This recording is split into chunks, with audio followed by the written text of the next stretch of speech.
Hello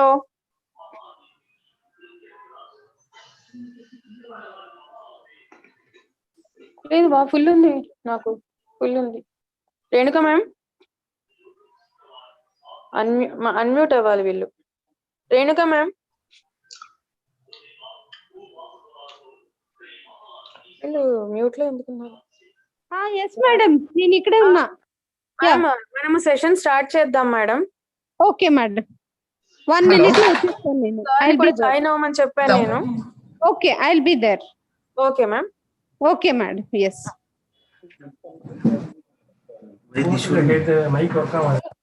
Ranjan Shubhra sir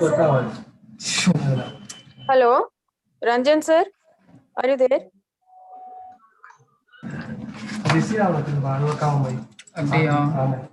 hello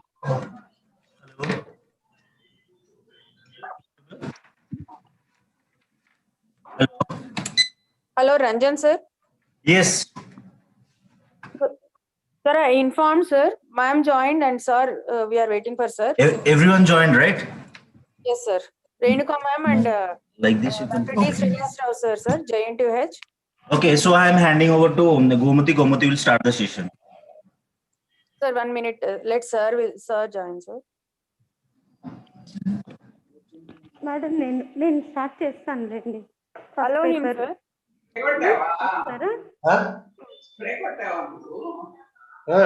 All the participants sir, I think all people got the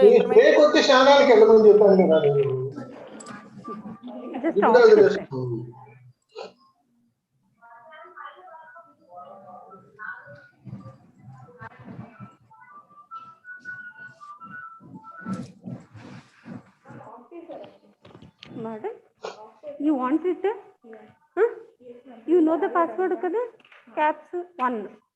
Okay? And you just off it. Renuka madam, మీరు mute అవ్వండి. Yes. Okay sir PVD సార్ని video of చేయమనండి sir.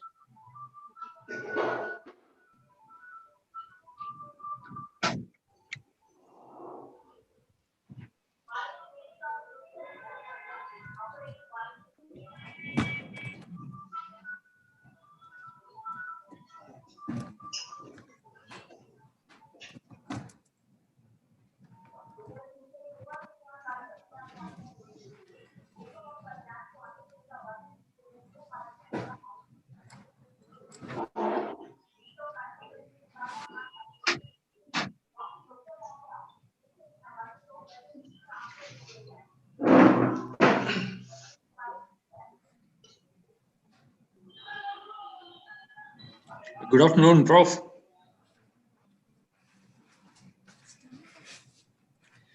Hello, good morning. Yeah, very good morning. Thank you for joining, sir. Welcome. We are waiting for some more people to join. Renuka, No issue. Vijay Lakshmi, ma'am, are you there? Madam, I am here. Okay, let Yes, me ma'am, start I the am here, session ma'am. now. Yes, I am here ma'am. Okay. A very good morning to one and all. And I welcome you all to the International Conference on Robotics, Design and Applications using Wireless Sensor Networks, IoT and Artificial Intelligence. It's the second day of session today. I would like to welcome all our honorable dignitaries on board. Our honorable keynote speaker, Mr. MKA Ahmed Khan, who is currently working as an assistant professor in the Faculty of Engineering, University, Malaysia. And in added to that, we'll have a short brief introduction about Mr. Khan, sir. And also I welcome Dr. Ramesh Reddy, sir, who is the principal of GNETS College. And I invite one more person, Dr. B. Venkateshulu, sir, who joined in coordinating this conference. And at last, I invite Dr. Vijay Lakshmi, ma'am, also, who is coordinating almost with the complete process of this conference. And for joining us even to, and at last, our beloved staffs of GNETS and beloved participants, we thank everyone for joining us even during this pandemic situation and imparting their expertise with us. I would also take this opportunity to welcome our presenters from across abroad in India who has spared their valuable time for enlightening us with their latest research studies. So, and I welcome again everyone, and I will invite our honorable keynote speaker, Mr. Kanser, to come forward to share his wonderful experience with us. Thank you. I don't know, is it Pooja who is talking? No, it's me, Gomati, sir. Gomati, that's a good introduction. Thanks a lot, Gomati, for introducing me for this particular conference. Let me say a few words. Like I am Dr. Khan. I am currently working as an assistant professor in one of the best universities in Malaysia. Is called UCSI University. I am in the faculty of mechatronics. Basically, I am from India. I studied in Chennai and I did my master's in weights. And then later I did my PhD in US. I worked in Europe and then I came back to Saudi.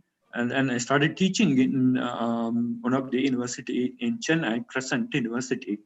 I spent some 5 years over there. And then 1994, I moved to Malaysia. And for the past 25 years, I'm in Malaysia. So my research expertise is more into robotics. Like robotics, it has its wide applications. Okay, so my key focus is on the medical side, mostly into the medical rehabilitation, medical surgery, right? And not only in robotics, with my quite a good experience. Some of the papers I try to publish in power electronics and motor drives. And these are the subjects currently I'm teaching in this particular university. I welcome all the participants for their, knowledge sharing session in this particular conference. It's amazing to see this particular conference committee is organizing this type of conferences even during the COVID time. I truly appreciate your effort.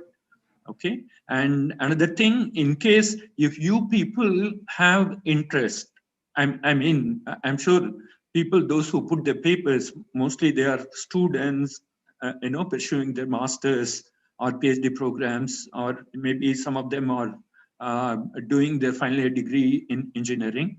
In case you people wanted to come to Malaysia for continuing your postgraduate studies, either in masters or in PhD programs, to work under me as research scholars, you are welcome. So my email ID is with Pooja.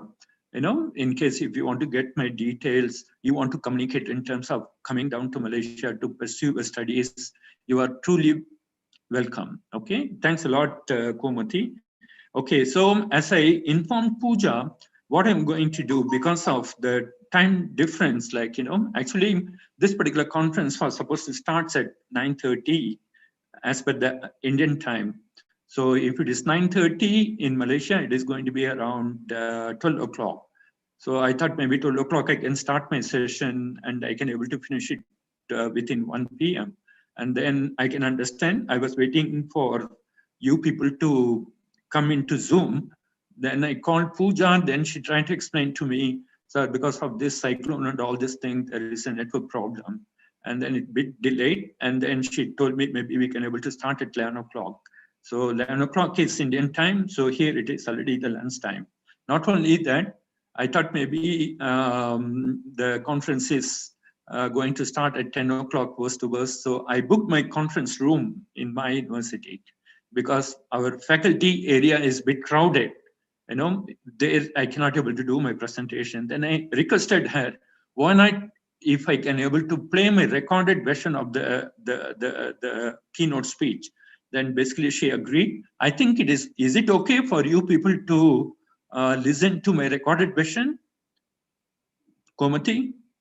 Yes, sir, no issues. We can go with that. Okay, so what I will do, I will share my screen. I can able to start playing my recorded video. As you know, just to take some few minutes.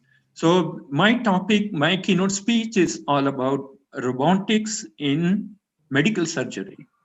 Okay, because as you know, robotics is going to be the key component nowadays. Everywhere people are talking about, right? And in fact, the term Industrial Revolution 4.0, it is emerging everywhere. Every country is moving in this particular direction, right? If you look into the key components of Industrial Revolution 4.0, you can able to see robotics, it plays a very important role. As you know, robotics, it has these huge applications. You know, you can able to bring the robotics in industries, in you name any application, right? You know, there's plenty of applications. As I told you before, since my key research focuses in the medical rehabilitation and medical electronics side, you know, so this particular talk is all about what is the current trend of robotics in surgical side. So when I talk about surgery, you know, I'm going to talk about three different things. One is endoscopic procedures, and then you have the laparoscopic procedures, and then you can able to talk about the colonoscopic procedures, right? So nowadays, people are using the robots to do the surgery. So in fact, some of the research what we have done, collaborating with the National University of Singapore, right? Also, I can able to share. And what is the current development you can able to see the application of robotics in medical surgery. All this information I'm going to share it today, okay? So after the presentation, if you people have any doubts, always you can able to feel free to talk to me now. Or if you want to take your time, my email ID is with Pooja. You can able to communicate through the email also to clarify your doubts, okay? Thank you very much. I'm sharing my screen.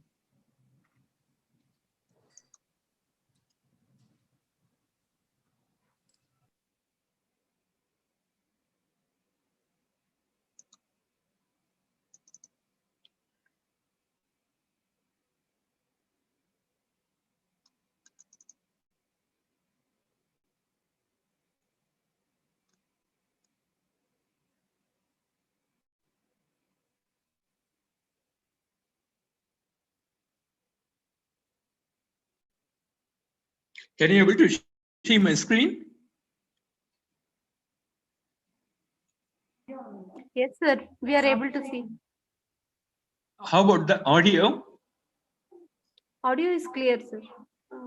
No, the video audio is not clear. But I mean, it has not yet started, but your audio is live.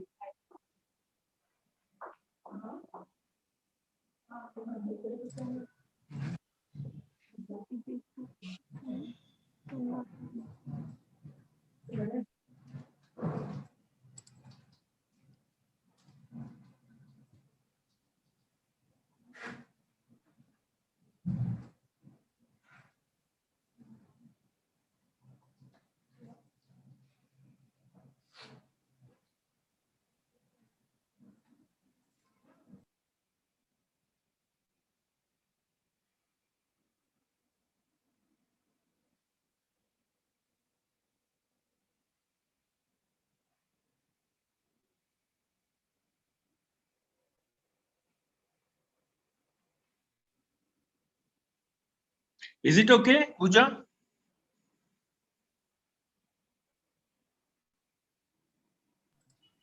Sir, it's clear. You can go ahead, sir.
Hello.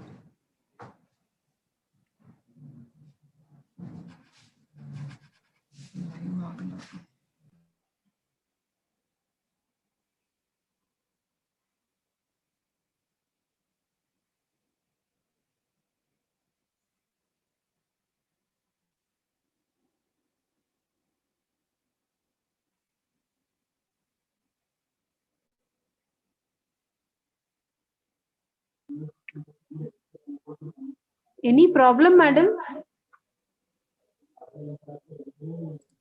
I'm waiting for sir to start his video. That's what. Sir is live, no? But I think sir is thinking that it is running or what?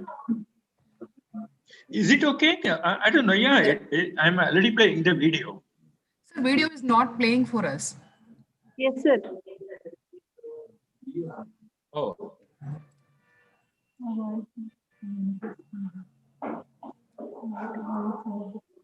Meaning the video is not running, is it? When you see the screen? Yes.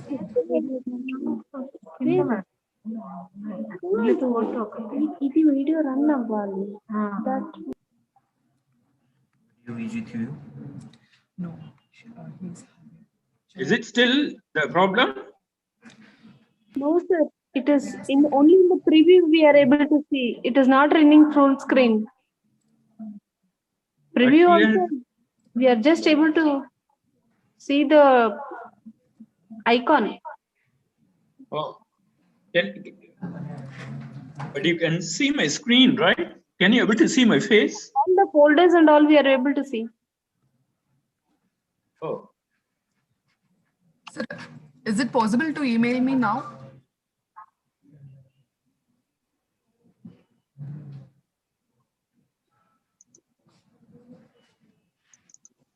The video player is not playing, sir. Yeah. How now? Now okay, sir. Done, sir. Yes, yes. Is it okay now? Yes, sir. Yes, sir. But the video audio is not. Okay. So I'm sorry. So what I will do, I will just go for my state presentation. I'll come out from this recorded version. Never mind. Okay. Is it okay? Okay, sir. I'll go for a face-to-face live presentation. It's okay. Okay, sir.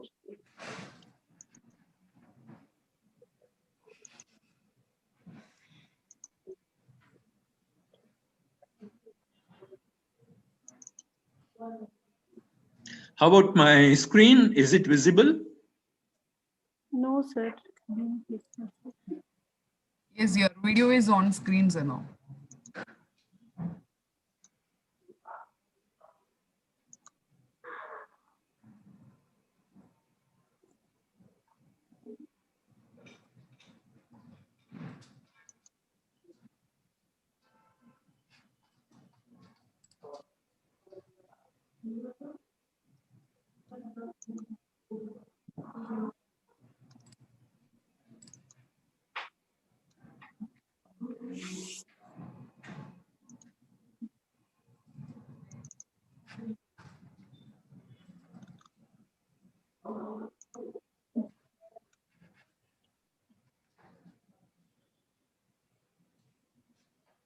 Okay, can you able to see my slide now?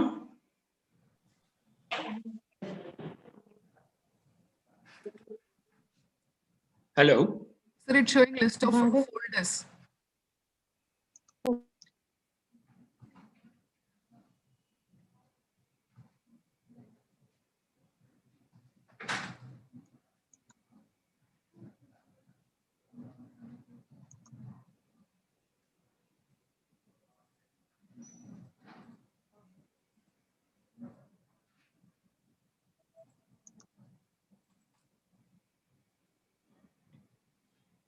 What he's going to do? He's going to do presentation. Actually, we record it. So ask him.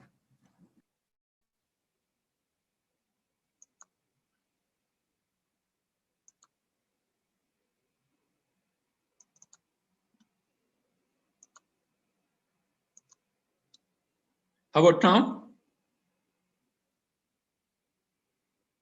Can you able to see my slide? Yes, sir.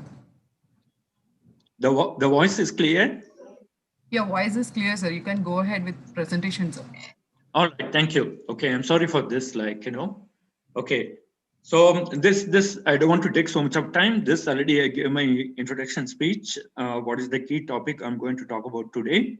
Okay, so this is, have a look.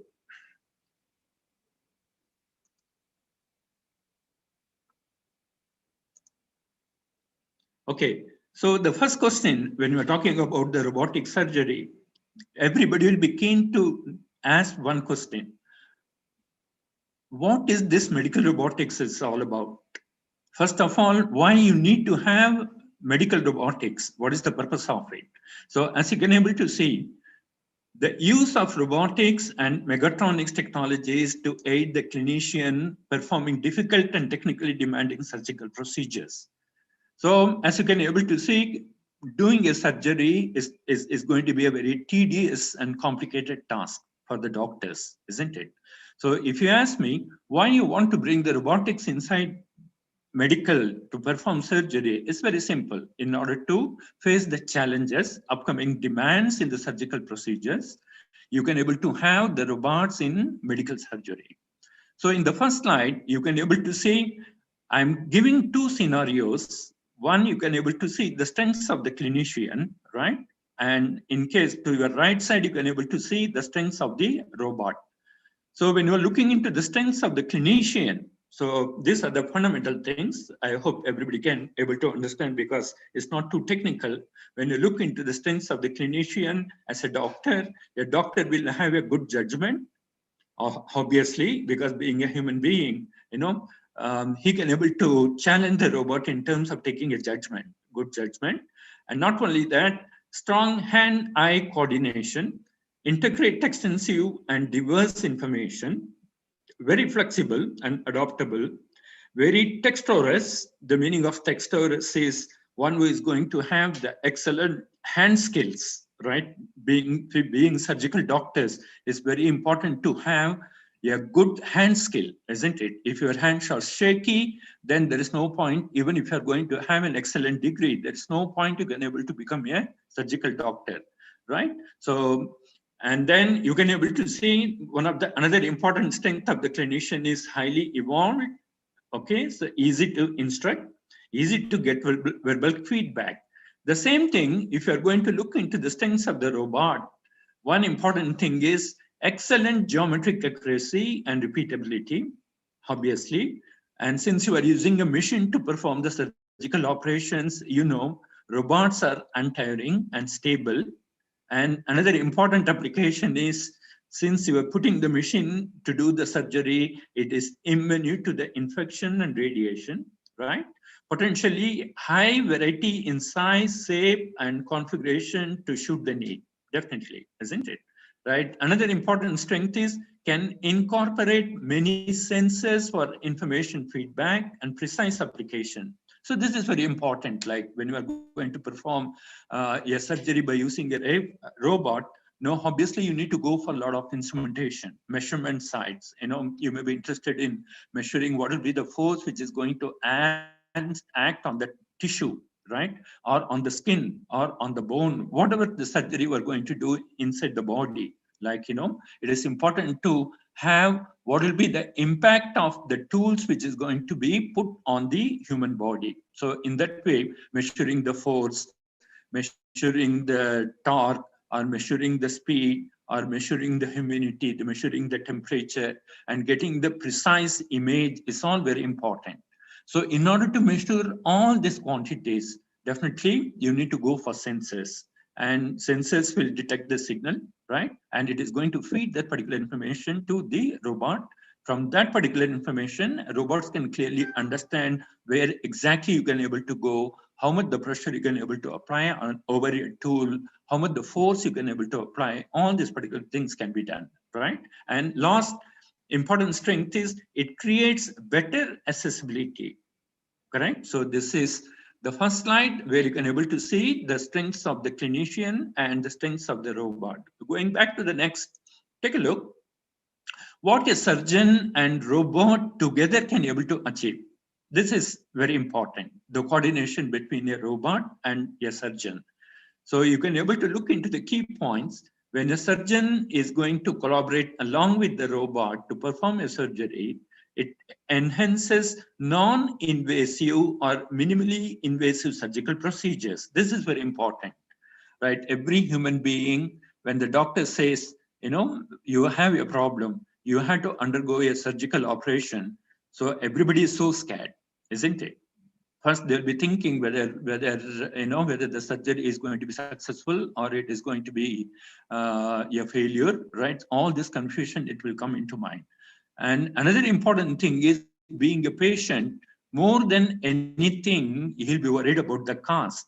Not only the cost, you know, the scar it is going to create. Because when a doctor is going to perform the surgery, right? If you want to penetrate through your body, he has to cut your body, isn't it? He has to open up the skin, right? And then through that, he has to put his surgical tool to perform the surgical operations. So once if you're going to open up the body, like, you know, how big the opening is going to be.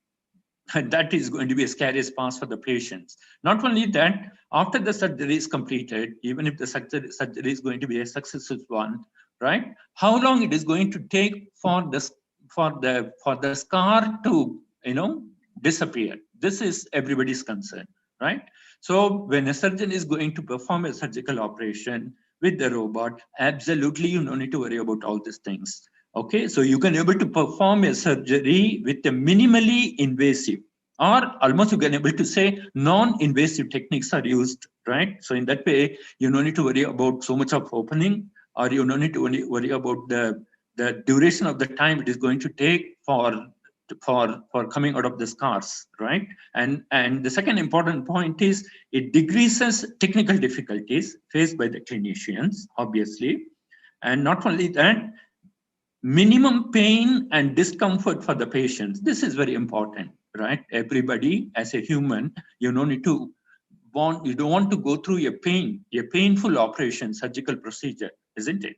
So if you're going to bring the robot, right, you can able to have a minimum pain, and not only that, it can provide you a good comfort, right? Lower surgical and hospitalization costs. This also, as I told you, you know, the surgery, it involves a lot of money, right? When you're going to bring a robot, you can able to minimize the cost also, right?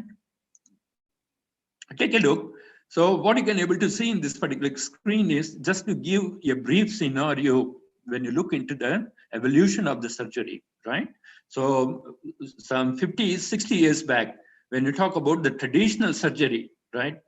If you ask your grandparents or, you know, those who lived 50, 60 years back, like when they wanted to go for a surgery, not too much of advancement in the technology.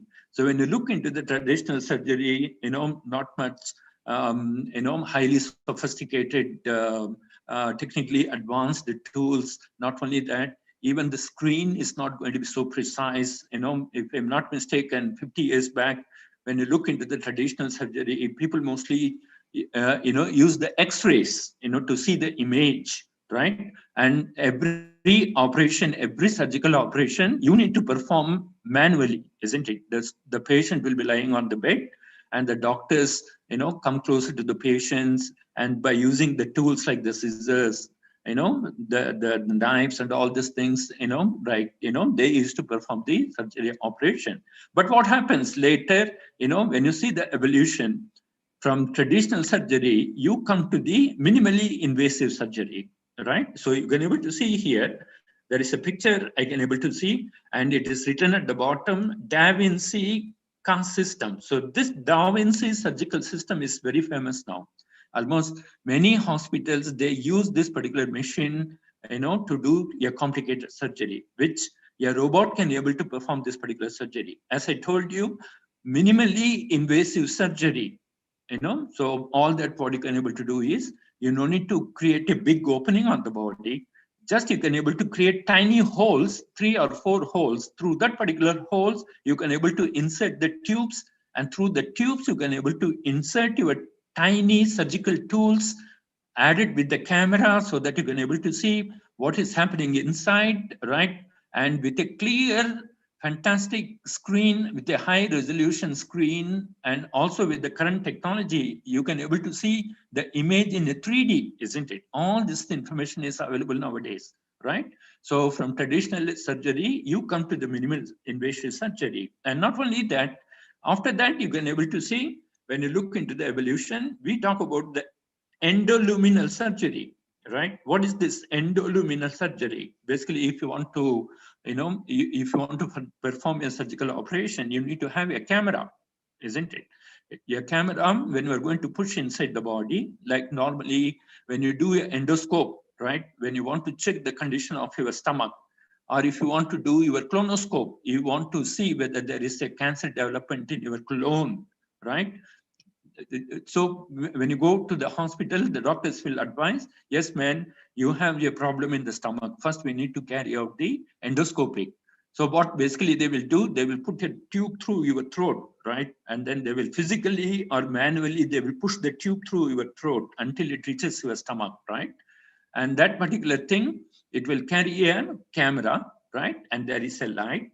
And sitting outside, you can able to see on the computer screen, what is the condition of your inner layer of the stomach? What is the damage it has created? How big the damage is?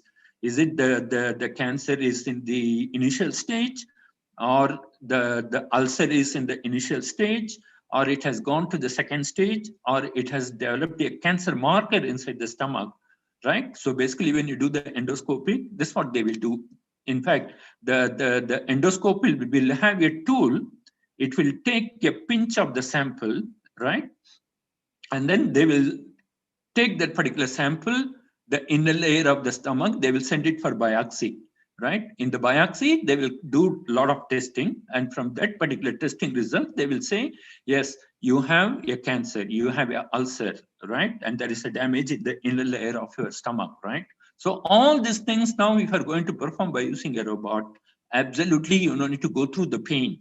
In fact, the complete procedure is entirely different, right? This is what you call it as endoluminal surgery. You look into the next evolution, fetal surgery. What do you mean by a fetal? Fetal, I'm talking about the fetus. What is this fetus, right? When the baby is growing inside the womb of the mother, right? Basically, the mother is going to carry the baby in the womb, right? And the baby is going to start developing inside the womb. It takes 8 months or 9 months before it's get delivered, right?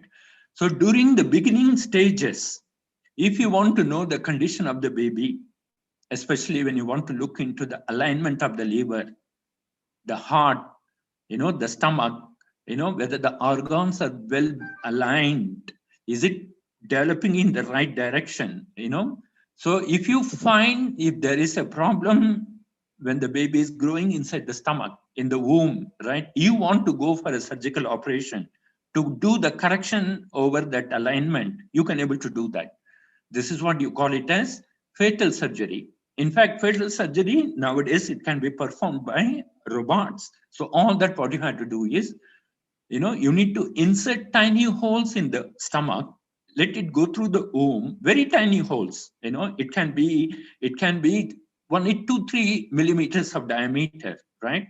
All that what you have to do is you need to do a minimal invasive holes, right? And through that particular holes, you can able to insert complicated, very minute, very small instruments, and which is fitted along with the sensors and the camera and everything, right? So sitting outside, you can able to see the complete condition of the baby inside, whether the liver is properly developed, whether the alignment of the liver is in the right direction, right?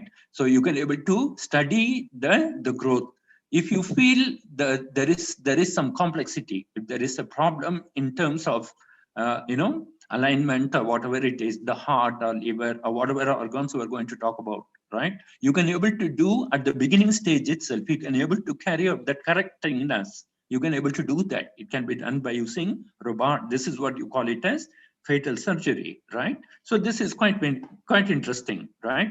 So the last one, nowadays people are talking about cell surgery. Nowadays people are talking about the stem cell surgery. Stem cell surgery, people, they take out the tissue and they will study the tissue, right? The stem cells, and then it has to go through a development, right? And then you can able to modify the structure of the cell, and then you can able to replant inside your body, right? Whether the application is more towards bone problems or even Alzheimer's problems, or you have teeth problems, even if you have deafness problem, blindness problem, all these things you can able to do now stem surgery, right? So this complicated cell surgery also you can able to perform nowadays by using robots, right? So this, it shows like, how 50 years back where we are, and now at this stage, how the robots are, very, very much useful when you are carrying out like this kind of complicated surgical operations, right? So take a look. So this is the picture. What you can able to see here is, as I told you, this is a very famous robotic surgery system. You call it as the Da Vinci system. So what basically you can able to see in this particular picture is the complete system, right? Where you can able to see the doctor no need to go near to the patient. So the patient is sleeping on the bed, right? So the doctor is quite away from the patient. So you can able to see a console, and there is a controller which is fixed to the hand. So basically in this console, you can able to see a high resolution screen. So, and what you can able to see here is the robotic arms. Like basically you can able to see 1, 2, 3, 4 robotic arms, which has different degree of freedom, is fixed over the top of the patient, right? Right? And you can able to see all the monitoring systems are there, computer is there. So it becomes now much more easier. What you can able to do is, as a doctor, you don't need to go near to the patient. So you can sit right in front of the console. Basically, you can able to make the robot to do the complete surgery here. So you can able to control the movement of this robotic arm by looking into the screen, by adjusting the controller, which is fitted to the console, right? This controller is something like a video game. Like I'm sure nowadays people are playing the video game by using a console, right? A controller, right? So all that what you have to do is you need to push the buttons and you need to do your finger alignments. You need to move the fingers here and there. Exactly the same thing. So you wear that console controller, right, in your hand, right? And you adjust your fingers, right? Accordingly, you can able to control the movement of the robotic arms. So what is happening inside? What is the damage you have inside the body, right? And how the surgical operation is going to be carried out? What are the different surgical procedures you are supposed to carry out? All these things sitting in the screen, you can able to watch in the screen. Accordingly, you can able to control the movement of the robots, right? So this is one fascinating Da Vinci system, which is widely available nowadays in the market, right? Even if I'm not mistaken, in Chennai, if you go to the Apollo Hospital, right, you can able to see there are 3 Da Vinci system robotic surgical equipments are available there, but it's quite expensive, right? But never mind, if you are really don't want to, spend too much of time, or you don't want to stay in the hospital for a longer time, or you don't want to go through that pain, right? Get ready to afford that particular price. You can able to enjoy the surgery, right? So the next slide. So this is what, as you know, Da Vinci, everybody knows about the Da Vinci, right? Da Vinci is you know about him. He's a scientist, he's a philosopher. And in fact, when you look into this particular picture, he's an artist, right? So he's the first person who has come out with drawing the anatomy of the human organs, human bodies, because those days, there is no computer or no proper drawing tools. Like, basically you need to come out with a sketch. You must be a good artist. So, Da Vinci, he's a scientist, he's a philosopher. Not only that, he's a fantastic artist. If you go to the museum in London and all these things, like, you can able to find his pictures, right? Da Vinci pictures, right? He's a very famous guy, like, just to honor him. So this particular robotic system has given the name Da Vinci system, right? If you see, take a look, this paragraph. I mean, take a look at this video. So where basically I'm playing a video, how this particular Da Vinci system is used to perform the surgical operations. Have a look. I'm playing the video here.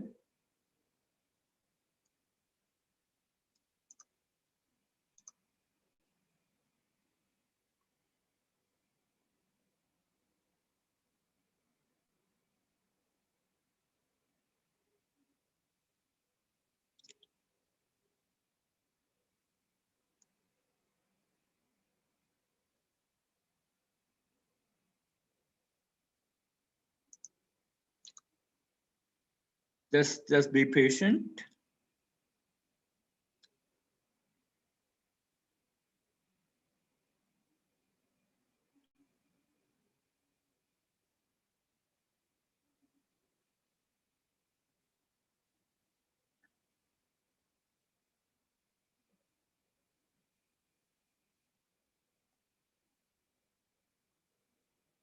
Can you see the video? Is it running? Hello? It's not playing, sir. The show is complete. The screen is completely blank. I think the video is not playing actually, Yeah. right?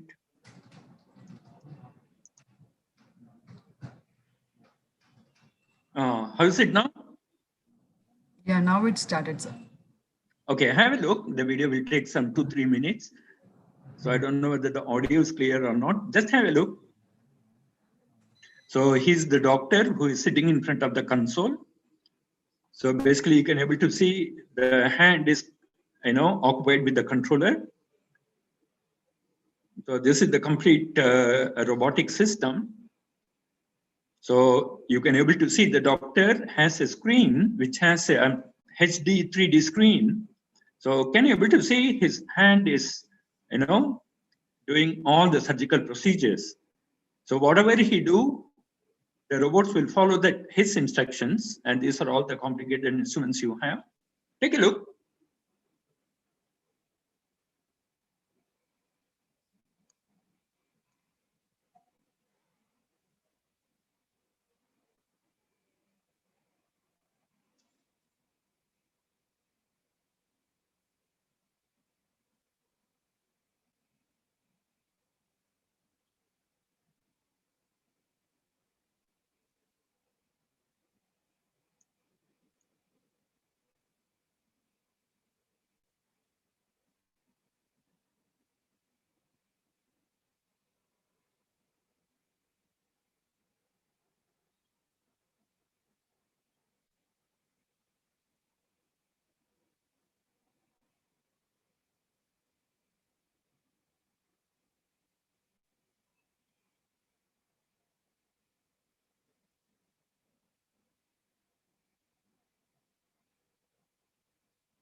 Okay, I think it's a long video. Basically, when you look into this particular video, it's very clear how this robotic surgical operation by using a sophisticated Da Vinci system is performed. It's very impressive, like, you know. So this type of machines, if I'm not mistaken, currently we have almost 6,000 Da Vinci systems are sold all over the world. In US, it is almost around 4,000 Da Vinci system is available. In Asia, you can able to find some 1,000. In Japan and Germany, you have some 500, 1,000 robotic Da Vinci systems, right? If you ask me, like, what will be the cost, you know, it's going to be around $2 million US, right? But you can able to find even in Chennai also, some of the top private hospitals, like, if I'm not mistaken, Apollo has, because I have seen this, like, you know, because I'm from Chennai, right? So this is one interesting robotic surgical operation which you can able to carry out by using the Da Vinci system. So take a look into the next slide, right?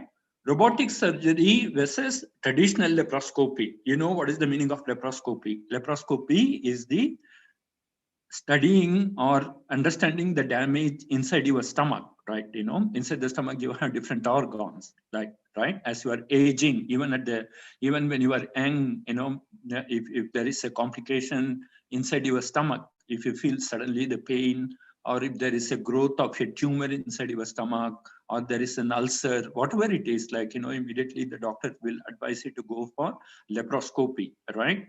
So when you compare robotic surgery with traditional surgery, right, you can able to see almost it has same hospitalization time, similar blood loss, same Gaussian time, patient reported mean pain scores were almost identical, right? And robotic surgery is expensive, of course. Robotic surgery has higher operating duration time. Like, basically, when you are trying to compare the laparoscopic operation, if you want to do by using a robot, or you want to do it by manually, you know, you can able to make a comparison. And these are the points, you know, you can able to highlight, right? Okay, so now what is the new challenge of the surgeons and engineers? So you can able to see the real challenge for the future of robotics in surgery, and perhaps for surgery is general, is to go beyond the mere imitation and substitution by a robot of conventional procedures and surgical gestures. So what is very important? So what you can able to understand this particular paragraph is, like, you know, when you are a surgeon, you know, basically when you are going to perform a surgical operation, you need to undergo some surgical gestures, or you need to follow some surgical procedures. You know, how precisely you are going to move your hand, in which particular direction you are supposed to move the hand, in what height you have to make the hand to move up or down, or, you know, at an angle you want to move, right? So every surgical operation, it has its own surgical procedures. Not only that, it comes along with the surgical gestures. So now the challenge is, in order to have that precise, you know, so accurate surgical procedures to follow and to adopt to the surgical gestures, you know, it's not so easy by the doctors, isn't it? Especially, you know, the doctors are also human beings. As they are growing old, you know, the coordination will change, and, you know, the lack of concentration will increase, isn't it? So the challenge now for the surgeon is, in future, how you are going to tackle this particular issue. So there it comes the robotic application. That's what I'm trying to say here, right? And take a look. Okay, so this is quite interesting. So now we are talking about the colonoscopy robot. You know, colonoscope, colon cancer, right? Is very common now among the biggest population on the earth, right? Colon cancers are one of the deadliest but most preventable malignancies. You can able to see it kills almost 500,000 people worldwide each year. The best part is, you know, it is curable 90% of the time if detected and treated in the earlier stages, right? Death toll could drop by 50 to 75%. 1 million colonoscopes performed in France each year, resulting in 52% of the colorectal cancers cured. So what is very important is like how this particular colonoscopy is done those days, and now by using the robots, what you can able to do. This is what exactly the research we have done collaborating with the National University of Singapore with Dr. P, right? So this we can able to show you in the later slides, right? Okay. So this is the general picture, right? So in the previous projects, what is this colonoscopy is all about? You know, so colonoscopy, you'll be performing a complete checkup in the colon, right? Basically, when you see the stomach, below the stomach, you have the instantine, right? So there is one big instantine, and inside you have the small instantine. This is what you call it as the colon, right? So now you may develop cancer either in the big one or in the small one. So basically, when you look into the shape of the colon, right? So it is going to be like this. So you have the rectum, and then, you know, and first, whatever you eat, it is going to be deposited in the stomach, and then the stomach is going to carry out all this digestion procedures, and then the waste is going to be thrown out through the anus, isn't it? So people, they develop cancers in the colon. This is what you call it as the colon center, right? Colon cancer is very common, especially among the Asians, because of the type of dieting system they have, you know, the eating, bad eating habits they have. Even at the age of 30, 40, people, they develop colon cancer. Like, if I'm not mistaken, you know, there's in India, you know, there's a huge amount of population that undergo this particular cancer, right? So detecting this particular colon, you know, at the beginning stages is very important, right? So in the previous projects, what normally they will do in the hospital, if you want to check your colon, you know, you had to go early in the morning, right, in empty stomach, and then the doctors will ask you to lie on the bed, and this is the colonoscope, right? So this physically, manually, they will insert it through your anus, right? So the tube has to go through the anus, and it has to go through the entire part, you know, and then from there you can able to see in the screen, you know, where is the cancer developed, right? So this is very painful, isn't it? It's a very tedious and you know, painful job, correct? And this is the same picture. You can able to see the patient is lying down. So if you want to go for a colonoscope, so this is what the doctors they do. This is the colonoscope. You can able to carry it in your hand, and you know, by controlling this, you can able to keep pushing this particular scope inside through the rectum, and it has to pass through the entire colon, right? And you can able to see in the screen, you know, so basically you can able to see in this particular screen, there is a tumor, it has been developed. This may be the initial development of the cancer, right? And then once the doctors identifies, you know, there is a cancer developed in your colon, then the procedure is, you had to go for a treatment, right? So, right? So what the research currently we have done, right? So this is very interesting, right? So instead of going for a manual operation, so what we have done, we developed an actuator kind of thing like this, like which we took it from a inchworm study. Basically, you can able to see these two pictures. You would have seen in the garden, the inchworms, right? The inchworms, how they move, you know, holding a stem, you know, basically it has a very flexible body. It can able to bend, you know, and it has tiny legs. So if you see the movement of the inchworm, what it will do, first it will lift the front portion, it will bend his body, and then it will go and it will hold it, right? The front portion. And then it will lift his back, and then it will move forward, and then it will hold it, right? So this you would have seen almost everywhere in the garden. If you see closely, this is how the worm it moves.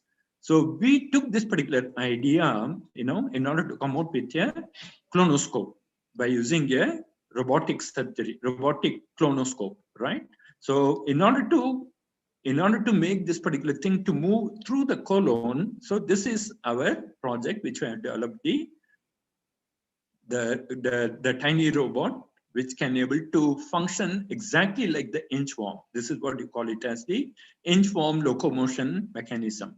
So all that what you have to do is you don't need to press or push manually the colonoscope. Just insert it at the entrance of the anus, right? And then you can able to switch on the actuator.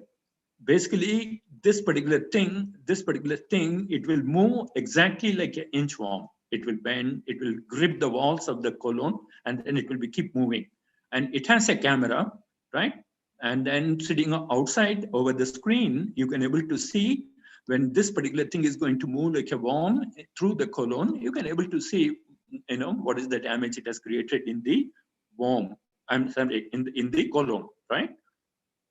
So this is the one, never let go of what you are holding until you are holding something else, right? This is what exactly the worms do. And you replicate this particular idea and you come out with this tiny robot which can be used to perform the colonoscopy, right? So these are the different models, right? So I don't need to go so much in detail. So this is what actually, when you go for a colonoscopy, that's what exactly people they used to do, right? So you can able to see this is the controller and this is the scope, right? And the patient will be lying on the bed. So this is the colonoscope robot, which you can able to push it through the colon, right? By using the controller, which is something like a video game controller. You can able to navigate this, and it has a camera and there is a light, and on the screen of the computer you can able to see the complete the inner portion of the colon in the entire path, right? And this is gastroscopy. So you can able to see the advanced technology you have is, you used to call it as the master, which you used to say master and slave transluminal endoscopic robot. You know what is called the endoscopic, right? If you have have problems in the stomach, right? The doctors will tell you need to go for an endoscopic. So physically what they will do, they will insert this endoscope through your mouth, and it has to go through your throat, the tube, and then once it reaches the stomach, and there'll be a camera and there'll be a light and there'll be a tool, a clip kind of thing. So sitting outside, you can able to use this particular clip to take the sample of the inner lining of the stomach wall. Once you take the small portion of the stomach, the tissue of the stomach lining, then later you can able to send it for biopsy testing, right? During the testing, and then the doctors will, that is a different procedure, people will come out with a lot of different testing, and then finally they will come on tell the result. Yes, when, that image is like this, you have a cancer in the stomach, or there is a damage, it is bleeding at this particular point, right? So this is what you call it as the master, right?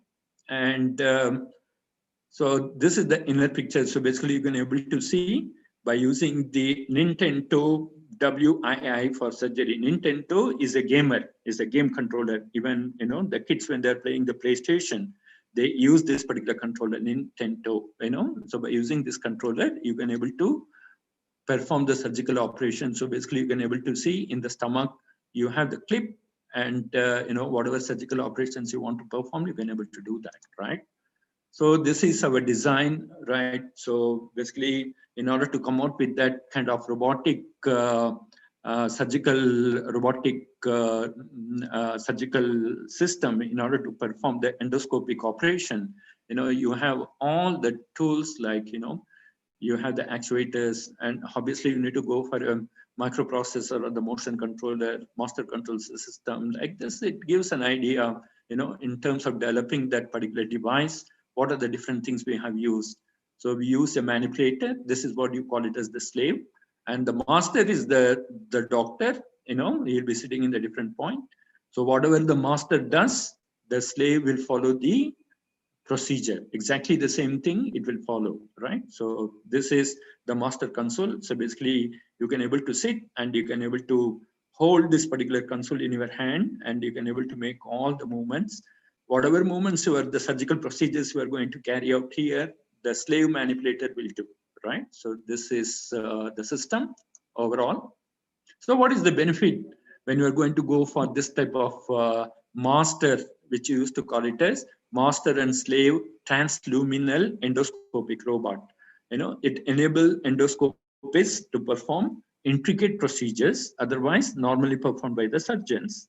Intuitive, easy to use, very short learning curve, right? So these are the fantastic advantages you have when you are going to go for this system. You call it as master. And what is the benefit you have for the patients? As I told you, it has minimally invasive. That means no holes, no scars, shorter hospitalization stays, and also it comes along with a lower cost, right? And this is another interesting advanced surgical navigation system we have developed. It is already in use in Singapore, in Malaysia, which you used to call it as nodes, right? So basically what you can able to do is you can able to use an electromagnetic tracker which will generate the electromagnetic waves, right? By using this particular waves and the typical sensor system you have, when you are inserting this endoscope through your stomach, automatically you can able to navigate that endoscope. You don't need to do anything. So this is the advancement you have now, right? So this is what you call it as surgical navigation systems. It simply is to call it as the nodes, right? So I don't want to go so much detail into this. So this is the complete picture where you can able to see the different parts of your node system. So you have the master console, right? So this is the surgeon who will be holding the console in his hand. And you have the slave manipulator. As I told you, even in order to navigate your scope through your stomach or through your colon, also it can be performed by using this electromagnetic tracker, right? It is something like when you are driving a car, nowadays people are using the GPS system, right? So just you need to watch the screen and initiate the settings. So once you initiate the settings, automatically you can able to see in this in the screen the complete the map, and you can able to see the direction of the car wherever it goes. And the purpose is, end of the day, it will take you to the right destination, isn't it? Exactly the similar concept. We have developed the navigation system in order to navigate the scope through your body, right? So this is one interesting thing. So not only that, you can able to see nowadays, the state of art wireless capsule endoscopy. See, it is quite interesting now. You don't need to go for a complicated scope where you can able to see a wire and a long wire that it has to go through your throat and it has to go through your entire colon. You don't need to have that. Now people have come up with this particular technology. You used to call it as wireless capsule endoscopy. What does it mean? Can you able to see in this particular picture? You see the size of the capsule. Of course, when you say capsule, it is very tiny, small device, right? All that what you have to do is just you need to swallow it.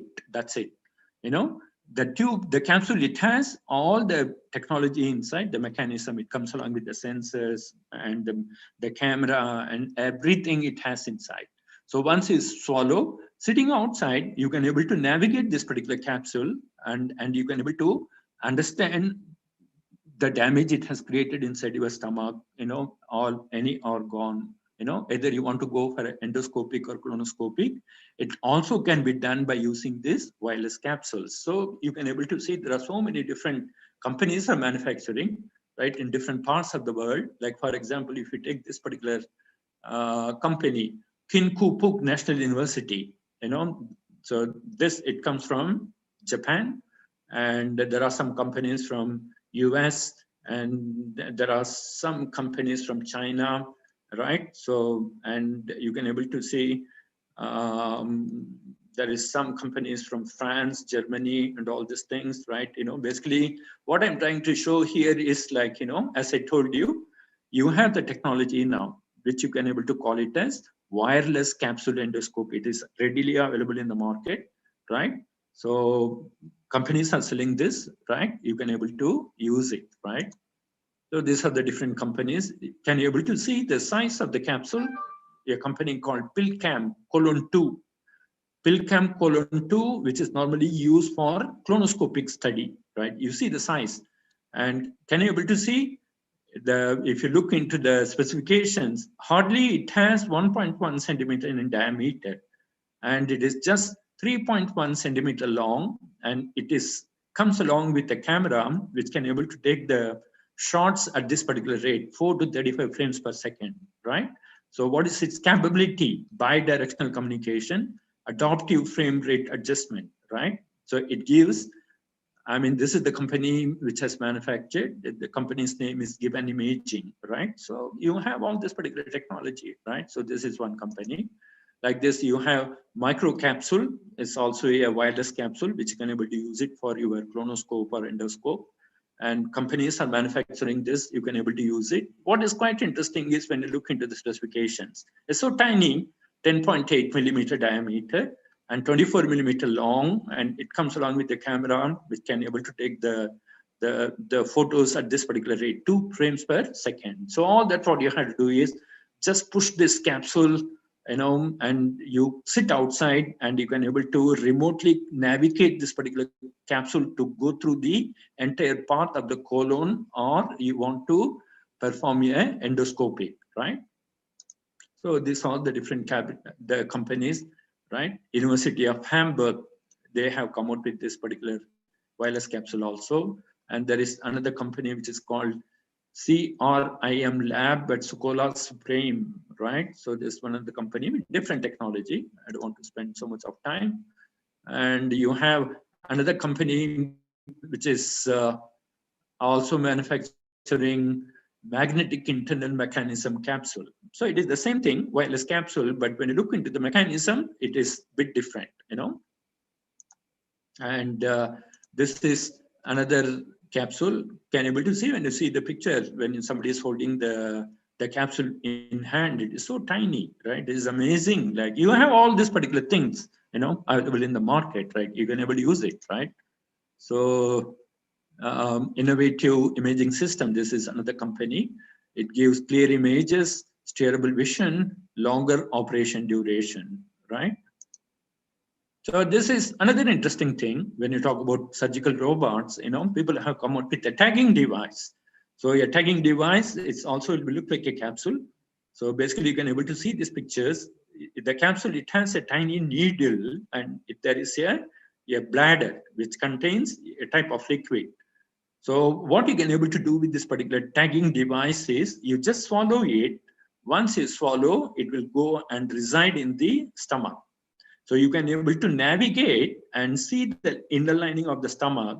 And if you feel this particular portion of the stomach there is a damage, or there is a bleeding, or there is a growth of cancer, or there is a growth of ulcer, you know, what you can able to do, you can navigate this particular tagging device, go to that exact location, you know, and then you can activate this particular needle. Once this needle is projected outside, the liquid inside this bladder, it will eject through the needle. So once this particular liquid comes out, it will act like a tag. You know what is the meaning of a tag? Tag is something like a marking place, marking device, right?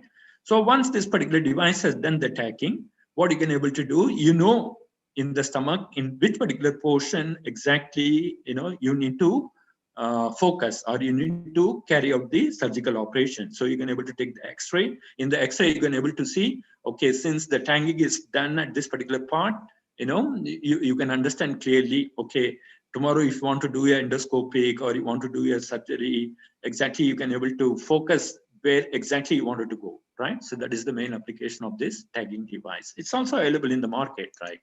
Okay. And gastric bleeding, you know, sometimes in the stomach, you know, people will complain, like, you know, if the damage is so severe, all the ulcer has gone to the advanced stage, you know, it will bleed, right? So if you want to understand which particular portion of your stomach is bleeding, you have the technology, right? So you have enabling technologies, blood sensor, So what you can able to do is you can able to use a handphone device which works under the principle of wireless local area network and GSM. GSM is the global standard for the mobiles, right? It has standard protocols.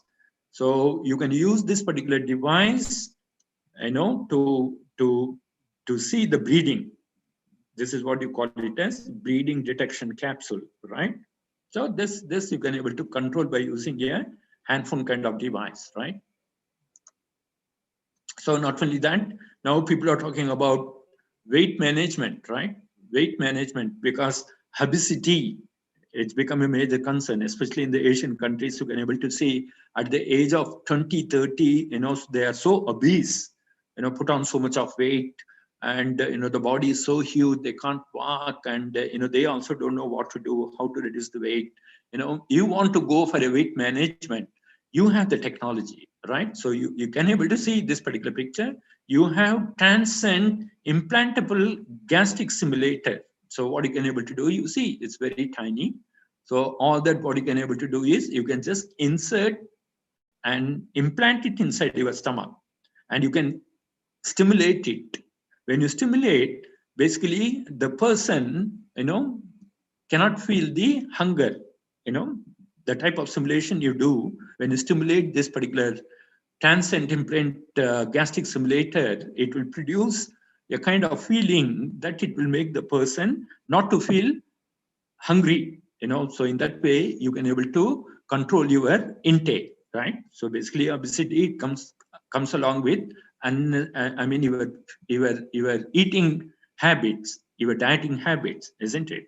So you have this particular technology, and then you have another thing which is called the in-gastric balloon. So can you able to see there is a balloon?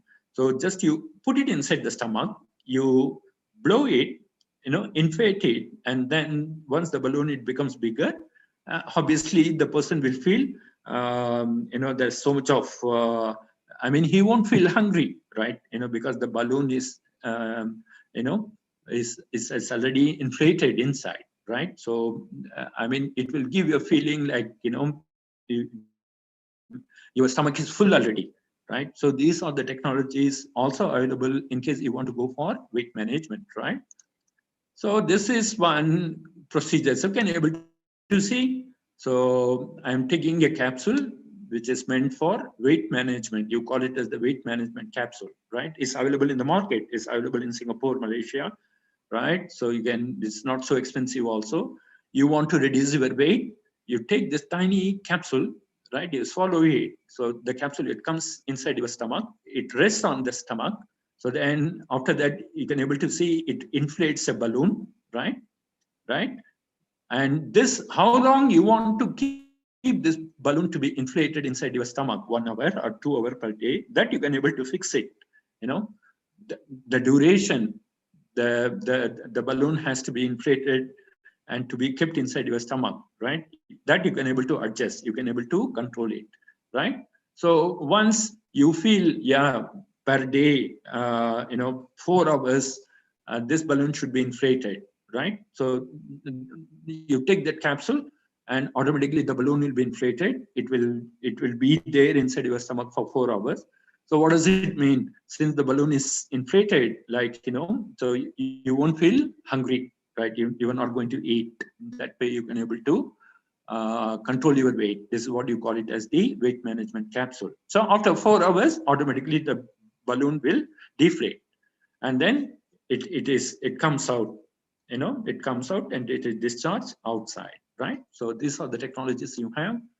So never mind. So when you look into the future of robotics in your body, this is another interesting technology. I don't know if you are particular about robots. Nowadays, people are talking about the nano robots, self-configurable robots. What does it mean? You can bring thousands of tiny nano robots. You can program them, right? You can able to assemble them to change their configuration, right? So this is what you call it as self-configuration. So you have this particular technology. So can you able to see? So by using tiny robots, I can able to create different configuration, like here a circular pattern or this kind of configuration, or you want to make this tiny robot to take a configuration, something like a train, right? Right? You can able to do all this kind of things, like, so you have this particular technology, right? And so as usual, I don't know if you're studying robotics, then there is one particular subject, right? You call it as the self-configuration robots. You can develop tiny robots, and you can learn all this particular technology from the nature, right? So basically, the ant colonization, fish colonization, bat colonization, how if you see, maybe the next video I'll show you, right? So how thousands of ants, they combine together and to carry out one particular operation, right? Sometimes you can able to see in the sea, tiny fishes, they form a swarm, right? Right? This is what you call it as the swarm colonization, right? So basically people, they took this particular idea from the nature, and then they created this type of technology in robotics. You call it as the self-configuration robotic technology, right? So all these things you can able to use it. So this you can able to use it even in order to, in case if you want to carry out the surgical operation, is possible, right?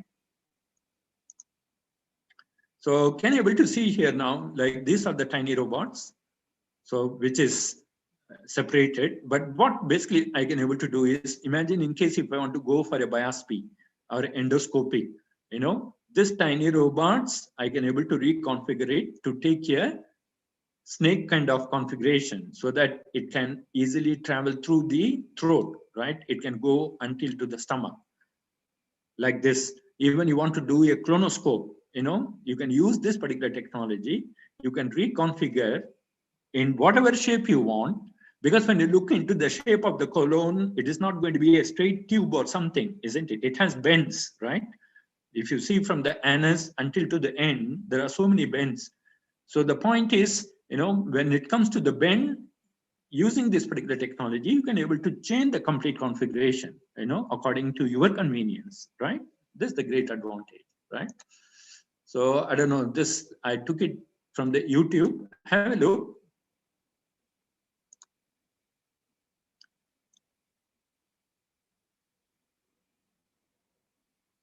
So this research, people are doing it in the Harvard.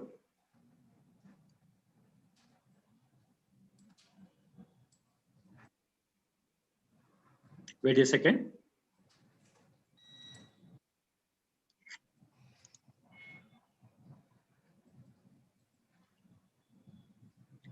So self-organization systems research group, the Harvard is, so have a look. Maybe later I will try to explain to you. So these are the tiny robots, which works under the principle of swarm technology, which you take it from the nature. Of course, you need to program them. So how the ants, they colonize, sorry? Sir? Yeah?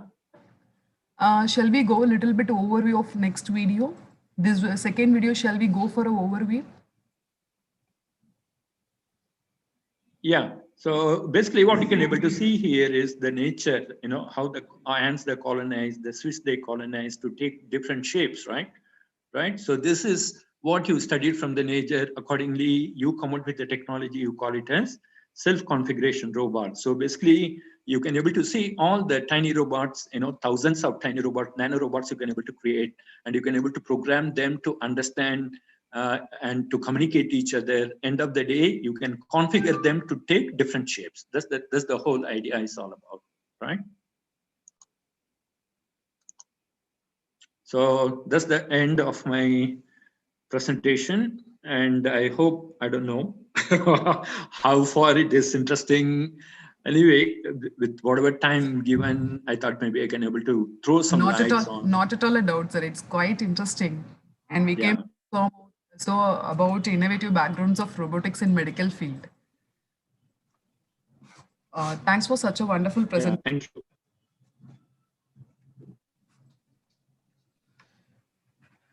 situation. I don't know if you have any concerns or you want to talk to me. I am free now. Yeah. Okay. Is it okay? I request all, if you have any queries over the presentation, you can ask sir now. Otherwise, we'll go on with the Yeah. technical questions.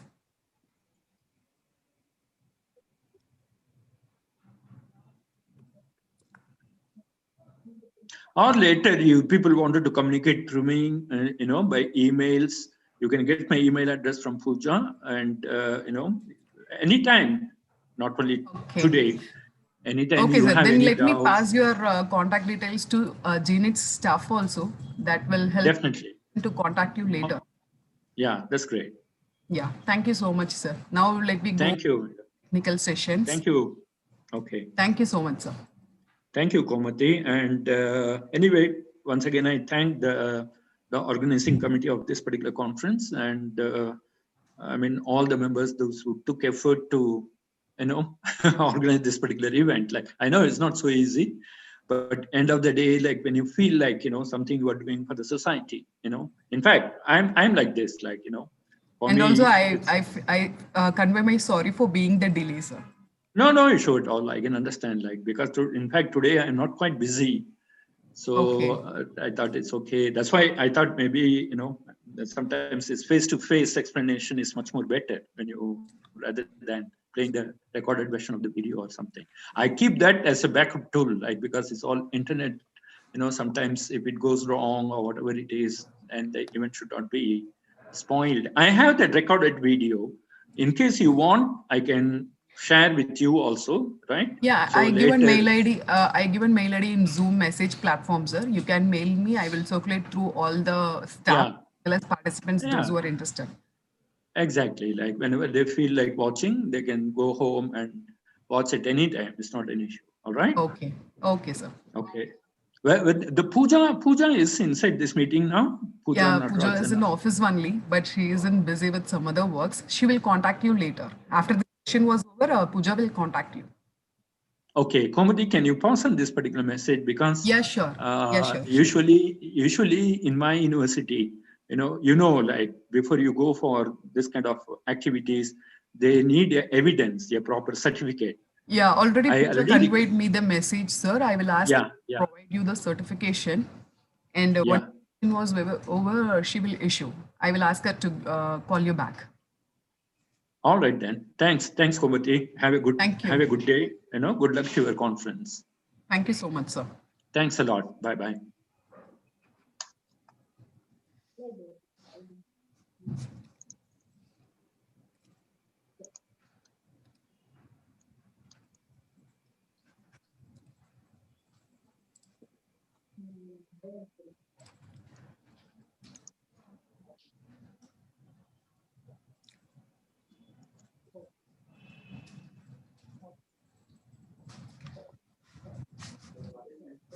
Now we'll go ahead with the technical sessions today. I call Dr. M. Vijay Lakshmi, Associate Professor of ECE Department, to come forward to give brief intro about the session chairs so that we can go ahead with the paper presentations now. Okay, ma'am. First of all, I would like to thank Professor Dr. Aftab sir for delivering excellent lecture on robotics with practical examples, sir. Thank you so much, sir. So today's session chairs are external Dr. D. Srinivas Rao sir. Internal is from our college only, the Dr. Renuka Mitra ma'am, Professor EC Department. So I welcome Dr. D. Srinivas Rao sir, Professor J&H Kukatpalli, Hyderabad. Sir has research experience of 16 years and total teaching experience of 32 years. Sir has published 149 national and international level publications. 13 research scholars have completed under his esteemed guidance, completed their PhD under his sir's guidance. I am very much fortunate to have Dr. D. Srinivas Rao sir as my PhD supervisor. Thank you, sir. Sir has chaired technical sessions at national level conferences and technical symposiums at various engineering colleges. Sir is also an advisory committee member for GNITS and also governing body member for various engineering colleges. Sir has completed various AICT UGC sponsored projects for his credit. Sir, I welcome you for the technical session, sir. Thank you. Thank you. Okay, sir. Next, our internal session chair is Dr. Renuka Mitra, ma'am, Professor EC Department, G. Narayanamma Institute of Technology and Science. Ma'am completed her PhD from HCU in 2014 in the area of image processing. She has 20 years of teaching experience. She's a member in Women Engineering. She's a member in Women in Engineering IEEE group, published 32 research papers in international journals and conferences. And she has also organized various events and workshops and FDPs as well as IEEE. Ma'am, I welcome you. Thank you, madam. Sir, Gomati ma'am. Gomati ma'am. Yeah, I am here only. Okay, ma'am. Will you start the session, ma'am? Yeah. So, who is the first participant, ma'am? Shall I call or you will continue? ma'am? Area and power optimized D flip-flop and subtractor. I call upon Dr. Subhashini to come forward. Subhashini, ma'am. Thank you. Thank you. Thank you. Subhashini. Madam. Thank you. Just a minute. I think on behalf of Subhashini, Renuka ma'am is going to present. Yeah. Could you come forward? Yeah. I am presenting, madam. Yes, please. On behalf of Subhashini, I am presenting PPT. I am Dr. M. Kamaraju, professor and mentor of ECE Gudlavalleru Engineering College, Gudlavalleru. Shall I share the screen, madam? Yes, sir. Yes.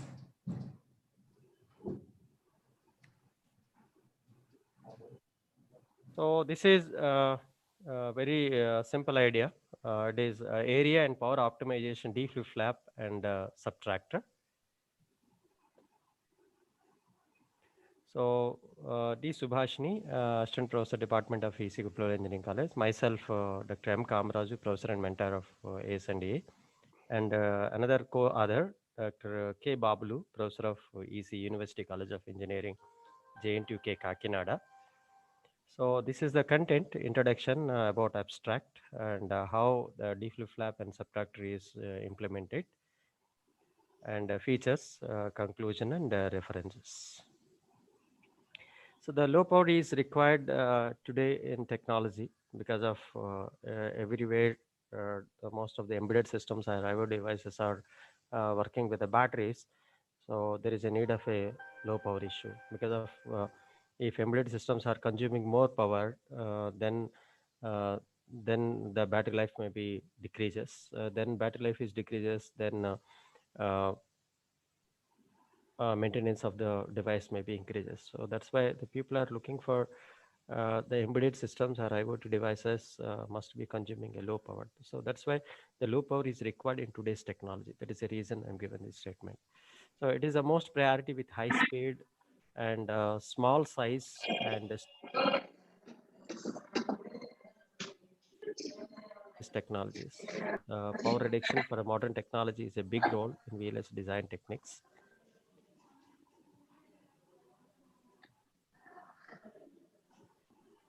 So in this work, various logic circuits, some of consider combination circuits and some of sequential logic circuits.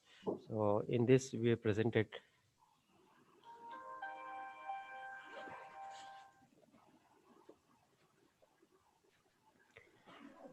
D flip-flap and subtractor we are presenting here only. The main theme of the work is to reduce the power dissipation, area, and delay in most of logic circuit that are existing today. And this is a conventional method for implementing D flip-flap using transmission gates. So here we reduced here the number of gates are more. Now it is implemented with only 5 transistors. And this is the result. which is used Mentor graphics tool. So while implementing this, and this is the result. So there is a memory that may be used here.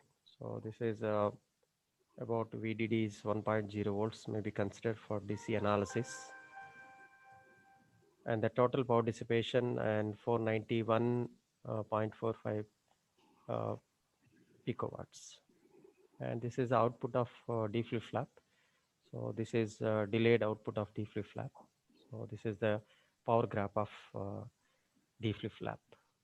So this is normally existing subtractor will be like this. It is a binode and subtrahend, and this is the borrow. So need not to discuss. This is the conventional one. And this is a powerless XOR gate. So here with the help of a transistors, they implement it. The subtractor circuit, which is implemented with XOR, powerless XOR gates. So this is the circuit we are implementing. Okay, it seems to be. And this is circuitry, the subtractor circuitry. So in terms of a gates we are presenting here, not in terms of a transistors. So this diagram is in terms of a transistors, then tool which is presenting in the form of a diagram like this. So here D flip-flop, so there is a, okay. So here this is the existing circuit. D flip-flop, the average power dissipation is 20.073 microwatts. And design D flip-flop, it consuming power dissipation of 15.4 microwatts. The area in the sense of calculated in the number of transistors, it is used in 8 transistors. So, but the D flip-flop in proposed one, that's maybe used to 5 flip-flops.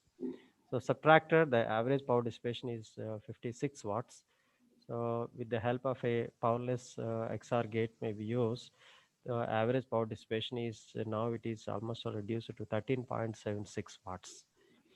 So area subtractor, conventional subtractor use the number of transistors are 23, but here the number of transistors are increased. Even though the number of transistors are increased, due to the powerless XOR gates are used in the XOR in the subtractor.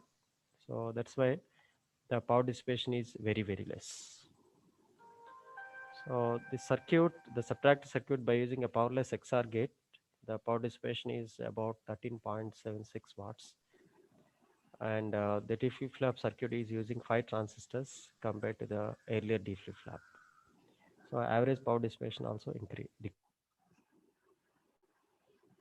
So it reduces the area. So large market background reduces the cost of the device, and fast operating speed of the circuits, less power consumption. So these are the references used. Thanking you. On behalf of T. Subhashini Madam, I presented this. She is busy with unavoidable condition, maybe somewhere. Thank you.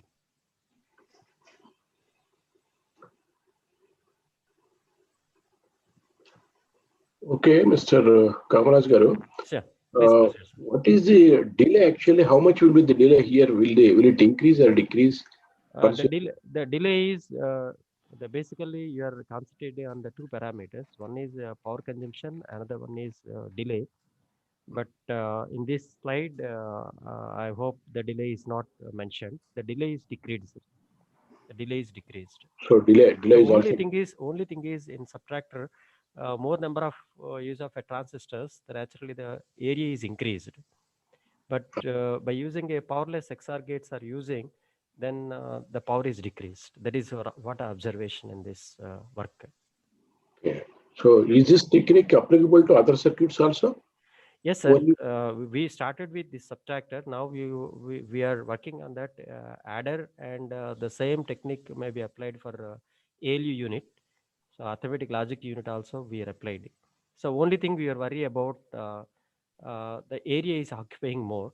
That we are thinking how to reduce the area also. That is a concept. Okay. Any other queries? No, sir. No queries, sir. Okay, okay, then. Thank you, sir. Thank you. Next, I call Prabhakar Rapaka to come forward to present his paper. Estimation of tropospheric scintillation effects.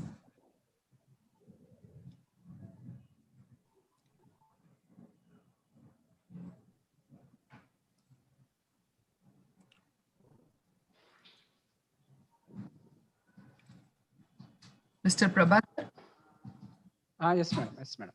Yes. Can you able to, it is audible, madam? Your voice is little. Audible, madam?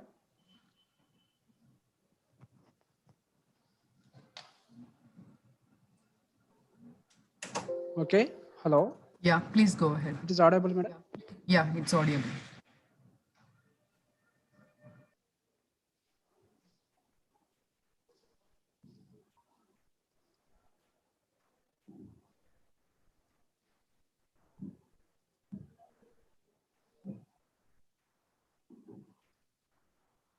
Screen sharing is.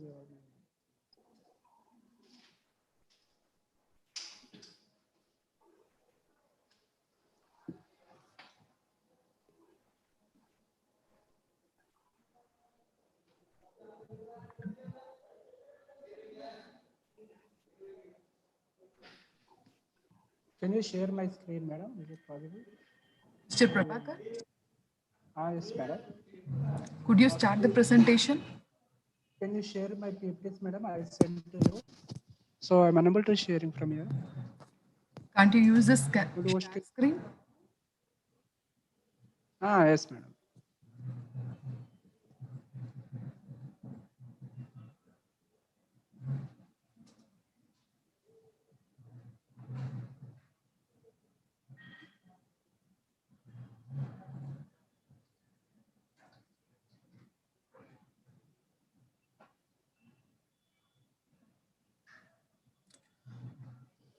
Screen sharing, madam. Prabhakar, do you have any issues in sharing the screen? Yes, madam. Screen, unable to sharing, madam. Can you share? I sent to mail, madam. Can you share? Screen share not getting screen sharing. Okay, do you have PPT with you? Yes, madam. Yeah, please open it and you can elaborate your presentation.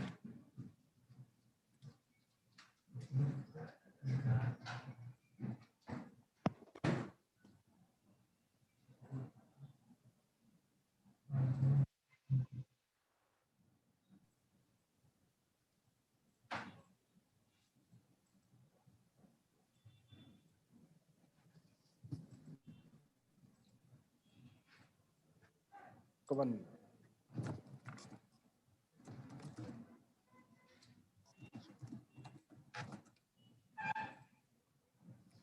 Okay. My presentation estimation of tropospheric scintillation effects. So my name is Prabhakar. My guide name is Dr. T. Venkatramana sir.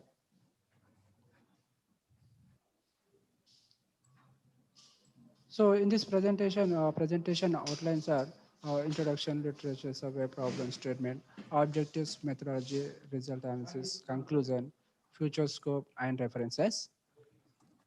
So in the introduction part, actually in the satellite communication signals, the signal quality can be affected by variable climatically phenomenal propagation effects. The main propagation effects are attenuation, or depolarization, scintillation effects.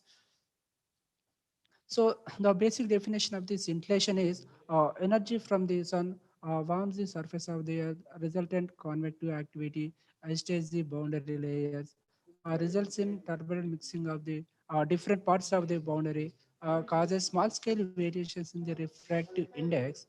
When signals encounters a turbulent atmosphere, the rapid variations in the refractive index along the path will lead the fluctuations in the received signals. So fairly these fluctuations are mean signal levels are called scintillations. So see here the stratified layers and turbulent mixing of layers. In stratified layers, there is no scintillation effects. When we are considering the turbulent mixing or convective conditions, so more scintillation effects are occurred.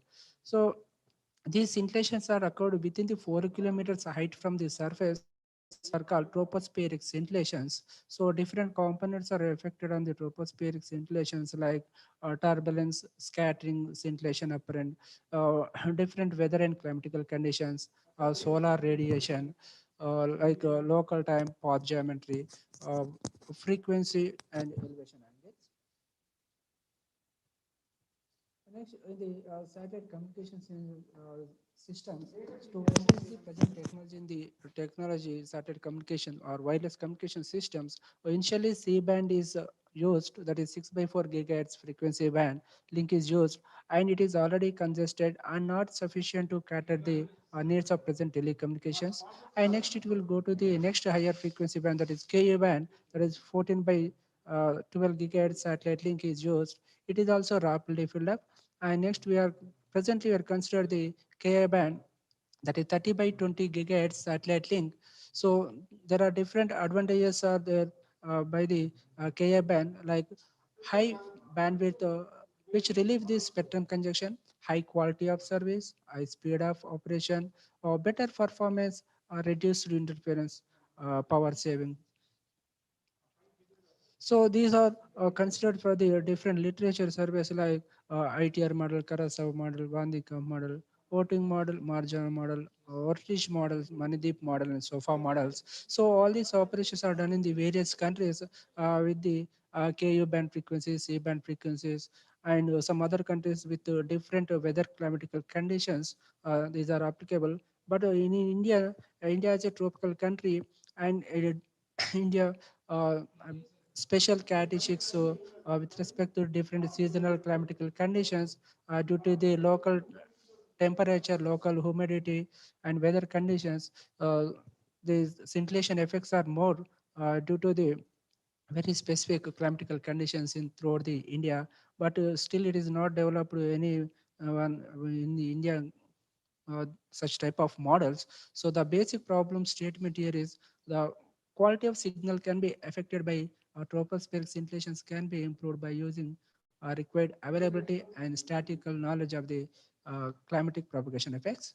So major objectives are so estimation of tropospheric scintillations at K band frequencies, diurnal characteristics, and the third one is to develop and improve tropospheric scintillations prediction models for the Indian tropical conditions. So for this, you consider total 4 years of data with respect to the Hyderabad International Airport station. So for this station, consider the longitude, latitude, elevation angle of 64.67 degrees, and here the basic flowchart for our methodology is step one, you have to measure the temperature and relative humidities. And next, second step is you have to calculate the saturation water vapor pressure. Next one is you have to compute the wet term radial refractivity. And fourth step is you have to find the uh, standard deviation, which is used as a reference scintillations. And next step five, you have to calculate the effective path length. Next to effective antenna diameter. Next to antenna averaging factor. Next standard deviation, that is scintillation effects, and calculate the fade depth and time percentage factors. Because why we have to find all these steps means, so these all functions are morely affected on the uh, scintillations. So here the basic algorithm considered. Based on this algorithm, I estimated the scintillation intensity by using the formula. Here, we are observed that in this scintillation effects, considered from 2016 to 2019, 4 years of duration, average months considered from January to December, and I considered the Ka band frequency 20.2 gigahertz, and another one is 30.5 gigahertz. One is for the uplink and another is for the downlink cases.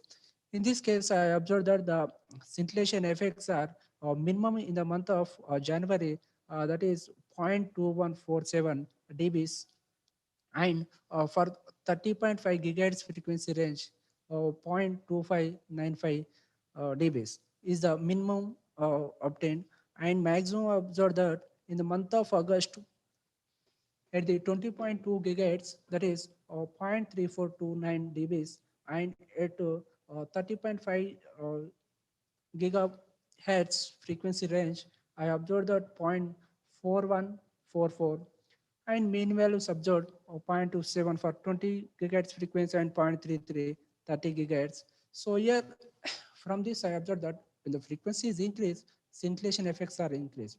Here scintillations are nothing but, yeah, the signal fluctuations occurred in the signal amplitude and angle with respect to the various climatical conditions.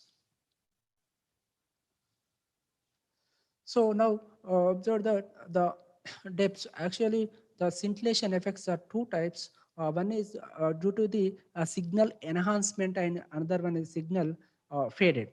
So your signal, sometimes signal is spreading and sometimes signal may faded or lost. Signal amplitude may get increased or decreased. So based on that, I'm consider two conditions here. One is signal enhancement case. Here consider signal enhanced from the probabilities considered 0.01 to the 50%, considered signal enhanced from 0.01 to 50. Here 0.01, at 0.01 the signal depth is 0.0665 dBs, and at 50 here the signal depth is 0.0896, and up to 50 here considered signal enhancement, and from 50 to 100 considered signal faded. Signal faded means here signal level may decreased.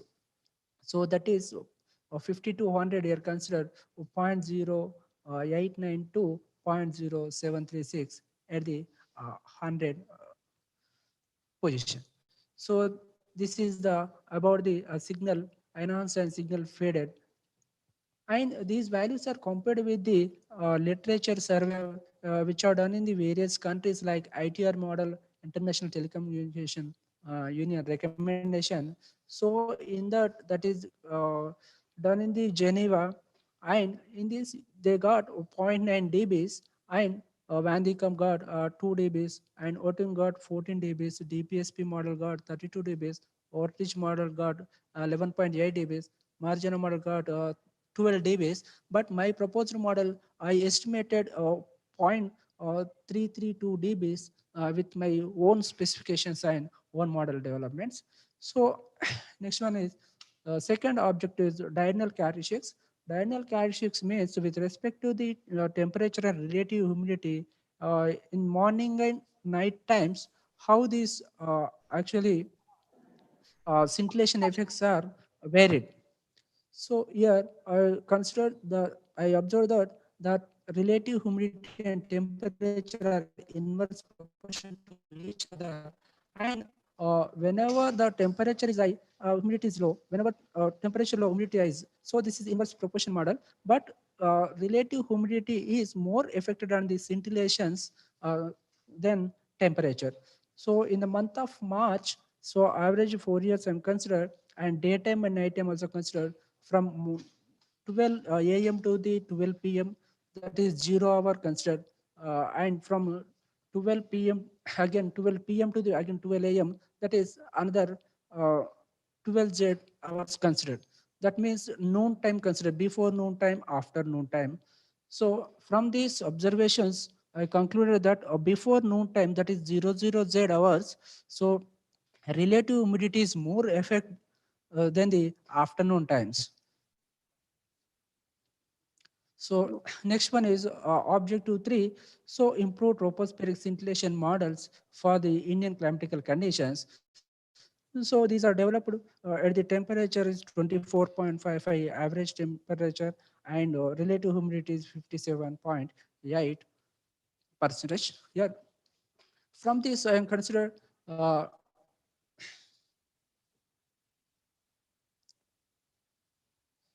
from this I am considered different parameters like uh, saturation water vapor pressure, that is 31.33 God, and average wet and radial refractivity, which is a function of the scintillation effects, that is 74.56, and path length considered 1000 meters. Actually, the troposphere at 1000 meters range, but 1 kilometer range, scintillation effects are more.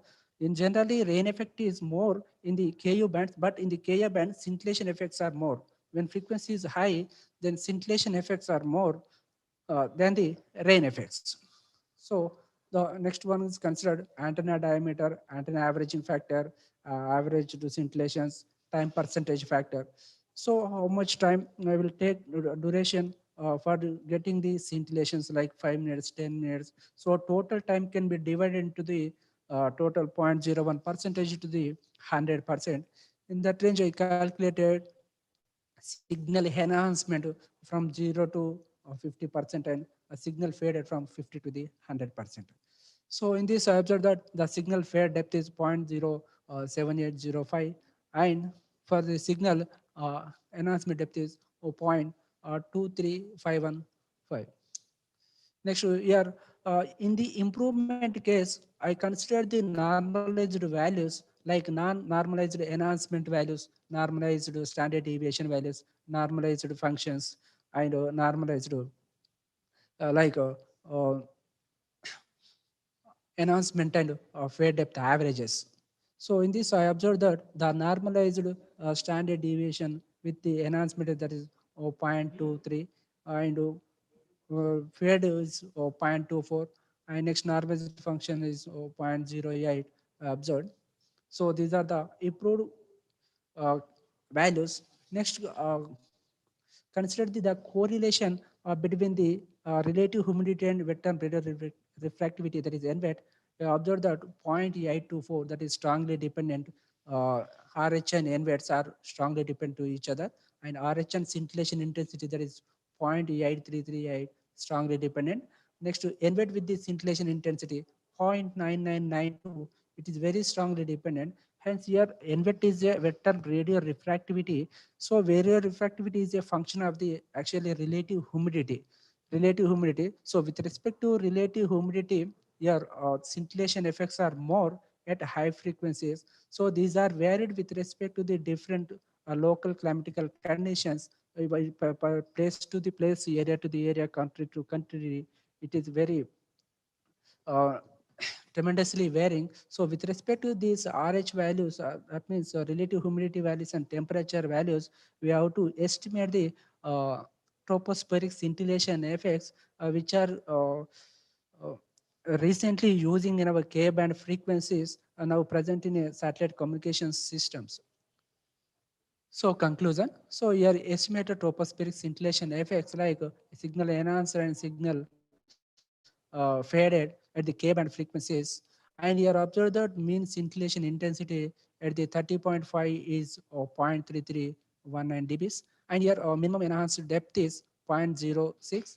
And from this, we have to consider the time percentage factor also, that is occurred in the 4.81 hours. And next, maximum of enhancement depth is 0.089 dBs. Your time percentage factor is 0.27. So that is 6.48 hours. So yet, from this, my conclusion is tropospheric scintillation effects are strongly dependent upon the frequencies and wet term radial refractivity and relative humidities, and diurnal characteristics also observed. Next, in the rainy season, scintillation effects are more than the other seasons. And your improved time percentage factor from 0.01% to the 50% is signal enhancement, and 50 to the 100% signal faded. So all these improved models we are considered the normalized depths with the scintillation intensity, and all these statistics are compared with the existing models. The results are adequate and highly satisfied for the Indian tropical climatical conditions. So for this future scope also, investigation on the scintillations at the different locations can be interested would be proposed, and investigations on the short-term scintillations predictions also recommended. So the prediction for the various parameters need to be in satellite links at the high frequency bands like V band, W band, so we can implement. So references. Thank you. Any questions? Okay, no, madam, no questions. Okay, then we'll move on to next presentation. Yeah. Invite Shankara Yuha Sridevi. Yes, ma'am. Can I Yeah. share the screen, ma'am? Yeah, sure. Madam, Gomati madam, Yes. please allow only with the presentations, madam. It will be very difficult. Yeah. Already I given a warning on that. Those who are not having PPTs will skip on to next presentation from here onwards. Yes, thank you. Thank you. Thank you.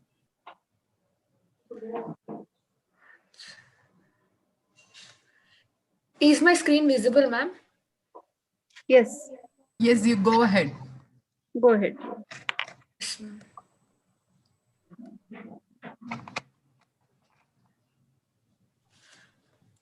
Good afternoon, everyone. This is Shankara Yuha Sridevi. My paper title is Design of High-Speed Approximate Redundant Binary Multiplier. I'm currently a MTech second year student in EC Department of G. Narayanamma Institute of Technology and Science. Pursued BTech in Electronics and Communication Engineering in Amrita Vishwa Vidyapeetham. Received Certificate of Merit during the academic year 2015 to 16.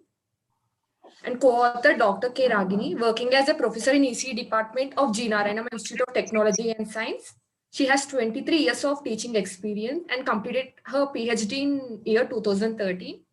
She had published papers in 35 reputed journals and authored 2 books, Variable Threshold MOSFETs and Variable Threshold MOSFET Applications in Research India Publications. Abstract. If we want to design any system, then power consumption and computational efficiency are important parameters. That is, power consumption should be less and computational efficiency should be more.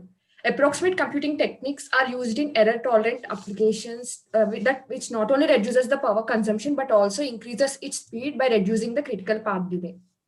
Applications of approximate computing technique are digital signal processing, multimedia, machine learning, pattern recognition. In this paper, the design of approximate redundant binary multiplier is studied and implemented, and a high-speed approximate redundant binary multiplier is designed using 2 redundant binary 4:2 compressors. These are the objectives of my paper: to design and implement existing approximate redundant binary multiplier ARBM using modified Booth encoder, to design high-speed approximate redundant binary multiplier 1 ARBM1 using approximate redundant binary 4:2 compressor 1 ARBC1, and to design a high-speed approximate redundant binary multiplier 2 using approximate redundant binary 4:2 compressor 2, and to compare this ARBM with ARBM 1 and 2 in terms of power and delay. This is the block diagram of existing approximate redundant binary multiplier. Here we are going to use modified Booth encoding scheme that is used to reduce the partial products into half. For any multiplication process, there will be multiplicand and multiplier. The multiplicand is loaded to partial product generator and multiplier is loaded to modified Booth encoder, which reduces the multiplier bits into half. Thereby, the partial product is reduced to the half. And the output of the modified Booth encoder is loaded to the partial product generator, and the partial product generator generates the partial product, and the accumulation of partial product is done using adders, carry look ahead adder, and the output of the adders is the final product. This is the modified Booth encoding algorithm where we are going to use in modified Booth encoder. Here, for example, for 6-bit multiplication, I have taken an example. A is 10, B is 5. A is multiplicand, B is multiplier. For normal multiplication, we get 36 partial products. But using modified Booth encoding scheme, we are going to take the multiplier and we are going to add one redundant bit, 0, and we are going to group 3 bits into one group. So 010 is one group, 001 is one group, 000 is one group. A modified Booth encoding algorithm is also known as radix 4 algorithm. In radix 4 algorithm, the radixes are -1, 0, and +1. So the positional weight of 0, 010 is 0 is 2 power 0, 1 is 2 power 1, 0 is 2 power 2. Similarly for these bits. And the positional weight of 0 is 2 power 0 into -1 plus 2 power 1 into 1 plus 2 power 2 into 0. By addition, we are going to the bit 1. This is the one encoded bit. Similarly for these two. we are going to get the encoded bits at 0, 1, 1. Instead of 6 bits, we are going to get the 3 bits. After multiplication, it will get the final output same as the normal multiplication. But here we get only 18 partial products instead of 36 partial products. This is the block diagram of high-speed approximate redundant binary multiplier 1. Everything is similar to the existing one, but in existing approximate redundant binary multiplier, for accumulation of partial products, we use carry look ahead adder, where there will be generation of carry, propagation of carry.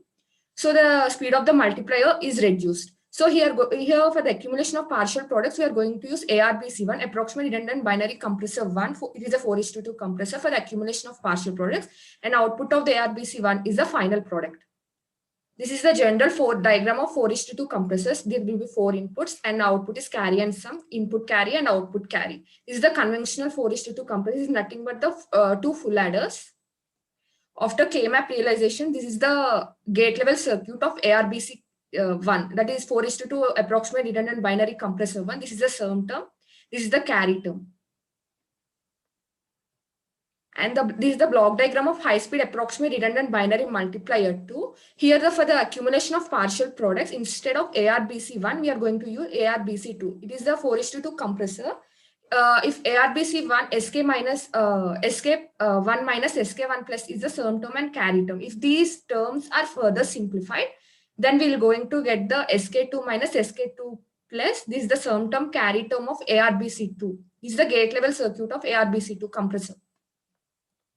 These are the results. This is the results of existing approximate redundant binary multiplier. I have simulated these results in Xilinx.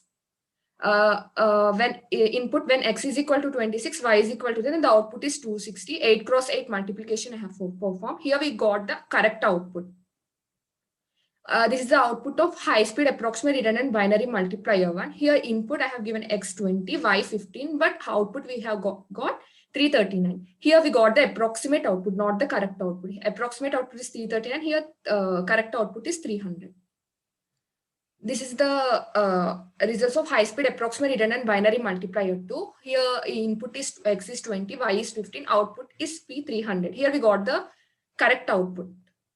This is the comparison in terms of power and delay of ARBM, ARBM1 and ARBM2. ARBM is power 0.263 watts and delay is 6.078 nanoseconds.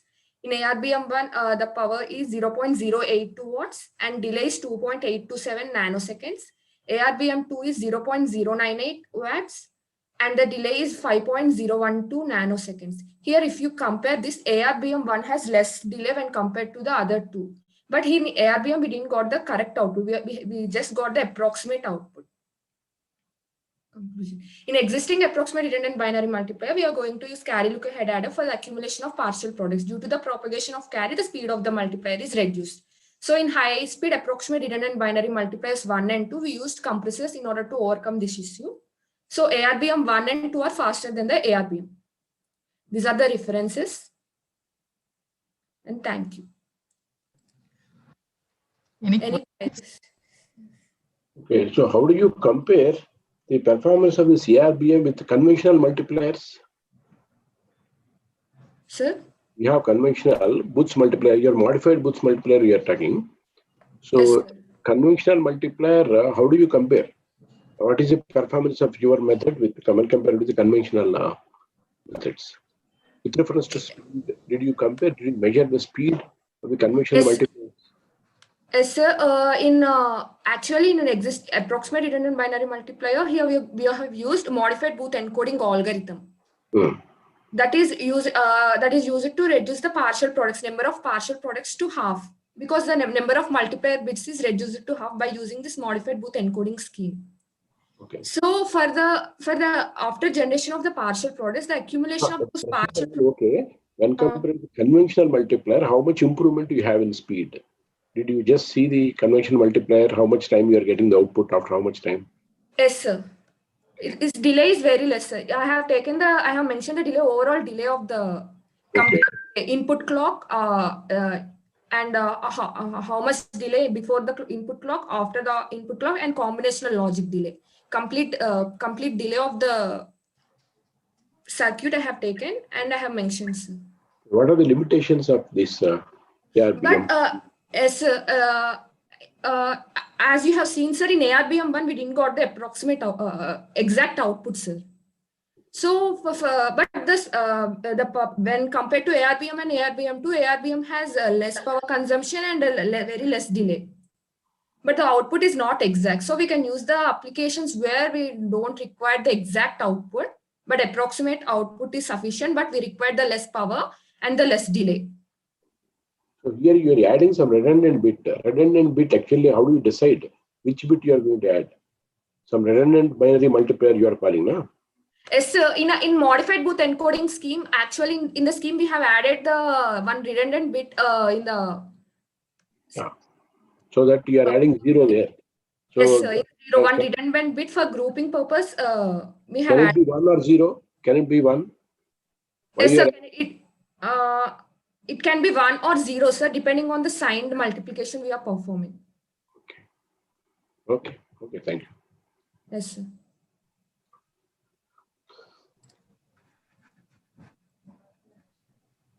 Thank you, sir. Thank you. Next, I call Vadet Chandrasekhar to come forward to present his paper. Mr. Chandrasekhar. Okay. Next, I call upon Shalini Shweta to come forward to present her paper.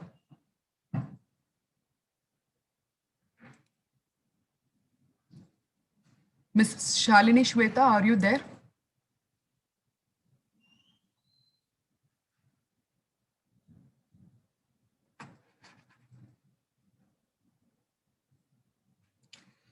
I request K.R. Batma to come forward to present his paper on drone technology to combat COVID-19. Yes, ma'am, I am there.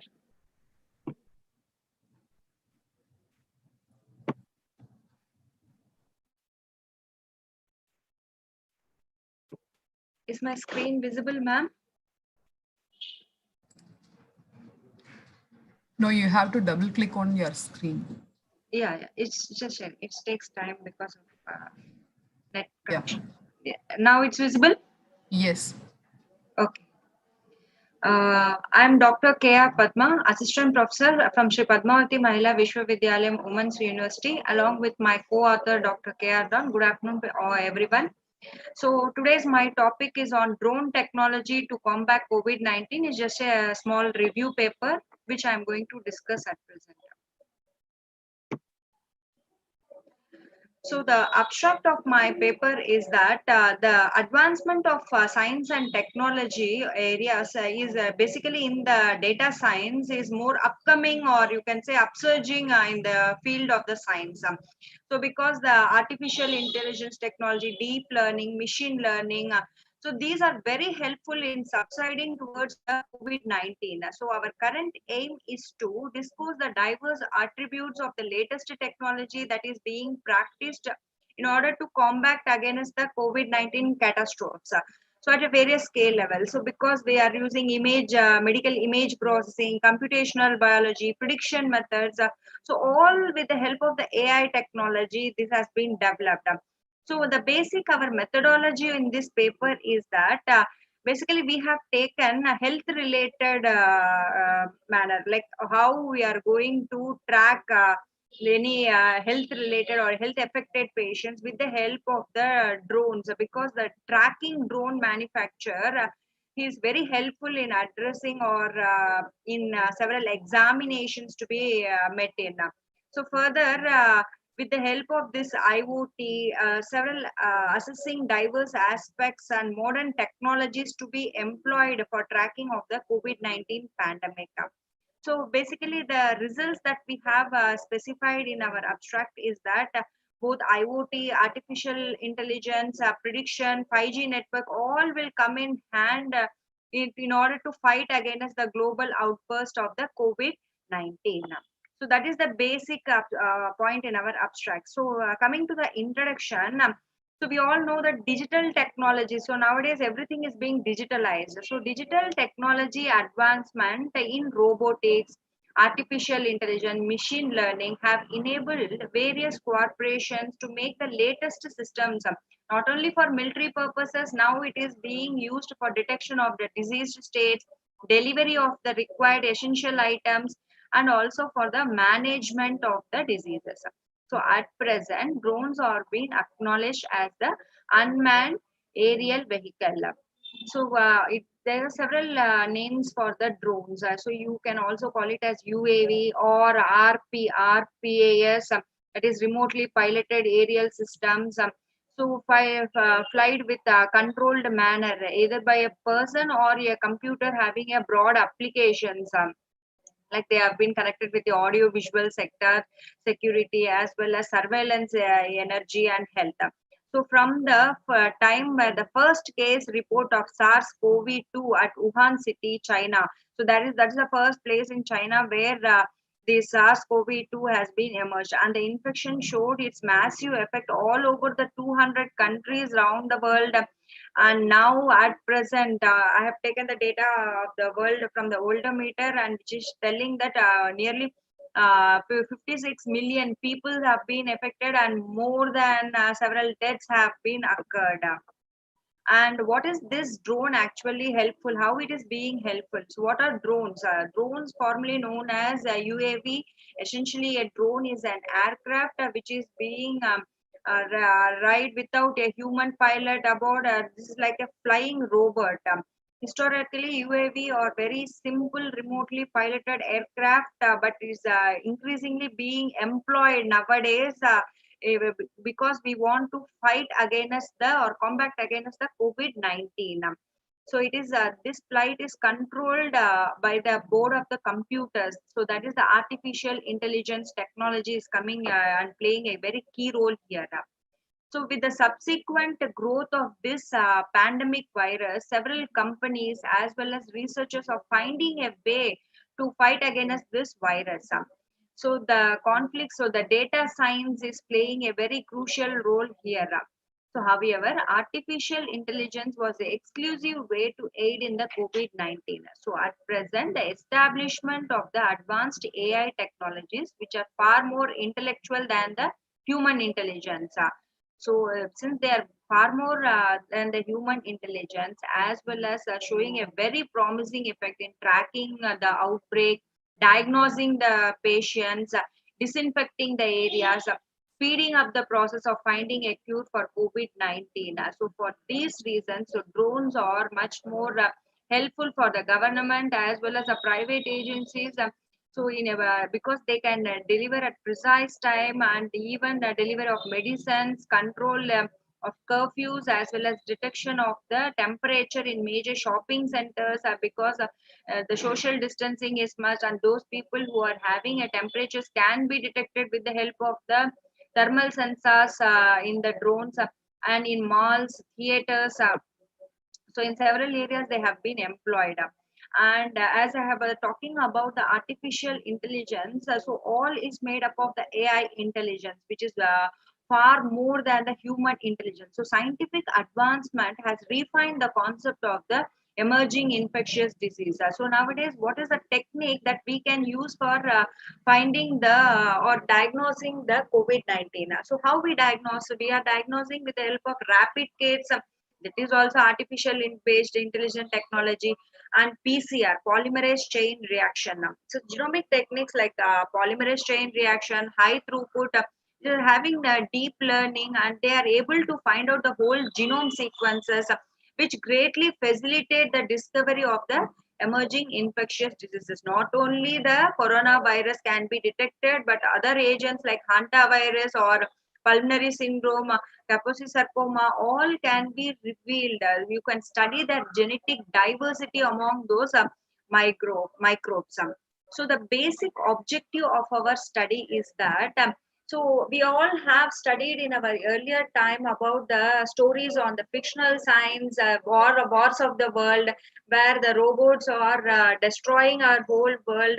But on the other part, in today, the field of the advancement is that in the science and technology area is like we are talking about data science, deep machine learning, this IoT, all the robots, 5G robots, all are very helpful in fighting against the COVID-19 pandemic. So the aim and objective of the current study is to address the diverse aspects of the recent technology that is being used to combat against the COVID-19 catastrophes with the help of the artificial intelligence.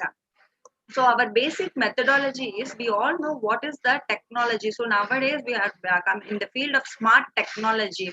So the technology is making lots of modification. The usage or knowledge of the tools is being far more increased. Like we are having several methods of organization to solve a problem and improve any kind of pre-existing problems. So everything like we are having a special or specific special functions to be performed. So that technology over the last 5 years has been rapidly expanding in the field, and it is unimaginable that we have smartphones. You can also take pictures. They're like acting as like fingerprints can be taken with the help of them. You can make calls in internet calls to foreign people also. So the technology has been improved. So computer revolution has taken place in the field of medicines also. So this is our 20th century. So where they became the central to Madam, you can medical care. conclude. You can Yeah. make it soon. Yeah, it is.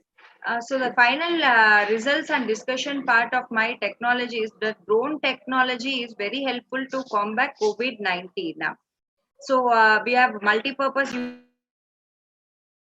food also, disinfecting several areas, and 5G robots, they can collect samples from the COVID-19 patients. So basic conclusion is that so the AI technology has caused revolution in today's world, and they are very helpful in combating of the COVID-19 as well as in reducing the stress among the healthcare professionals also.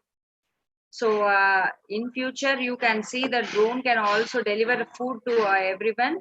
So the basic aspects of other thing is that nutrition and immunity can help to fight against the COVID-19. Help exercise and yoga also prevents from the diseases. Thank you.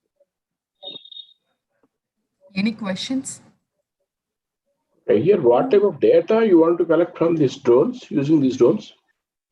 Sir, actually, this is what I am trying to say is, this is a review paper where I am trying to stress that so earlier drones were used for military purposes and several other purposes, but nowadays everybody is relying upon the drone technology because of this smart technology where you can help in diagnosing of the diseases. Like it can image processing, whether the patient is being infected with COVID-19 or not, CT scans.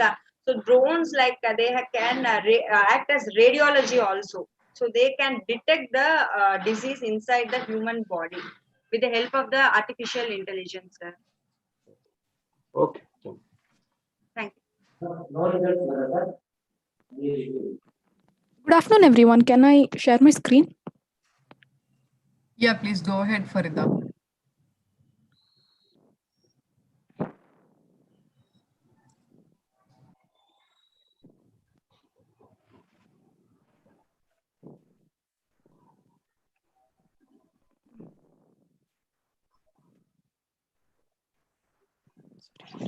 Excuse me.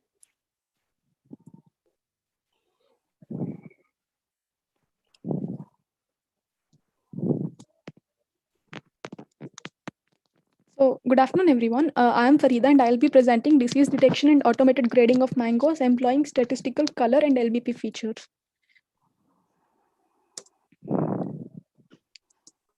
So, on this paper, 4 of us have worked. Mohammad Beg Mohammad was a professor at Department of EC, Andhra Loyola College. Myself, a final year BTech student. Santosh Kumar, my classmate, and Mallikarjun Rao, who is also a faculty at Department of EC. So in this paper, we'll be covering motivation, proposed method, results in observation, future scopes, and references.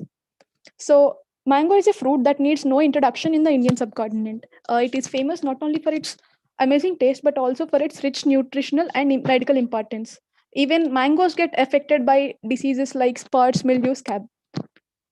So it becomes important that we segregate these mangoes based on their defects, diseases, and ripening stages. Usually, in food industry, this is done by human experts, which is not only tiring and challenging, but it's also strenuous. So in this paper, we have proposed a image processing approach for disease detection in mangoes and to discard them, and a machine learning approach for ripening stage classification of mangoes. So this is the proposed method that we will be using. In pre-processing, Ken dataset has been used. Ken dataset is a collection of 100 Alfonso mangoes. So for this doesn't have images that have diseases. So Mango Research Institute, Newsweed has supplied with us with those samples. So in this process, in the first process, what we do is we resize all the images to 400 into 600 pixels for decreasing the computational power. And then by converting these images into HSI plane, and then by making an estimated background, the estimated background is subtracted by using XOR function. The image that's obtained is converted to grayscale and then to binary. So this grayscale to binary conversion is called Otsu thresholding.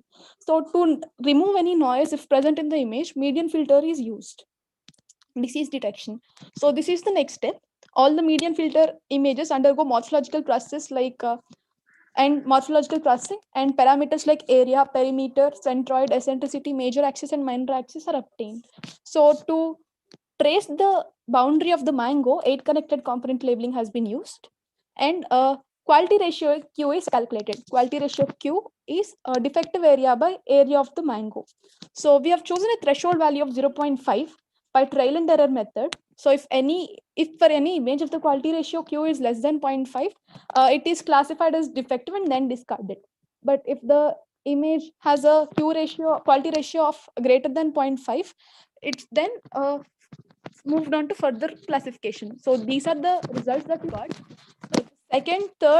Second, fourth and fifth mangoes have a quality ratio less than 0.5. So these are defective and they have been discarded. The next step of this is feature extraction, standardization, and selection. So feature is a distinctive attribute of the subject. So mangoes have three major features. That is we have calculated 3 major features from mangoes because of its color and also its texture. So statistical, color, and texture are the 3 features that have been classified that affect the classification. So we have chosen 10 statistical features, 24 color features in RGB and HSI planes, 59 local boundary patterns, which is used for analysis of texture, have been classified. So to avoid bias, standardization has been performed. So the standardization is performed such that the global mean becomes 0 and standard deviation becomes 1. So to reduce the dimensionality, we have almost got 1 or 3 features. To reduce the dimensionality of the features, neighborhood component analysis has been performed. The high ranking features are obtained. In the next slide, we'll be seeing the statistical features. These are 10: mean, homogeneity, energy, and etc.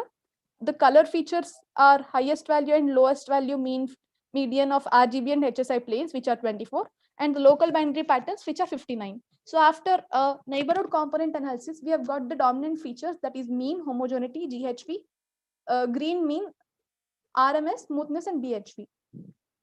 So these are the extracted features that we got, the dominant features, and these are the results. So after which, now that we have discarded the images and now that we are classifying it into ripening stages. So initially, mangoes are classified into 6 categories by human experts. They are unripe, early ripe, partially ripe. Please continue faster. Sure. I think you can wind up with the results. Sure, ma'am. It's semi-ripe, yeah. So we have performed a few classifiers, and K nearest neighbor and ensemble classifier outperformed their counterparts in terms of accuracy. So these are the performance metrics that we calculated and results and observations. So here we have seen that average accuracy for ensemble and KNN is higher. So even though conclusions and future scope, these images don't actually, what we can know from Ken dataset is it doesn't have any images which are mangoes with diseases. So we can actually use a DNN, deep neural network, for automatic feature extraction and to mitigate class imbalance. So these are the references that we have used. Thank you. Okay. Here, is it possible to identify the type of disease also? No, sir, we have tried, but that wasn't possible. So is there any failure case in which case you are unable to identify the detection disease in the mango? Sir, those diseases are of different kinds, and we didn't have enough data to classify them into specific diseases. Okay. You have not done that part. No, sir. Only okay. So suppose internally, if there is any problem in the mango, suppose outer skin is okay. Yes, sir. In that case, you are only taking image. Yes, sir. We are only considering images. So you'll not be able to detect internally if there is any problem. No, sir. We won't be able to detect that. Okay. Thank you. Thank you, sir.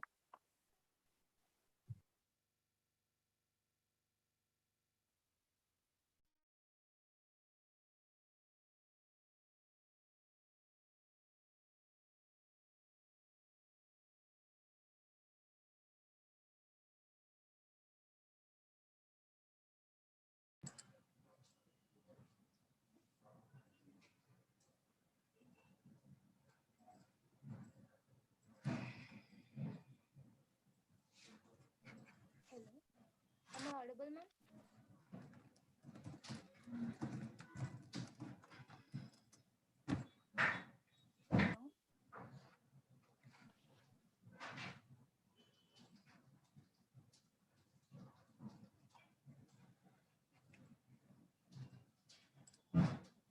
Hello, good afternoon, ma'am. Am I audible, ma'am? Yes, yeah, Is my presentation is visible, ma'am? not yet.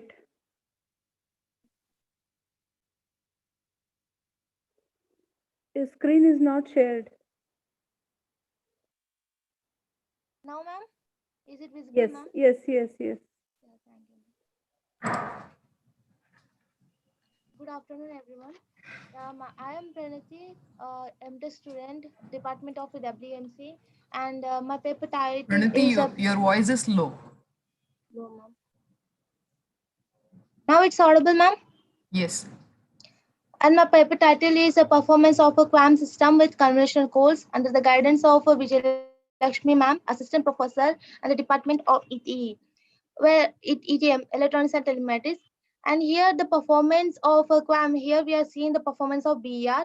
Why QAM is, because the QAM is a better modulation system comparing to the other, where we know the method that which it combines the two amplitude modulation signals into the single K channel, thereby doubling their efficiency, which also improves the high spectral efficiency will be achieved, and also to improve the reliability and the system performance, and reduce the noise efficiency. Where why conventional codes? Here we are using because it is widely used a coding method, which is error correcting code. It is one of the method in the forward error corrections. The main abstract, the main aim of the project is to calculate the BR value based on the QAM system using the channel coding technique in the conventional coding technique. The advantage of this system is two simple series from formula of the bit BR of a QAM signal using the coding technique. The relative power of the noise in the AWGN channel includes the SNR per sample in the actual input parameter to the AWGN function. Since the BR is represented by the BR tool, here we are using BR tool to get an accurate graph and analysis of each and conventional codes and a simple series from formula. The proposed approach frees us from the time-consuming computer simulations because of we are using Simulink process. And here we know that channel coding, which is used to improve the ability for the error detection and correction of the receiver. Channel encoders add some redundant bits to the input bit sequence, where it increases the bit rate and hence it increases the required bandwidth. There will be two types of error controls: the error detection and the retransmission, where F is which is a forward error correction. Here we are using conventional encoder. Here the conventional codes, the structure of the conventional codes is quite different from the block codes.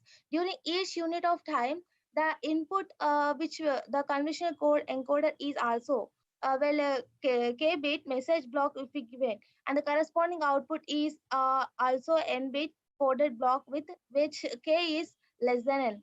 Each coded n bit output block depends not only on the corresponding K bit input message at the same time unit, but also on the m previous message. It will take the m previous message. Thus, the encoder has a k input lines, n output lines, and the memory of the order m, which is nothing but previous one. Each message sequence is encoded into a coded sequence. The set of all possible code sequence produced by the encoder is called NKM. Here we'll see where the code word length, and K is the message length, and V is the constraint length. This is the method which we are using here, the process.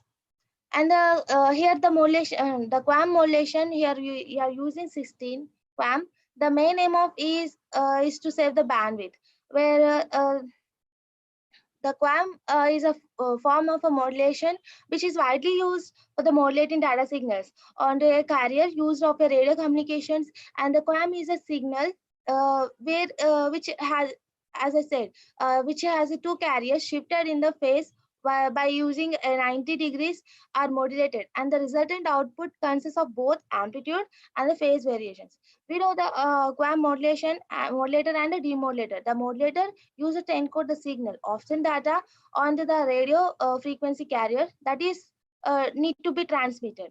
But then the demodulator is used at the remote session to extract the signal from the RF carrier so that it can be used at the remote end, which it retrieves the original signal. QAM, 16 state quadrature modulation. And here we are using the software is Simulink, MATLAB Simulink. Simulink is a block diagram, which is environment of a multi-domain simulations and a model-based design, which it is also having the libraries, tools, and other design, and it also runs a background where we can use BR tool. It supports system level design, simulation, atomic code, generation, and the continuous test and verification of the embedded systems. It enabling you to incorporate MATLAB algorithms into a model, and it exports simulation results to the MATLAB for further analysis. The choice of this path is left to the use, but each path will lead to the same solutions. Here the problem formulation in the communication system, data is transmitted by the transmitter and the receiver which receives the corrupted data. The performance of the communication system can be measured by the parameter BR. The bit error rate is defined as the rate at which the errors occurs in the transmission system, where BR has a no limit that which expressed in the percentages. And the main objectives of this paper is to study the various existing communication systems using different modulation techniques, and to implement the QAM and the modulation and the demolition with the convolutional code in the communication system, where to analyze the BR performance of QAM system with the convolutional codes by using the Simulink MATLAB. And here is a block diagram of a QAM system using convolutional codes, where here we use here the transmitter section will be consisting of a binary sequence which acts as a source, and then the random bits are encoded using the conventional, and it is modulated by using the 16 QAM. The output of the waveform is passed to the AWGN, which produces a noise, and the complex waveform is demodulated and decoded by using a Viterbi decoder. Why Viterbi decoder has a function of decoding and convolutional encoded bit streams by using a specific rate or a generator matrix. And the output of the decoder that which compares with the bits of the random generator to obtain the BR, and the BR which performs of a conventional core system using Viterbi decoding algorithm provides much better results when comparing to the trails and the other LDPC. This is the process, and the results simulation parameters. need to be set each parameter. It's a sample time is 1, modulation type is a QAM, and type of channel we are using is AWGN, and number of bits is, we have taken 2000 bits, and the number of bit per sample bit per symbol is 1. And here I have taken 3D graph because we are getting a linear which is having a similar which we can't identify, where BR and EB by which is nothing but SNR, and BR will be reduced.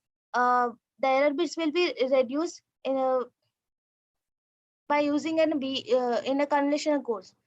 Here I have taken values by using a BR tool because it gives an we will be having 3 parameters like theoretical, semi-analytic, and Mount Carlo.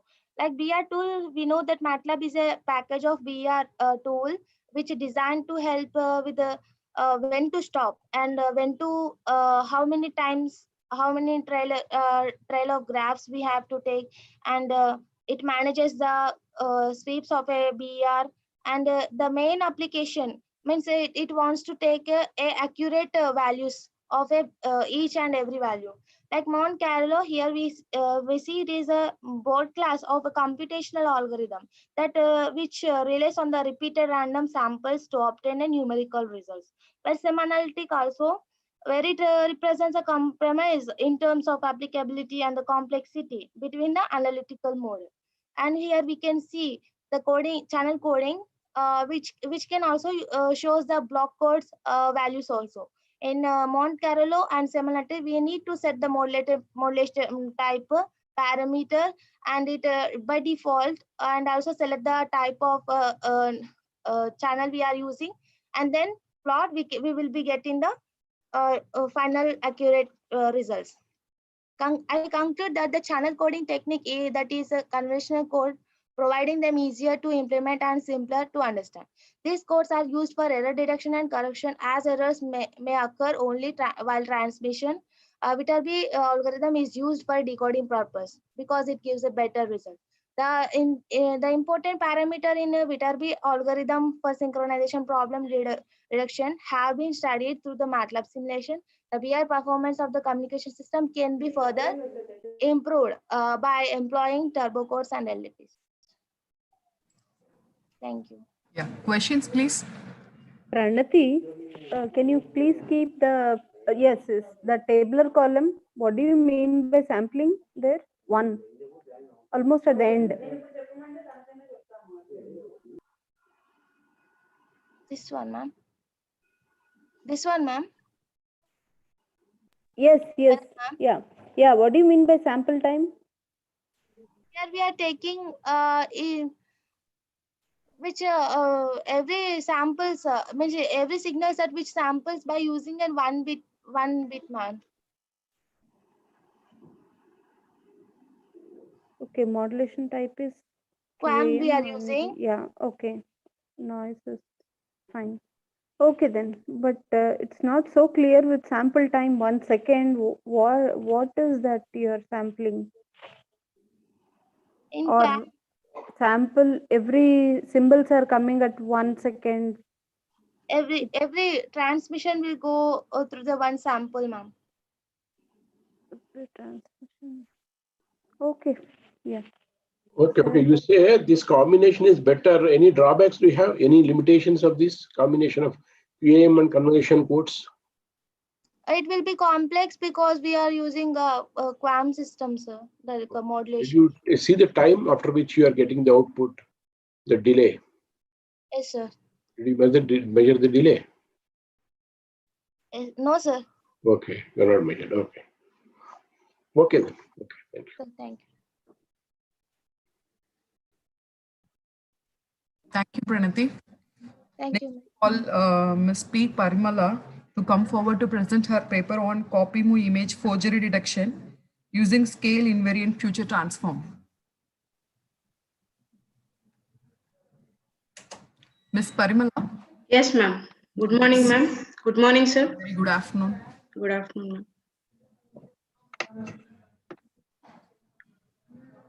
Ma'am, is my PPT visible? Yeah, you can go ahead. Yeah.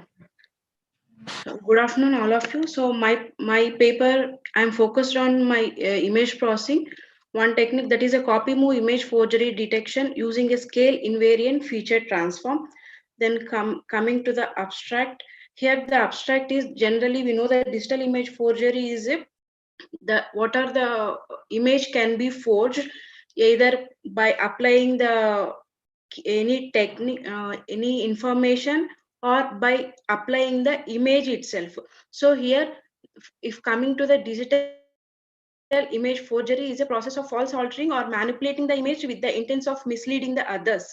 So we have many advanced software tools are there, like Adobe Photoshop, Adobe Premiere, like that. So we need a strong demand for valid and robust authentication method to find whether the picture is original or not. So if coming to the classification of digital image forgery, we have two types of approaches are there. That is, one is an active approach and second is a passive approach. So here to detect the image forgery, we have two types, active and passive. Under the active approach, digital watermarking and digital signature. Next, coming to the passive approach, based on tampering, copy move, image splicing, and image retouching. So if coming to the active approach, there is here we can observe in active approach, there is a watermark and digital signature. In both the techniques, the key or any data set will be encrypted with the original image. So at the receiver side, the key should be there to decrypt the image to avoid the security reasons. The one disadvantage of this active approach is if you miss the key, there is no chance of getting recover the image itself. One more, when we are applying the key to the image, there is a chances of pixel damage. One disadvantage of active approach is this, when we go for the forgery detection. Coming to the passive approach, we have again three types: copy move forgery, image splicing, and image retouching. Copy move forgery means, here we can observe the copy move forgery is any part of the image is copied and pasted within the image itself is called a copy move forgery. Coming to the image splice, one part of the image is copied and pasted to the other image, it is image splicing. So these are three types of forgeries. Here, by using these, we have two types of techniques: block based technique and key point based techniques to detect the forgery. He can, by my existing technique, there is a discrete cosine transform, that is a block based technique, but my proposed is a key point based method, shift method, that is a scale invariant feature transform. I can show you the discrete cosine transform method result. This is which is a block based technique. Here we can observe actually the one bird is the original one, the second one is a tampered one. But after I give this input to my DCT algorithm, both got blurred. We cannot able to find which is the original, which is a tampered one. That is a one drawback of this block based technique. One more is here is, when I apply the geometric transformation like rotation, scaling to the tampered one, it is not able to find the tampered region. But my aim of forgery detection is, I want to detect only the tampered one, even though after I apply the geometric transformation. That is why I went to the proposed method, that is a key-based technique, scale invariant feature transform. This is an algorithm to detect and describe the local image features. So here, with the help of this shift algorithm, I am finding the features, local image features. So these features are based on appearance of the object at interest points or invariant to image scale and rotation. So they are robust to change in illumination, noise, and minor changes in viewpoint. Coming to the flow chart of my proposed model, pre-processing, and that is the image which I am giving to my algorithm is a RGB to gray image I am giving. After that, features will be extracted, as well as the features are detected and described with the help of this shift algorithm. So after that, the vectors will be form the clusters. From the group of the clusters, the mean value, or with the help of agglomerative clustering, we are finding the matched features. After that, ransack, random sample consonance algorithm I am using to find the false positive removal. So coming the step-by-step algorithm, here I can show you my input is this first one is a original image I am giving it is a tampered image I am giving it as an input, and next it is converted into the grayscale image. After that, after converting it to the grayscale image, these are the four main steps will be involved. The first one is the scale space extrema detection. Here the each pixel or each key points, each pixels will be converted into the key points. We are calculating the key points with the help of this dot pyramid formation of the image. So here the Gaussian distribution, the image here I can show you the equation also. The image will be convolved with the Gaussian equation. After that, the key point will be find out. The key point can be find out. This is the dot pyramid formation of the approximate image, whether the rows are the number of steps. Number of steps mean the single image will be smoothened step by step. Now, the columns are act as octaves.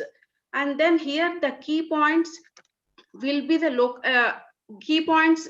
I have to find first the local key points. For that, each pixel will be convolved with the total 8 neighboring in the current image, 9 neighboring in the scale above, 9 neighbors in the scale below.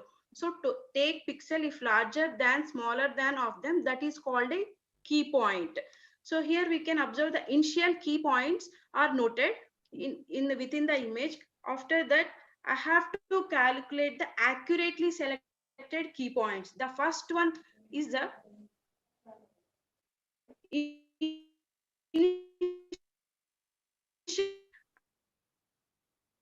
I have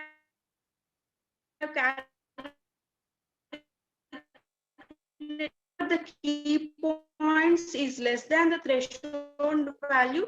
I'll just remove the key points. After that, assignment of orientation. So assignment of orientation. So with the help of this assignment of orientation, the key point can be fixed even though after applying the geometric transformation of the tampered image. Hello, ma'am, am I audible? Yes, Parimala, continue.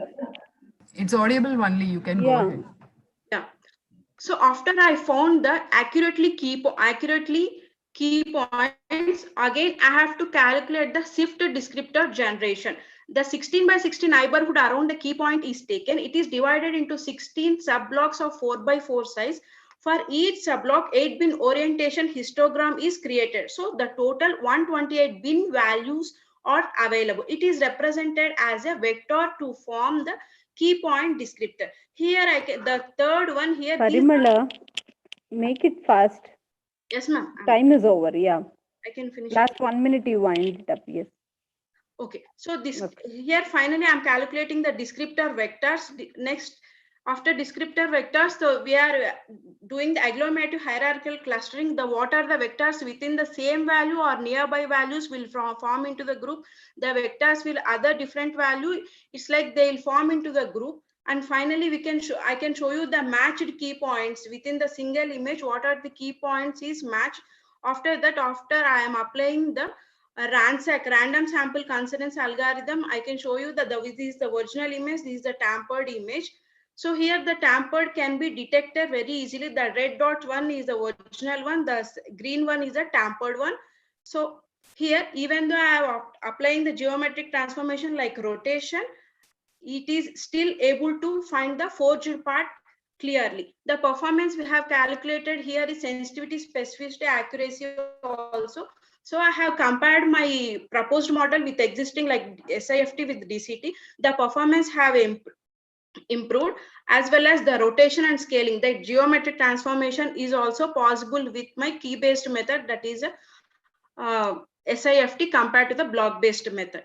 This is a conclusion. Whatever I found out, and the future scope can be if the shift can be added with the E-shift and SURF, super robust feature algorithm can be combined to improve the overall performance of the proposed system. Yeah, thank you, ma'am. Yeah, any questions, please? The computational time will be more if you are using all the what do you mean? These features, surf features and all. Is it true? How much is the computational time? Parimala? Computational time is 5.6 seconds, ma'am. with when I'm doing SIFT. Okay, that's what. Okay. Yeah, ma'am. But the computational time is same for DCT also. But Okay. is Mm-hmm. here I cannot say computational time is reduced. Both I got for 5.6 seconds only, ma'am. But the features, the output, what I got accurately. Okay. Yeah, ma'am. Okay, then fine. Yeah. Sir. Thank you, Ms. Parimala. Yeah, thank you, ma'am. Thank you. Next, I call upon Ms. Bai Nuretia, I Diploma, to come forward to present her paper.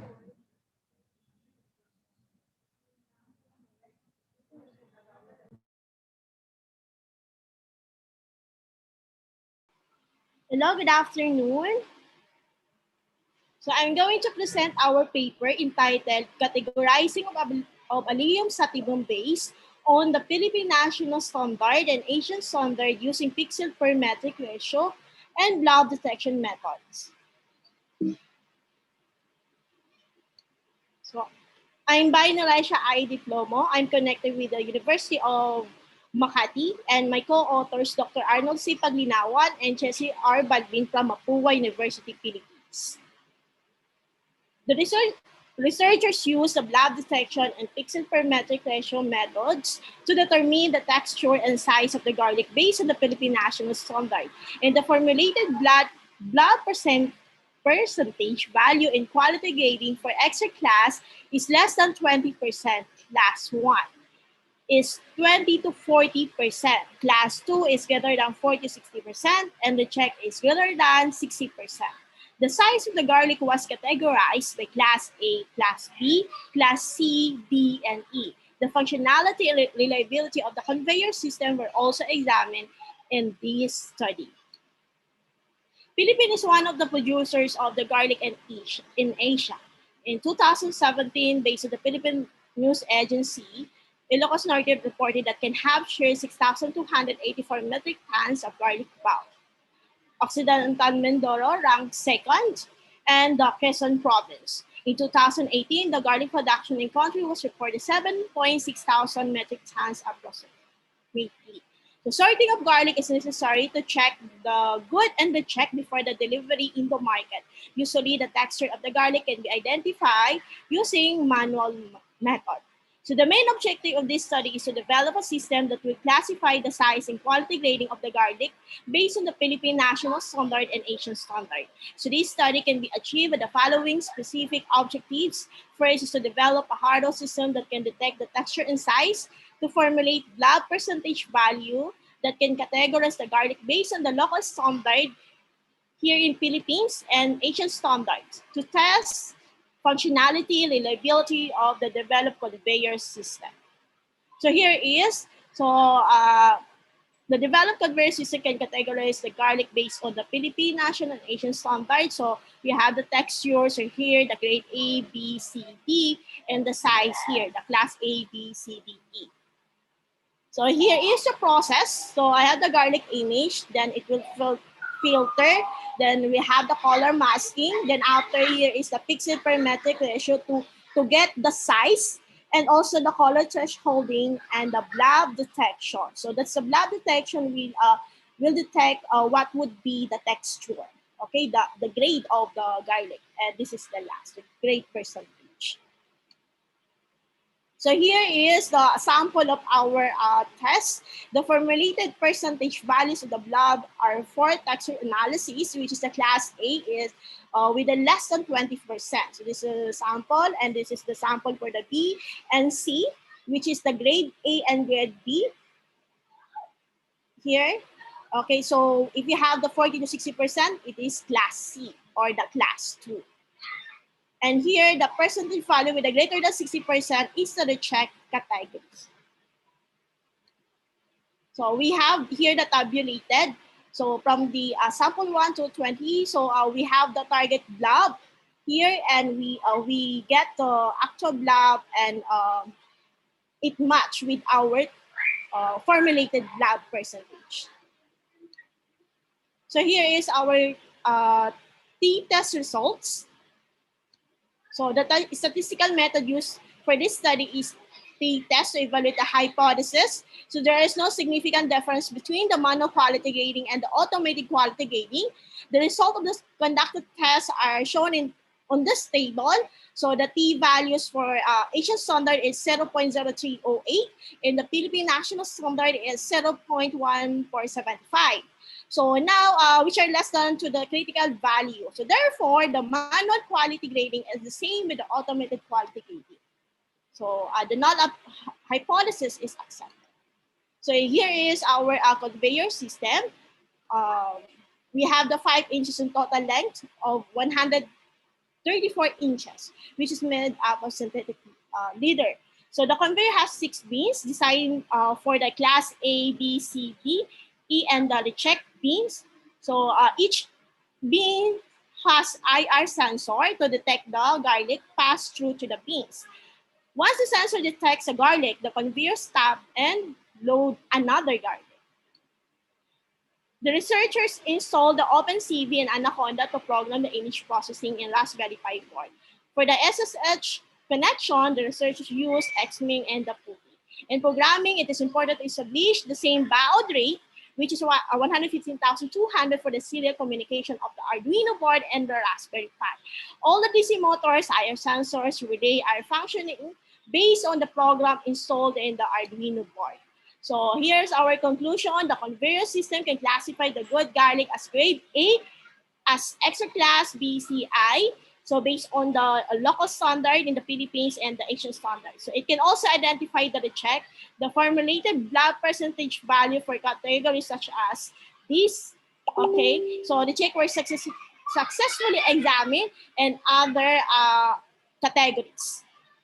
So based on the test conducted, the formulated blood percentage were matched with the grade classifications that we have. So overall, the textured bulb of garlic can be identified using the blood percentage values range as formulated in the study. The functionality and reliability of the conveyor system were also checked from actual to formulated values. So therefore, the objective of this study were met successfully. So here are our reference. Okay, we would like to express our gratitude to our friends and our co-faculty members from Mapua University, Jose Rizal University, from University of Makati here in the Philippines, who give their utmost assistance towards the accomplishment of our works, and also our Robotica, the robotics and automation solutions. So thank you very much for this. Thank you. Thank you, Nuresha. Yes. Any questions, please?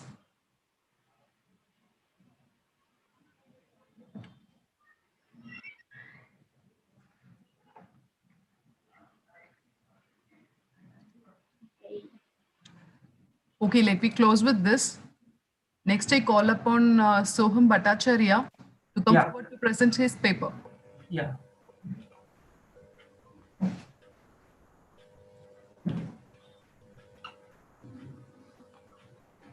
Yeah, good afternoon, ma'am. Good afternoon, sir.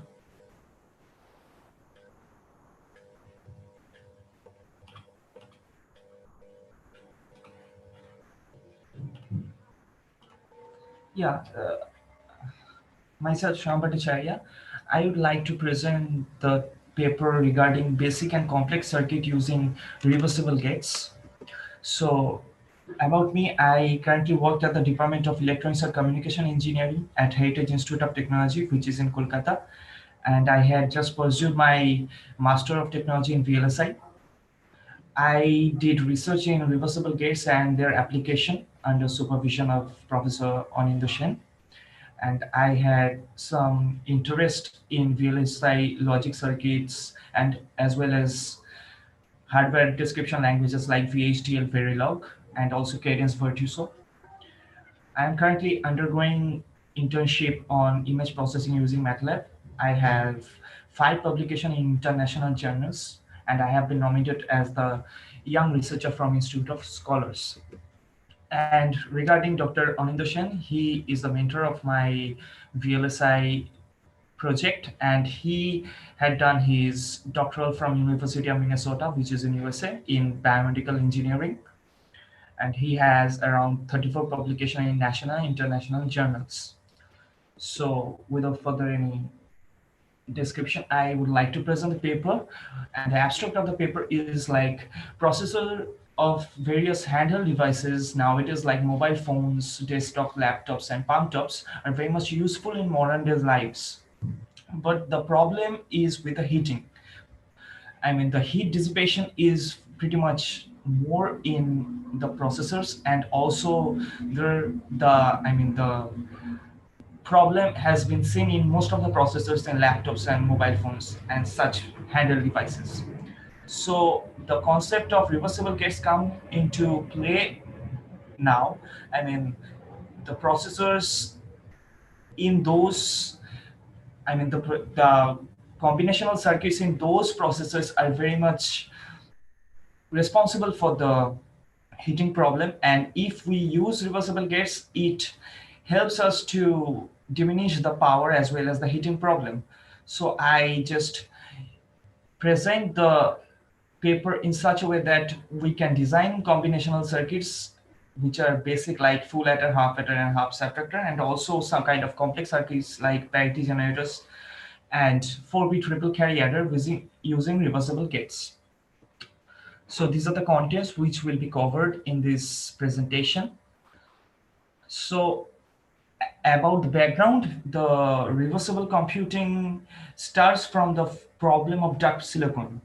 What is this dark silicon? Dark silicon is nothing but the amount of circuitry of an IC that cannot be powered on at the nominal operating voltage for a given thermal design power constant. We all know that this is a challenge in the era of nanometer semiconductor nodes, and this emergence of dark silicon introduces several changes on the computer architecture, electronic design, automation, and as well as hardware software core design communities. So the first reversible gate concept was proposed by Lander, who is a scientist, who told that the amount of energy dissipated for every irreversible bit operation is at least kT LNT joules, where K stands for the Boltzmann constant and T as the absolute temperature. The motivation of this work comes from the era of nanometer semiconductor nodes with the failure of Dehner scaling. What is this Dehner scaling? The Dehner scaling is nothing but the transistor scaling as well as the voltage scaling, which are in line with each other. In the next slide, you will get to see that this is the transistor scaling and this is the voltage scaling, which are no longer in line with each other. This is a failure of the Dehner scaling. And from that concept, the reversible gate come into play, and where reversible gates play a vital role in diminishing the power as well as the heat in the processors. There are two types of reversibility. The first one is the logical reversibility, and the second one is the physical reversibility. The logical reversibility is a process in which any early stage can be recovered in computing backwards or uncomputing the results. And the physical reversibility refers to no energy dissipation of heat in the processor. So according to the cases, after physical reversibility, logical reversibility is achieved. We all know, and a processor that can use only 5% of the transistors at any given time will vary with a processor which can use 50% of its transistor. That means, suppose we have 50 units in any processor. So nowadays, in the processors of nowadays, we can use 10 at a time, suppose. So the heat dissipation is coming from that 10 units. After that, when we use another 10 units, the heat dissipation comes from that 10 units, and so on. So using the reversible gates, the units can be used at the same time, and for that reason, the heat dissipation can be diminished. Ma'am, am I audible? Yes. Audible, you can go ahead. Okay, thank you. Yeah, and these are the properties of the reversible gates. So reversible gate are nothing but n input and n output device with one-to-one mapping. That means when we use 3 inputs, suppose, we will get 3 output, and the properties to determine the complexity as well as the performance of the circuits are the number of the reversible gates used in the circuit. The next one is the garbage output, which means the number of outputs which are not used in the reversible gates, and as well as the quantum cost, which determines the cost of the circuit with respect to the cost of a primitive gate. So these are the basic reversible gates which I have used in my presentation. These are NOT gate, Feynman gate, double Feynman gate, HNG gate, Toffoli gate, Perez gate, Fredkin gate, and TSG gate. These are the block diagrams and as well as the truth table which of the NOT gate, which can be used as also a combinational gate. This is for the Feynman gate. This is for double Feynman gate. This is for Toffoli. This is Fredkin, HNG, TSG, and Perez. So using this gate, I have done a Boolean expression. This is a Boolean expression, and I had represented that Boolean expression using those reversible gates, using Fredkin gate and Toffoli gate. So these are some basic combinational gates using reversible gates. Basic combinational circuit using reversible gate. This is a half adder, and this is the truth table used using the reversible gate. The next one is the full adder using HNG gate, and as well as the truth table is shown in the presentation. And these are the on-chip power and the delay calculation which I have done using VHDL. This is for TSG gate, and this is for TSG gate for half adder, TSG gate for half subtractor, and full adder I have done using 3 gates which are HNG, Perez, and TSG. So these are the on-chip power and these are the propagation delay. So I have calculated the minimum delay from the propagation delay and as well as the maximum delay using VHDL. And after that, I had done some kind of layouts which are not showing in, which are not shown in this presentation. I have done those layouts of those circuit using reversible gate using Cadence Virtuoso. And these are some complex combinational circuit using reversible gate. This is a event parity generator, and this is the truth table of event parity generator. This is odd parity generator using HNG gate. This is the truth table, and this is 4-bit ripple carry adder. So in this diagram, you can see that the 4-bit ripple carry generator is generated using the reversible gate using HNG gate. So from this performance analysis, let us take 4-bit ripple carry adder. So here the garbage output is 8. So from this diagram, this A0, B0, A1, B1, A2, B2, and A3, B3 are the garbage output. You can see these are the garbage output which are not used in the circuit anymore. That's why this is the garbage output. And number of reversible gates here are showing us 4. So HNG gates are there. There are 4 HNG gates. That's why 4 is the number of the reversible gates. And the percentage usage of output is calculated as the number of reversible gates divided by total number of the outputs which are used and divided by total number of outputs. From that, we get 50% percentage usage of the outputs which are used in the circuit. So to conclude, I can say that as we all know that a processor using reversible gate that can only use 5% of the transistor at any given time will always vary with the characteristics from that which use 50%. So using reversible gates, the first thing was proposed by Toffoli and as well as Bennett, who told that it is possible to build a sequential computer using reversible gate. And after that, the topic has been closed. This has been developed in 1992, and after that the topic is closed, and some scientist has developed some kind of gates, but no one has till now developed a processor using reversible gate. So my aim for doing research work is to develop a processor using reversible gate so that the problem of the whole world regarding the heat dissipation of transistor can be solved. And these are the references which I have used in this presentation, and these are my contact details. So if any questions are there, you may any questions? Thank you. No questions. Yeah. Bhattacharya. Yeah, Mr. sir. Bhattacharya. Yes, sir. Why that propagation delay, that minimum and maximum difference is there? 6 nanosecond you got and 2 nanosecond. Why that much variation? Yeah, at first I had developed the propagation delay of a normal combinational circuit like full adder and half adder. So after that, using this reversible gate, I have compared that, and I had seen that the propagation delay is pretty much less regarding the combinational circuit as well as the power. That's why.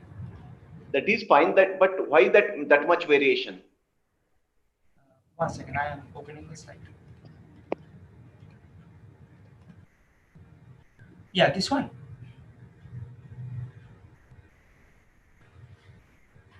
Hello. Hello. This slide. I because this minimum delay and this one, right? Yeah, minimum and maximum. That Yeah. variation is there. What's the reason for that? I had done, I mean, the basic layout and as well as the circuit representation I have done using VHDL. And according to the VHDL, I had seen the maximum delay. These are the, I mean, the delays which are present in the VHDL. And I had done it using VHDL, so the, I mean, the power as well as the maximum delay has been seen over there. And the table which has been given over there is represented as the maximum delay using those VHDL of the reversible circuits as well as the maximum delay. That's why I am presenting this here like this. Okay. Yeah.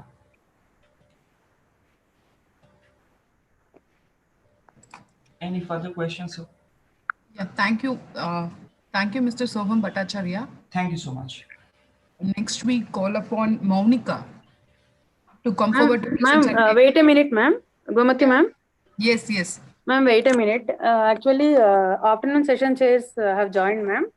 Okay, yeah, So please let us give us introduce brief them, ma'am. intro. Let us welcome them for the event. Yeah, sure. So from our department, Bhavana, Assistant Professor from EC Department, she is going to introduce Dr. B. Ramadevi and Dr. Rajkumar, sir, ma'am.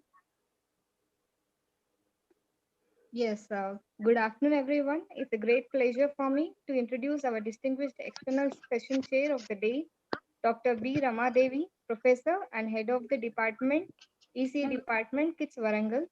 Dr. B. Ramadevi holds doctorate from Day-2 Hyderabad and a leading expert in wireless communication field. She has progressive and responsible teaching experience over 20 years from various educational institutions and now currently serving as head of the department in Kits Warangal. She has filed 5 patents, authored 3 books, published 18 journals in various national and international journals. She has presented 18 papers in various national and international conferences. She has handled funded projects of worth rupees 58,691 rupees, sponsored by KITS in-house R&D funding. She is currently handling projects titled Atmospheric Water Generator Plant, that is extraction of drinking water from air humidity, and Vegetable Garden House of worth rupees 8 lakhs and 6 lakhs respectively, sponsored by Vanavasi Kalyana Parishad, Warangal. She is the Secretary General at APTS Academic of Technology chapter and also the co-founder of Amrita Vashini. She was also awarded ISTE Best Chapter Award. Her achievements continue to be extended by being an active reviewer for various journals and publications. We are happy to have you here with us, ma'am, and we heartily welcome you for this technical session of International Conference. Thank you, Ma. Thank you very much. Good afternoon to you all. And I would also like to introduce our internal session chair, Dr. Rajkumar L. Biridhar, sir. It's a great privilege for me to introduce our internal session chair, Dr. Rajkumar L. Biridhar, Professor in ETM Department from G. Narayanamma Institute of Technology and Sciences. Dr. Rajkumar L. Biridhar holds doctorate in the area of signal and image processing from Visvesvaraya Technological University, Belgaum. Sir has tremendous teaching experience over 17 years. Sir has published 30 papers in various national and international journals. Sir has presented 7 papers in various national and international conferences. Sir authored 2 books. Sir is currently guiding 4 research scholars. Sir guided many BTech and MTech projects. We warmly welcome you, sir, for this technical session. Thank you, Bhavana. Thank you. Thank you. Thank you, sir. Thank you to the coordinator and head of the department also. Yeah, I welcome all the session chairs for this session on behalf of IFERP. Welcome, sir. Welcome, ma'am. Then shall we go ahead with session now? Yeah. Yes, ma'am. Yeah. Yes, Then yes. I call Maunika. Gautami, madam. Yeah. Yeah, madam. There is a small request to you, madam. Can you please share that YouTube link in the chat box, ma'am? Yeah, actually, it's not possible through Zoom chat box. Do you have WhatsApp? Means you can WhatsApp me. I will send you the YouTube link immediately. Can you share with either Vijay Lakshmi madam or Padmaja madam? I will collect. Yeah, it's already shared. I will share once again. Okay, thank you, ma'am. Yeah, next I call Maunika to come forward to present her paper.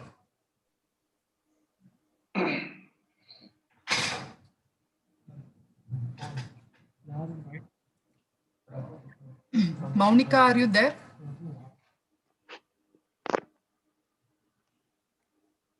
Miss Maunika?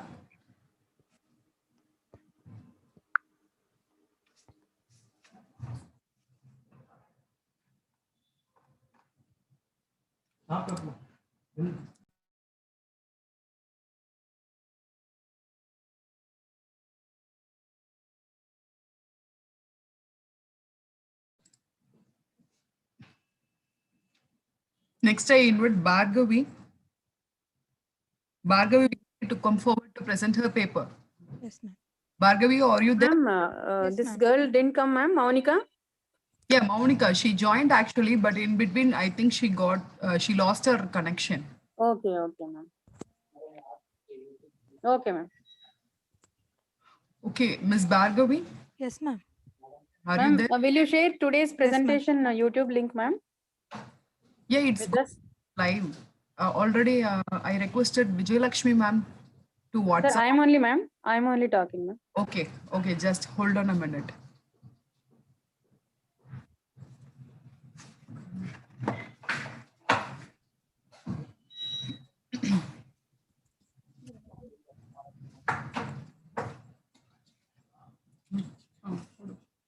Chicken.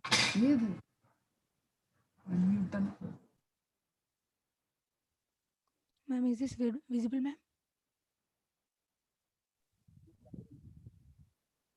Yes. Can I start, ma'am?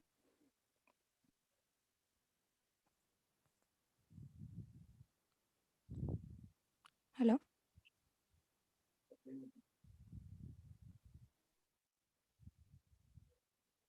Can I start, ma'am? Yeah, yes. Okay. Good afternoon, one and all. I am Bhargavi. Today I am going to explain about design and implementation of smart car parking system. And my co-author is Dr. C. Padmaja, Assistant Professor of... Bhargavi, your voice is little bit low. A little bit louder. Okay, ma'am. And my co-author name is Dr. C. Padmaja, Assistant Professor in GNIT, G. Narayanama Institute of Technology and Science. And today I am going to explain about design and implementation of smart parking system. And coming to the introduction.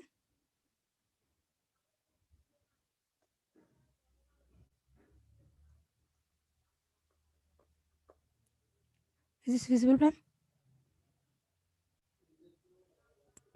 Yes, ma, you go ahead. Okay. Basically, we have to know about parking system and need of this parking system. Basically, a car parking system is a mechanical device. These are powered by electric motors that moves vehicles into a storage position. The parking system is smart enough to regulate traffic at any point of time. In past times, people used to travel by public transportation, but nowadays the number of people using their own vehicles such as cars and motorcycles. A smart vehicle parking is a system that helps drivers to find a vacant spot using sensors in each parking space by detecting the presence or absence of a vehicle. And coming to the problem definition, nothing but aim. That is, in this, we have to create the completely automated car parking system with minimal human interface. And also for developing this project, car parking system is to managing entry and exits of car from parking area.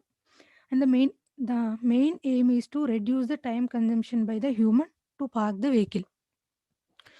These are the hardware components and software components using in my project. IR sensors, temperature sensors, fire sensors, alarms, Arduino board, LCD display and camera sensors. And the software is NI LabVIEW and Arduino software. And this is the existing system. In the existing system, this is the diagram for the existing system. In this is the entry gate. At this entry gate, we are having display board to show the availability of parking slots. When a car approaches to the entry gate, computer will decide whether any space is available or not. If no space is available, the computer will then send signals to entry gate to keep the gate closed, and also to monitor to display the message as car park is full. If there is any space in the park, the user will enter his car number in the keyboard located at the entry gate will open to allow the car to enter into the park. And these are the features of my existing system and these are the drawbacks. And coming to a proposed system, this is the data flow diagram for my proposed system.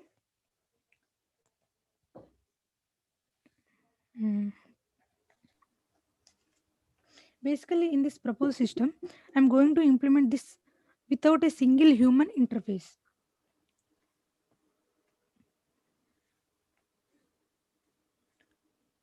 And the difference between existing and proposed system is, in the existing, the user has to enter the car number, but in the proposed system, we are placing a sensor to recognize the number plate. By this, it automatically recognizes the number of vehicle and calculate the parking charge. This is the data flow diagram of the proposed system. Whenever car enters the park, it can automatically recognize the number of vehicle, and the IR sensors and temperature sensors detects the motion and condition of the vehicles. The whole data is stored in the database like memory. Based on this information, display board displays the status of the park. That is LED display displays the status of the park. If any slot is empty, the car will be parked. If all the slots are full, the display board shows the results as park is full. At the time of exit, the sensor automatically recognizes the car number and then it calculates the parking charge and displays the charge in the display board. Then user have to pay the charge and exit. And this is the high level diagram of my proposed system. To allocate and deallocate the available parking slots, IR sensors are attached to each of the parking slot and entrance and exit gates. To monitor the temperature, fire and alarm, respective sensors are used and designed using front panel of NI LabVIEW. IR sensor detects the car and sends the data to the LabVIEW. The Arduino Uno board is attached. Be louder. Okay, sir. Arduino Uno board attached to capture the information from the sensor and to detect the amount of light reflected from the wall of parking slot. To display the total slots occupied and unoccupied and to alert the user before entering the park, the LCD display placed at the entrance of gate. And this LCD display shows the total number of slots and how many slots are already occupied and how many slots are empty. This is the experimental setup, hardware setup for my project. This is the LabVIEW front panel design. Here we are using case structure in the LabVIEW front panel. This case structure is used for conditions, true and false conditions. If car enters into this, it will compare whether slot is empty or not. If the slot is empty, the LED glows as a red color. That means the slot is empty. If the slot is full, the LED glows as green. That means slot is full. These are the results. And the conclusions are the system benefits of smart parking go beyond avoiding the needless searching for empty slots in the parking area. It also enables cities to develop fully advanced and intelligent transportation system for easy access to the parking. And this system is fully automated and does not need any supervision at the parking area, which result in the reduction of human efforts and does not need any manpower. Thank you.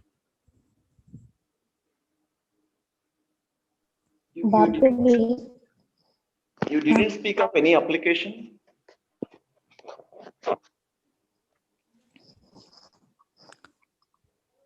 Sir, application means we are using the in the parking system, sir.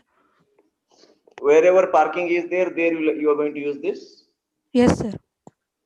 In apartment? Without. In apartment? No, in apartment. Can you? Yes, sir. Yes, sir.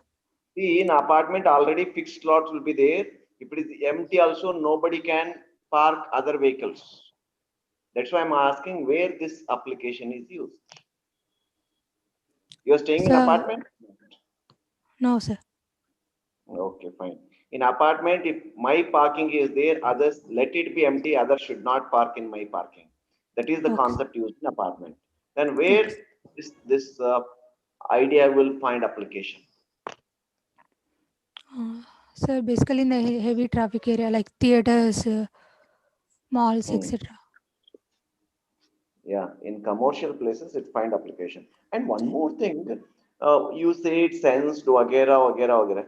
But what is the process? What is the flowchart or algorithm used? Nowhere you cover. That is missing what I felt. Over to Madam. Yeah, Bhargavi, I have a query for you. What is the cost of your project? Means you are putting some particular prototype model, you are realizing in lab view. So what is the approximate cost of your system? Why you are going for huge budget? Ma'am, actually this is my major project.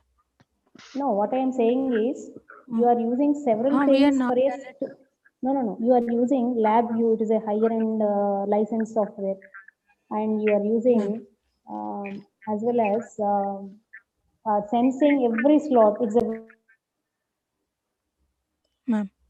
a lot of data you have to store every time. Why there is a need to solve a simple real time problem? Actually, I know what whenever car is entering, I have whatever the vacancy slots I know, 1, 2, 3, right, like that, 20 slots are there. So I will indicate what are vacant. So while entering, he will select 2 or 3, something like that. He can arrange, and that slot will become red. That's it. No need to sense the data which the slot is empty and so on. Whenever it is exiting, that car is you are detecting anyhow car. So you are while exiting. What that you can make it a red. That's it. No, why you need sensors, so many sensors, and sensing the data, processing all these things. Is there any requirement? Because you have 10 in your hand, so you can alert one.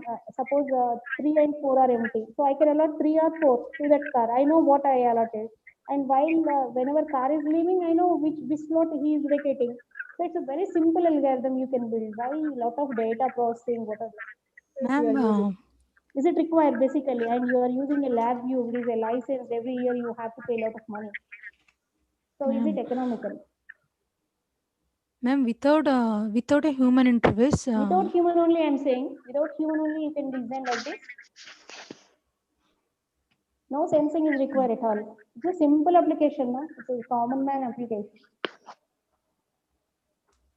Yes or no? It's common man application. While going, I can allot some slot, and while returning, I will reassume that slot. That's it. Simple algorithm.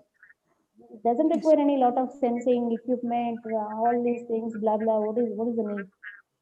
And you tell me whether you are realizing a cost-effective approach or not. What way it is cost-effective?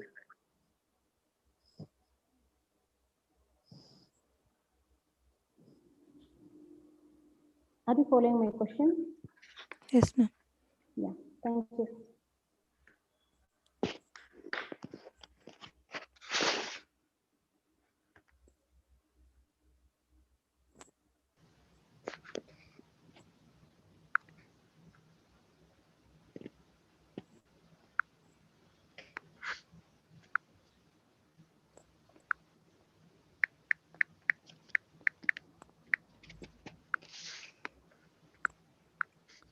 Ma'am, we are going to store each and every slot information. That's why. Yes, you can store without that also. That I am saying. So you think in a direction. Means every time you are sensing whether car is there or not. No need, no. Which slot you are allocating, you know. Which slot is empty, you know. Then why there is a sensing is required whether slot is vacant or not. That question we also think about it. Ma'am, Okay. if there is no supervisor at all, how would I know, ma'am? Which slot is empty? Which slot is? While allocating, no. Second slot I am allocating. I know second slot I am allocating to you. So that is filled. Whenever car comes from, you know the car number you are anyhow reading, no? So while whenever it is coming back, you same apply the same algorithm. That's it. Okay, no? No need to find out the slots vacant or not because you are allotting the slot. Then it is withdrawing. So simple, no? Means I mean to say, a lot of sensors you are using, the processing, data processing, everything is complicated now. Let us assume 1,000 car parking, 1,000 cars you want to park. Then tell me how much big database you need, how much sensors data you have to process. Why don't you think about a smaller algorithm with little change, a smart algorithm? That's my suggestion. It's also okay. Right? Thank you.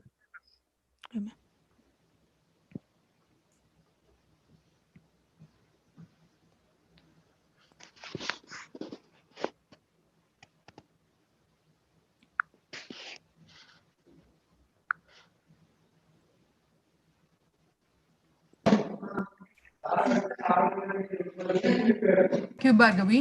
Next, I invite Swati to come forward to present her paper. Okay, ma'am. Yes, Thank you.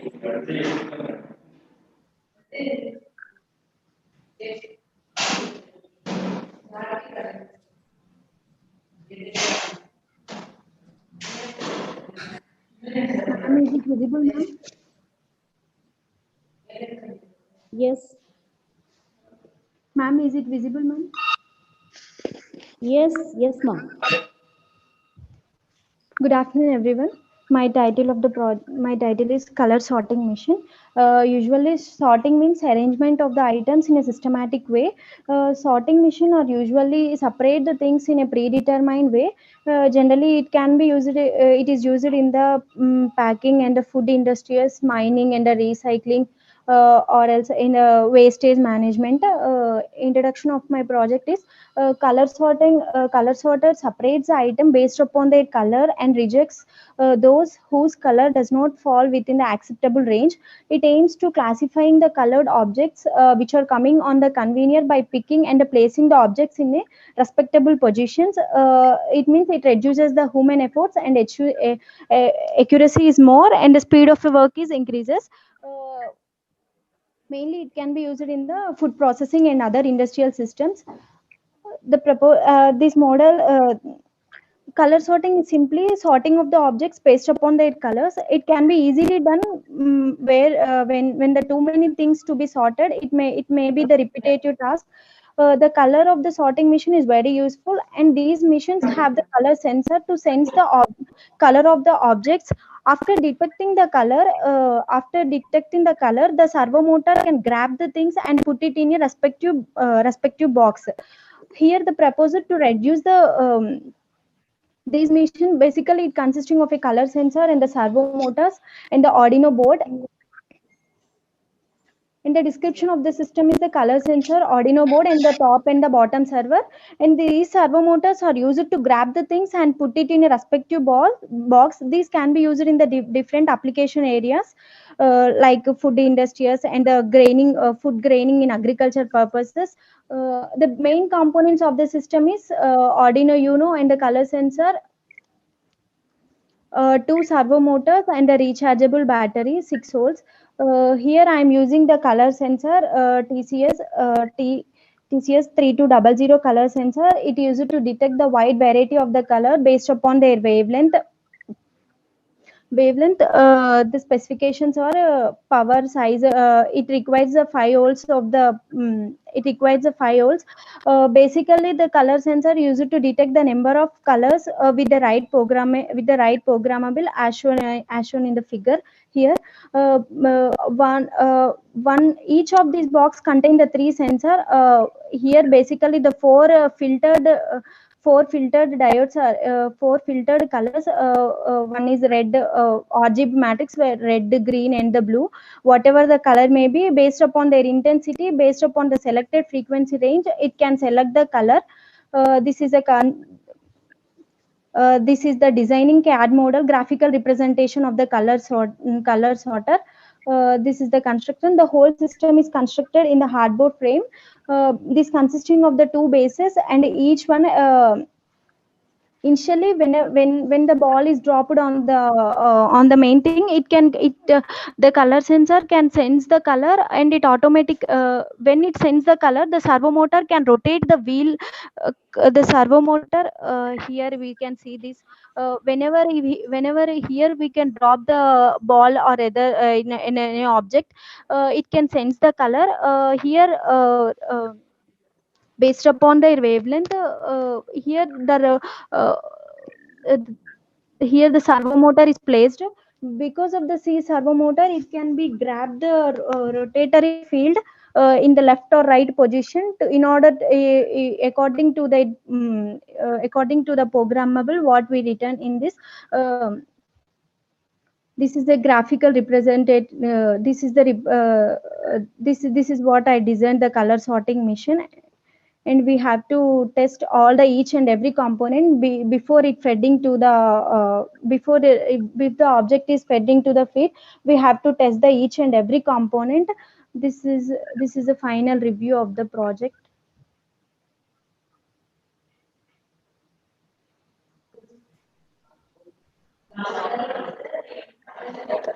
Here whenever the object is placed in this in this object, the color sensor can sense the color according to the wavelength of normally here the frequency scaling is 20% based upon their wavelength. Because for example, we have choosing the red color, it will the red color range is between, we have the frequency range between 120 to 200. Based upon that range only, it can select the red color. Otherwise, if it can be above the 200, it can select the green or other filter, whatever we mention the frequency range in this color. This is the result. The servo motor can get the decision from the microcontroller to put the object in a proper pot. When the sensor cannot detect any color, this can be put the object in a waste box. Although this process runs slowly, if we use the high efficiency equipment, it will be work smoothly. Thank you. See, it is used to check the quality of a fruits, or it is used to differentiate the fruits? No, sir. Mainly it is used to sort out the objects of the different colors based upon their colors and shape and the object whatever you placed in that chute. No, based on color, you are deciding object. Yes, sir. Yes, sir. Based upon color. Based on color, you are deciding fruits or objects. Whatever it may be, sir. Here I am taking only gems, sir. Normal gems, colored gems. I am taking the colored gems and I have done this, sir. In the grain, whatever we want to keep the grains, color food grains also we keep. We have to design the shape of this chute, sir. Based upon there, it can sort out the objects. You take a dal, tur dal and other what you call. Yes, sir. Yes, sir. Yes, sir. They are of same color. Then sir, I'm not getting your question, sir. Repeat once again. take a dal, tur dal, and one more is chana dal. They are of same color. Yes, sir. Then how we will find that this is a tur dal and this is a chana dal? Only based on color. based upon color only we have to decide, sir, because if in every saying they are of more or less same color, how you decide? yes, sir. Is it possible to sort? No, sir. No, sir. I'm designing here this part only for color. That only a Color and shape of the object. Sir. Color both are same, na? Then how you are going to distinguish? This is a tur dal, this is a chana dal. Based upon that, you are saying that that one is different color, na, sir? Both they are of same color, na? Chana dal and tur dal, they are of same, similar, not same, similar color. Sir. Thickness of that colors are light yellow. We are. Are you checking the thickness of that object? Something like that? Yes. Yes, sir. In program I have written that, sir, but it is not. It says color sorting machine. Only it will, based on color you are sorting. Whether you are Based upon the color. size or only color. Yes, sir. Based upon the color and the size and the shape of the object, sir. Here I am taking only. No, are you checking size and shape or only color? Tell, be Yes. clear. Yes. What? Yes, sir. Color and the size of that object, sir. Both, sir. Color, size, and shape of that object. For you, only you placed color sensor. Nowhere to check the size or shape of the object. Nowhere it is there, na, in your project. Yes, sir. Here, sir, it is displaying the isometric view of the constructed color sorter. Over to you, madam. Sir.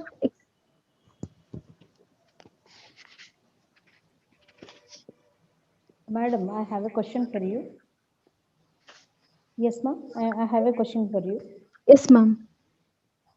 Suppose my colors are, if you take rice, I want to segregate good rice and little bit brown, light brown rice like that.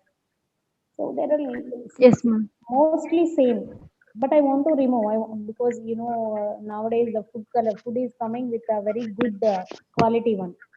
So with light color also I don't want, because I want to give best to my customer. So how does it recognize? Means there is a light wavelength difference. Slight wavelength. Is it going to, your project is going to solve a question? Problem? Yes. Yes, ma'am. It's white and little bit, it means red and little light red. In red only you have a slight difference red. Is it going to identify? It's not yellow, it's not light, red. Both. It's on red only. Both are red only. Both are white. Rice means both are white only. So, okay, it's right, whatever it may be. So there is a slight color difference is there. Wavelength also you won't get much deviation. So how do you solve this problem in food grain separation? Or anywhere, if red is there, yes, ma'am. and But means are you doing that much yes, level of segregation? no, ma'am. Now I am doing only here 3 colors only, ma'am. Red and green and yellow. If we have to extend this project, madam, colors means colors only. No, red also. Red means ma'am. what? Red means what? You have red means several red colors. Dark red, light red, or another variant also there. So have you checked that? Yes, ma'am. Based upon their wavelength only, if red color means it have some wavelength, and yellow color means based upon their wavelength only 3 colors with the acceptable range only. Madam, that one everybody can recognize. That one everybody can recognize. If there is a slight in red only, I want classification. I need classification. Then is it works. You have to define. No, you are color-based segregation you are doing. So I need a fine segregation. Fine segregation. It's not wide. It means yellow and red. No, I need a very slight, minute wavelength classification. Also, I want to identify. Is it possible? What is the maximum wavelength separation can be identified by your machine? What is your limitations of your machine? What are the drawbacks in your system? It will takes more time, ma'am, to sort out the objects.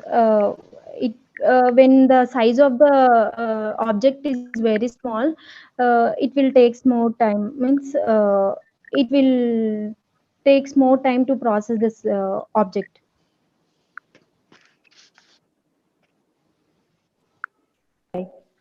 What is that? How much the minimum lambda variation it can identify? No, ma'am, that is not. I'm saying that, ma'am. Ma'am, you are an engineering graduate, so you have to think about in all direction, no? Red means, do you think if you ask someone else, any girl or anyone, so red means which red? Which red? Red, there are several reds are there. So there are several, in that also there is a classification is there. Many more colors, you know that. If you click that in green you have so much variations. So lambda is varies. So how much fine lambda variations will be cached by your project? That you have to first check. That is your limitation of your project. That will be hazard. Yes, ma'am. If Yeah. ma'am, in that we are selecting that range, ma'am. If for example, if R is less than 22 or greater than 22, based upon that range only, if R can be detected as in the range of 22, red color can be detected in the range of 22 to 20. In that particular range only, it can sort out. It can be a red color, ma'am. Otherwise, it can be detected that no filter color. Yes, ma'am. Yes, in red also you have to classify. What I am saying is that, right? Thank you. Okay. Thank you, ma'am.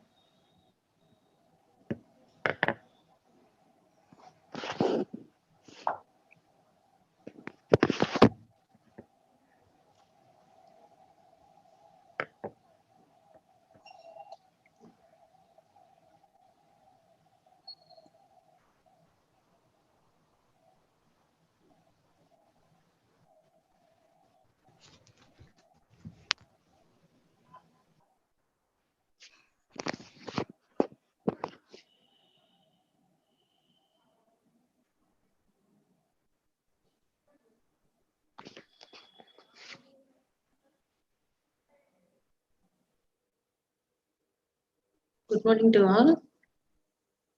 So are you able to see my screen? Yes, ma'am. Yes. Yes. Shall I start my presentation, ma'am? Yes, madam. Okay.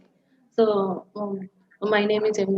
Lakshmi. I'm working as assistant professor in ETM department in G. Narayanama Engineering College of Technology and Sciences, and I did my PhD in wireless communication, and I completed recently my PhD. So here my title is Improved Training Based Channel Estimation Technique for MIMO OFDM System.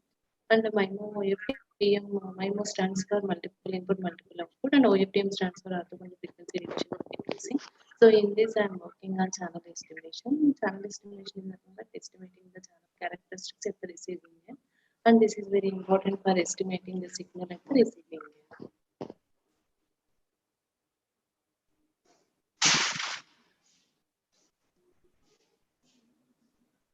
So these are the acronyms. So in this, I'm using one new algorithm, that is modified artificial bee colony algorithm, that is adaptive artificial bee colony algorithm. And these are the contents: introduction, challenges, motivation, literature, like that. So mainly MIMO is used to increase the diversity of the system, and OFDM is used to reduce the ICI and ISI effects. By combining all, we'll get many advantages, and channel capacity is increased by using MIMO, and interferences are reduced with the help of OFD. And this is the block diagram of MIMO OFDM system. So here initially modulating the signal, and after that we are applying ST, which is space-time law coding. And these are the blocks for OFDM system. IFFT is applied after the cycle prefix is added and the signals are radiated, and receiver receives the signal.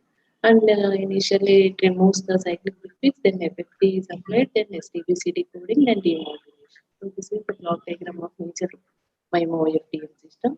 And these are the main problems: antenna selection, synchronization, and peak to average power and channel state information and spatial channel correlation. And this is the main problem. Channel state information estimation is the main problem in the MIMO FDM system. And this is very important to reconstruct the signal at the receiving end because our channel is wireless and it is faded environment. So we have to estimate the channel effects at the receiving end to reconstruct the signal perfectly. So this is the literature survey. So already so many existing techniques are there for channel state information. The main techniques are LS, MMSC, LMS, RLS, Blue, like that. So many techniques are there. So LS is very simple least square technique, and minimum mean square is complex, but noise effects are reduced. Like that, so many techniques are there.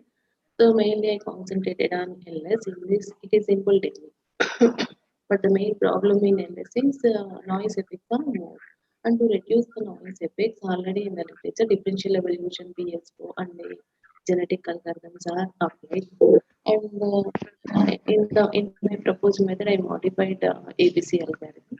So mainly this is the technique of type channel estimation technique. So in this, pilot symbols are mixed with the data and transmitted, and at the receiving end, with the help of pilot signals, data channel effects are estimated. So these black ones are the pilot symbols and white ones are the data signals. So we are mixing both the data and pilot signals. So in the form type, just pilot symbols and data signals are complete. With the help of pilot signals, receiver, pilot means known signals. So receiver estimates the channel effects by observing the pilot signals. So these are my objectives: study and implement different existing techniques and estimate the channel state information using adaptive ABC for comb type training based channel estimation. What is comb type means data and pilots we are mixing. Training is nothing but pilot signals. And this is my algorithm, adaptive based algorithm. So what we are doing, what is the main problem is we are mixing pilots and data, but the main problem here is the position of pilots. Suppose we have a 128 carriers, under that some 12 can, like that we are mixing, but the position, identifying the position of pilot is very important. So we can put the pilots randomly and transmit, but at the receiving end, we have to estimate the characteristics based on the position. So then, Others, audio is clear, ma'am. Yes, sir. Audio is not that clear for me. What about for others? Sir, audio is not clear, madam. Audio is not clear.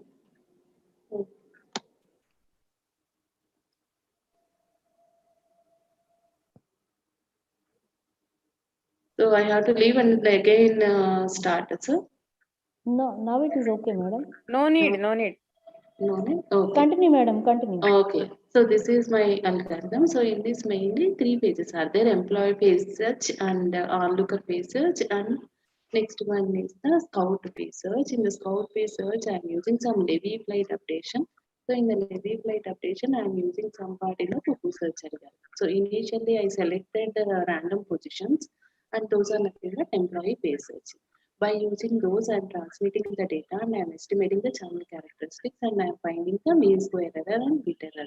So if I am getting the target with MSC or BER, then I can stop it. Otherwise, I have to go to next phase channel. So in this, I modified the pilot positions and again I am transmitting. So like the 3 different search phases are there in this. So with the help of those search phases, so I am able to reduce the bit error rate and MSC of the received signal. So these are the simulation results. So this is like uniform. The blue color one represents the uniform placement, means fixed positions we are, some fixed positions we are using for pilot signal. For other signals, data we are asking. Suppose 1, 5, 10, 15, like that, we are keeping the pilots and transmitting the data.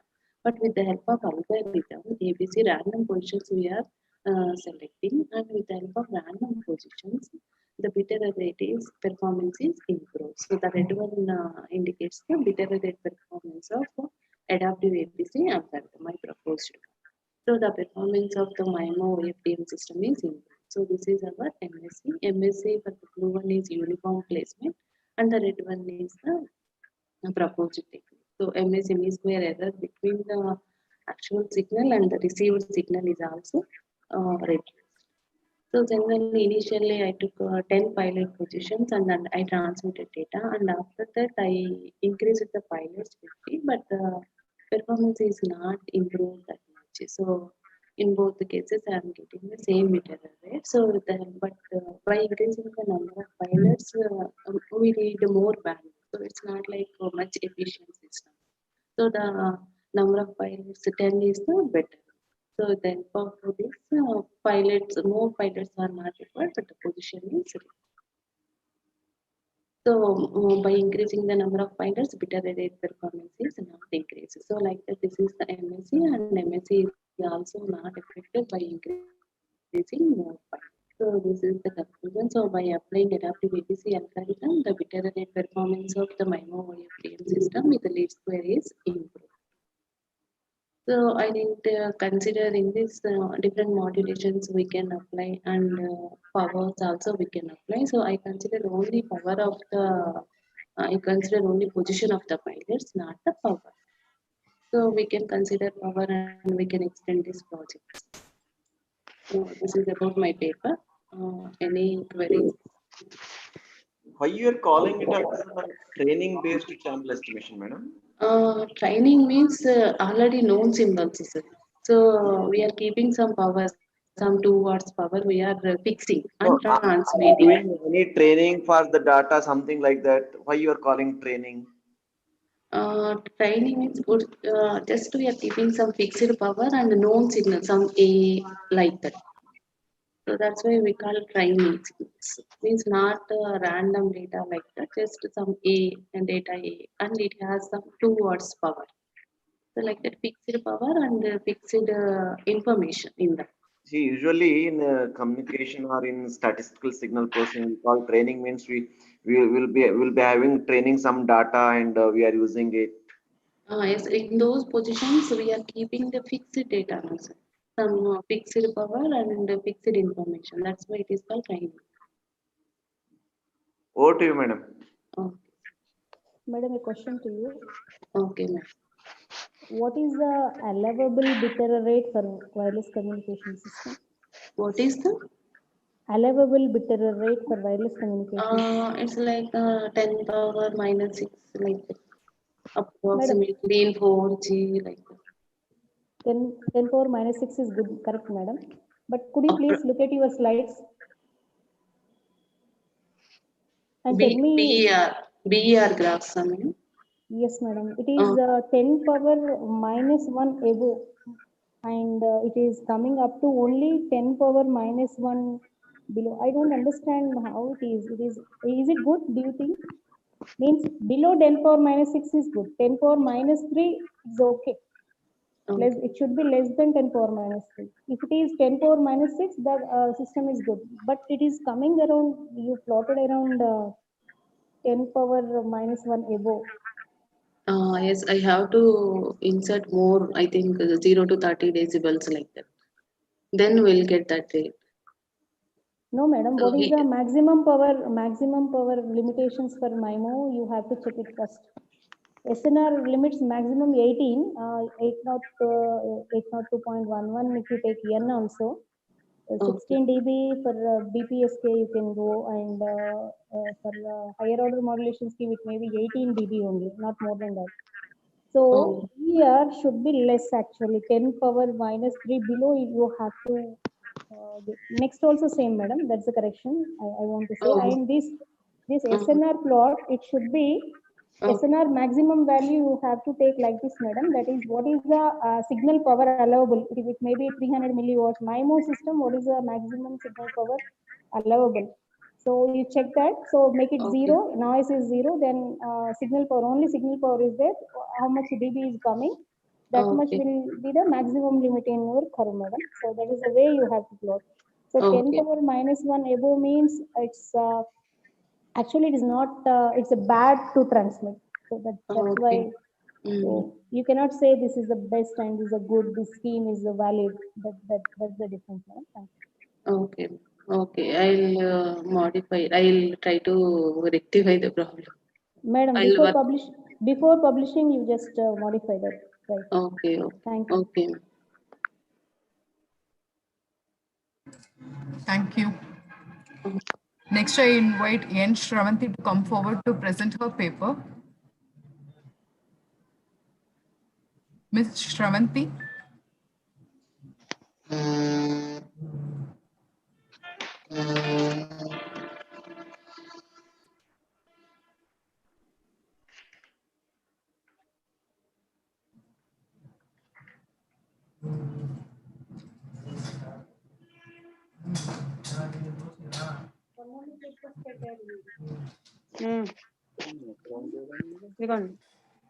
A. Chandrasekhar. Shravanti is there. Co-author is A. Chandrasekhar.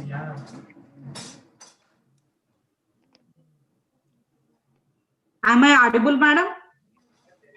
Yeah. Yes, Yeah, you madam. can go ahead. My title is, good afternoon to one and all. My title is Performance Enhancement of MIMO MCCDMA Systems by Employing Various Diversity Combining Techniques. And my name is N. Shravanti. I have done the project under the guidance of Chandrasekhar sir, Assistant Professor in GNITS. What is MIMO? MIMO is multiple input, multiple output. MCCDMC, multi-carrier code division, multiple access system. First of all, in the wireless communication systems, as a signal is transmitted from the transmitter to the receiver, multipath fading occurs to avoid the multipath fading effects. The diversity combining techniques are used to get the actual transmitted data by using diversity combining techniques with transmitter. I'm using transmitting diversity or receive diversity, or both are combining transmitting and receiving to avoid the multipath fading effects and to improve the bit error rate performance of the system by using MIMO MCCDMA system, and so that the BR performance is improved. In this paper, first of all, a multi-carrier CISO MCCDMA system is implemented and to achieve the BER performance. Here I'm calculating theoretical performance of MCCDMA system and theoretical and simulated performance to measure the accuracy of the system. MIMO systems are passed through the MCCM systems with multiple multiple input, single output, and single input, multiple output through the really flat fading channel. The combination of MIMO and MCCDMA system, which is named as MIMO MCCDMA system. The combining schemes I have used is the maximal racial combining, equal gain combining, minimum mill square error combining, and maximum likelihood decoding combining with 2 transmitting antennas and 1 receiving antennas, and 2 transmitting antennas and 2 receiving antennas to measure the and the performance of MLD combining is measured with the CISO MCCDMA system. I have content. These are the contents.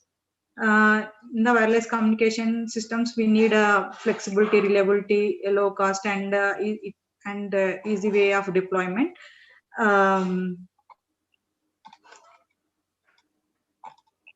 Maximal ratio combining.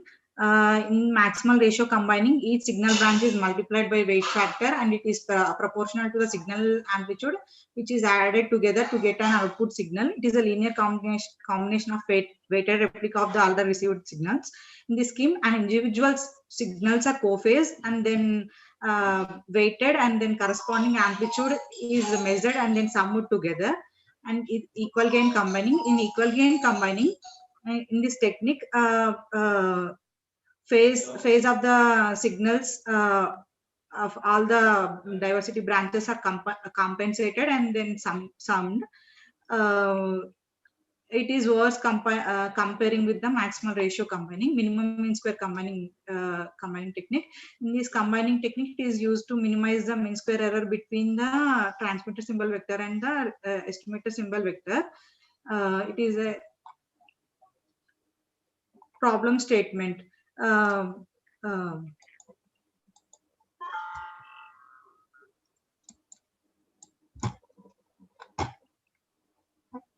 Wireless communication system, we require high data rates and high quality of signal receiving. reception. In CISO MCCDMA system, as a number of users performance is degraded as the number of users are increases. So I'm going for MIMO MCCDMA system. By using MIMO MCCDM system with the diversity combining techniques like maximal ratio combining, equal gain combining, and MMSC combining techniques, BAR of the system is reduced. So having some drawbacks by using those combining techniques. So to overcome those drawbacks, I'm using maximal likelihood decoding combining technique with two transmitting antennas, one receiving antenna, and two transmitting antennas and two receiving antennas to improve the BR of the system. The main object of the system from MIMO into CDMA system, sir, to study and implement the CISO MCCDMA system and compare the theoretical and simulated performance.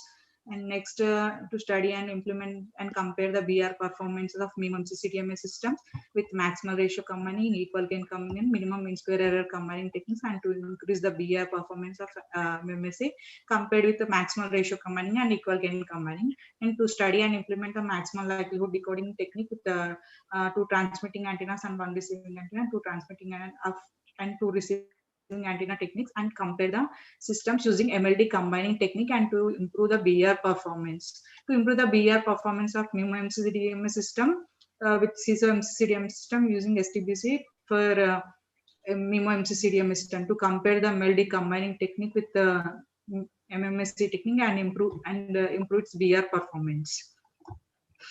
I have this is my proposed system. Maximal ratio, maximal likelihood decoding combining. It is used to detect and estimate the probability of error between the transmitting and receiving antennas. Maximal likelihood uses two transmitting antennas and one receiving antennas. First of all, the STBC encoding and the transmission of information signals are transmitted at the transmitter. Then maximal decoding combining is done at the receiver. Then the decision is taken by the maximal likelihood detection at the receiver. In a specific symbol period, two signals at the same time transmitted from two antennas. The signal transmitted from antenna 0 is denoted by S0, and from antenna 1 it is denoted by S1. Through the next symbol period, minus S1 conjugate is transmitted from antenna 0, and S0 conjugate is transmitted from antenna, where the channel at a time may be designed by a complex multiplicative distortion H0. Here I will explain the equations. Those symbols S0 and S1 are transmitted through the channel H0 of T and H1 of T at a time T, two time slots at a time T and T plus T, where N0 and N1 are the complex random variables. Shows the noise, receiver noise and interference. R0 and R1 are the two receivers. After combining those signals at the receiver antenna, at the receiving antenna 0 and the receiving antenna 1, after combining these signals which are sent to the maximal likelihood detector, you get the equations S0 dash and S1 dash. And this is MLD 2x2 combining technique. I'm transmitting S0 and S1 from two transmitting antennas and at the two receiving antennas. After receiving these signals at the receiver, we'll get, after receiving these signals, maximal likelihood decoding detection is done here. This is coming to here. This is my block diagram. I have taken the data size 4000 bits, and I have taken a spreading factor 8, and I have used the modulation BPSK modulation. I have used a Walsh-Hadamard code and they are transmitted to a rail plate fading channel with two transmitting antennas and one receiving antenna. First the data is taken and then BPSK modulation is done. After that, then spreading is done using Walsh-Hadamard spreading code. Then serial to parallel conversion is done. After that IFFT, then after IFFT, then parallel to serial conversion is done. Then the data is transmitted using two transmitting antennas. The receiver then 2x1 this receiving using one receiving antenna, then serial to parallel conversion is done, then FFT, then parallel to serial conversion. After that maximum likelihood decoding combining is done, and then detection, then despreading is done, demodulation, and we'll get the output. And this is a block diagram of MLD combining using 2 transmitting antennas and 2 receiving antennas. Here also I have taken the data size 4000 bits, spreading factor 8, modulation. I have then used BPSK modulation, and I have used Walsh-Hadamard spreading port, Rayleigh flat fading channel with 2 transmitting antennas and 2 receiving antennas. Same block diagram, but here I have taken 2 transmitting antennas, and here I have taken 2 receiving antennas. First, the binary data bits are generated through the data generator block. After that, modulation is done using BPSK modulation. Data is transmitted using space-time block coding using Alamouti scheme. Data is spreaded, and then data is spreaded using Walsh-Hadamard spreading code. The spreaded signals are then serial to parallel converted, then serial converted, then they are transmitted to the channel, Rayleigh flat fading channel, using 2 transmitting antennas at the transmitter. At the receiver, with the 2 receiving antennas at the receiving side, the data is first serial to parallel converted and then parallel to serial converted.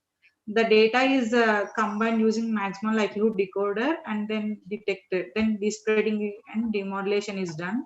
Finally, the BR is plotted.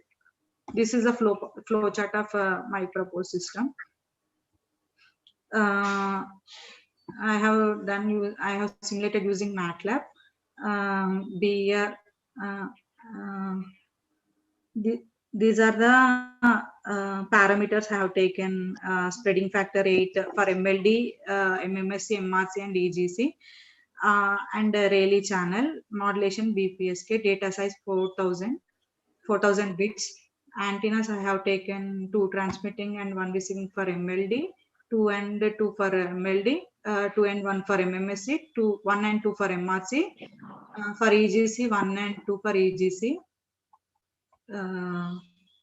The signal to noise ratio and BR comparison of the techniques for EGC, MMSC, MLD. I have taken a signal strength SNR 4 by comparison for comparison purpose. I took the signal to noise ratio 4. At 4 signal to noise ratio 4 BR, I got less bit error rate for MLD, then MLD 2x1. I got less BR for MLD 2x2 and high BR for EGC. So MLD is a better one. MLD 2x2 technique is a better technique.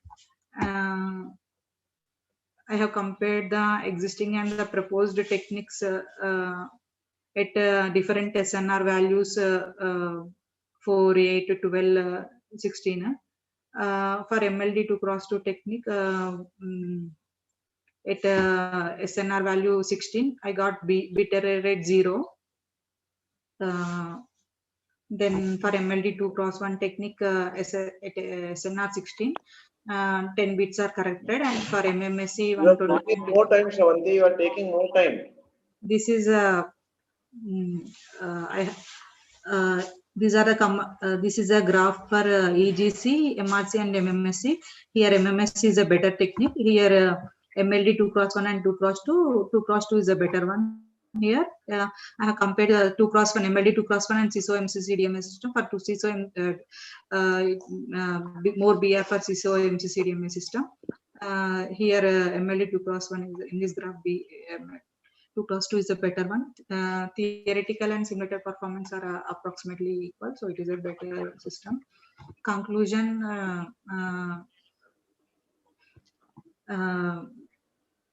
in MCCDMA system, as the number of users increases, BR performance is decreasing. So I'm going for a MIMO MCCDMA system. as a number of users increasing, also performance is not degrading. This is in MMSC 370 bits are corrupted. MLD 18 bits are corrupted. In CCM system 1024 bits are corrupted. In future MLD detectors, instead of using MLD, neural network detectors can be used. And also by using more number of antennas at the transmitter and receiver, BR performance and diversity can be improved further. These are my references. Thank you. Any queries? What's the difference between MIMO OFDM and MIMO CDMA? MCCDMA single input and single output. By using MIMO concept, we can add more antennas at the transmitter and more antennas at the receiver. And MIMO OFDM? MIMO MCCDMA, sir. MIMO. No, I'm talking difference between MIMO MCCDMA. Combination of OFDM and MIMO, it is known as MIMO OFDM, sir. No, difference between difference between MCCDMA and OFDM. In OFDM, same bit is transmitted through several subcarriers here, sir. In different bits are transmitted to several subcarriers here. See, if you combine OFDM with MIMO or MCCDMA with MIMO, whose performance will be better, with OFDM or MCCDMA? I didn't done that, sir. With respect to BR? BR. I didn't do that, sir. You compared, no? Somewhere you compared your MIMO MCCDMA with MIMO OFDM. The performance of which is no, sir. MCCDMA and MIMO MCCDMA, sir. I compared MCCDMA and MIMO MCCDMA, sir. Nowhere you compared with OFDM, MIMO OFDM? No, sir. Over to you, madam. Seventy, you are saying about your title is MIMO and you are doing it 2 by 1 and 1 by 2. Why? That's my first question. And second question, when you go back to your slides, that is 4 SNR, could you please go back to your slides? That 4 SNR, you compared all the techniques. Yes. At a particular signal strength, next one. I know that. Next one. Next slide. Yeah. Stop here. At 12 SNR, you are getting 0. Is it possible? First of all, that's one. At 4, you are getting 0018. And at 8, you are getting 003. Using MLD with 2 by 2. Is it possible, Shravanti? Sir, madam, here as the signal strength increasing, BR performance decreasing. Yes, I know that. I know that. But do you really achieve that much lower values? At 12 means DPSK 18, 16 or 18 you can go. Sir, whatever it may be, you are using CDMA technique. Okay. Now 12 you are achieving 00. 12 SNR you are achieving 00. And 8 you are achieving 003. Is it possible? Really? I got. As SNR increase, it will decrease. I know that. But this much variation at 4 to 8. 4 means what is 4? 4 means what? 4 means signal is 4 times greater than your noise. So, yes, okay. I'm sorry. It's dB, no? SNR in dB you are taking? Yes, ma'am. In dB you calculate that one. 4 SNR is very smaller value. You are achieving that much good, better performance, and at 8 it is going to 003 and at 12 it is going to 00. I am wondered by seeing this one. Means chala drastic. Meeta what is చూడండి and I mean to say that one, and that's the second question. If it is MIMO, you are saying 2 by 1. MIMO means MIMO, multiple input, multiple output. Why you are going for SIMO and MISO? You are saying 2 by 1 means what? It is not MIMO, no? Your topic is MIMO, and you are saying about 2 by 1. Why you want to examine 2 by 1 performance? I have compared these techniques with these techniques, ma'am. But your title is MIMO, no? MIMO means this is a proposed one, madam. These are the previous techniques, madam. Earlier. It's not okay. Techniques I am not asking. Your title is MIMO. At least you have to compare with 2 by 2, no? That's the minimum architecture of your MIMO. MLD 2 cross 2 is there, no, madam. MLD 2 cross 2 with MLD 2 cross 1. Yes, ma. Next one is you are comparing with 1 by 2. It is not MIMO, no. It is not MIMO. 1 by 2. What you are comparing with, it's not with MIMO systems at all. If you look at the slides, you are saying it is MIMO, MLD 2 by 2. ఇంతకుముందే మీరు పెట్టిందే పెట్టండి. ఇప్పుడు మీరు ఉన్నదే. Please. దానిలో 2 by 2 by 2 అనేది MIMO. 2 by 1 is not MIMO. 2 by 1, MSME 2 by 1 is not MIMO. 1 by 2 is not MIMO. 1 by 2 is not MIMO. You are not comparing MIMO with MIMO at least. 2 by 2 అంటే MLD 2 by 2, MSME 2 by 2, MRC 2 by 2, EGC 2 by 2 compare చేసుకోవాలి. అంతేగాని 2 by 2 anyhow it will give better performance, everybody knows. But you 2 by 2 you are comparing with 1 by 2. 1 by 2 anyhow inferior performance. Everybody knows that.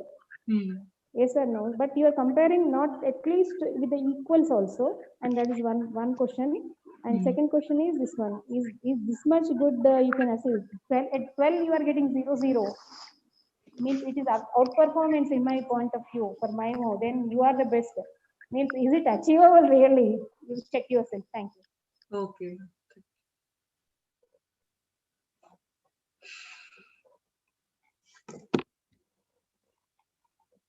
Thank you. Thank you, Shravanti. Next, I would like to call Mr. Srikanth to come forward to present his paper. Yeah, ma'am, are you going to share the paper or we are going to share our PPT? Yeah, you are going to share screen. In that you have to show your PPT. Yeah, thank you. Yeah, thank you.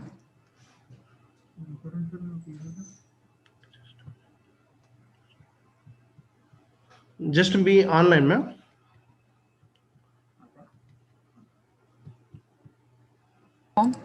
In the Zoom platform, you have to click share screen. Yeah, ma'am. I'm getting. Yeah, you opened your PPT, na? Yeah, ma'am. I'm doing that. Yes. Yeah. Is it visible, ma'am? Yeah, you can go ahead. Yeah. Myself, Sri Srikanth, Associate Professor and Head of the Department, ECE, and my two colleagues, Dr. B. Premalata and Ravindra Babu, they are in the meeting, in Emergency Act meeting. So on behalf of them, I'm going to present this presentation, please. Today's presentation on compact EBG antenna for Wi-Fi application.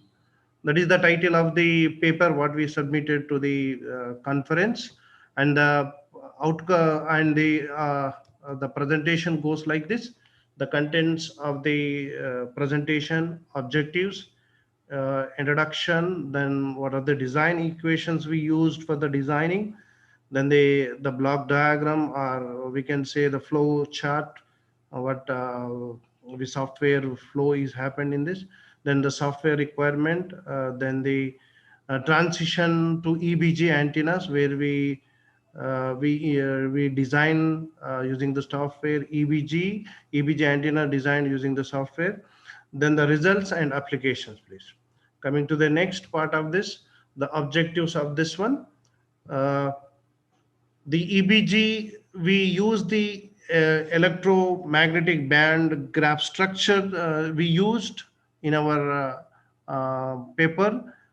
The objective of this one is to design a EBG structure on the patch antenna, which is operated in the 5.2 gigahertz, which is a Wi-Fi range.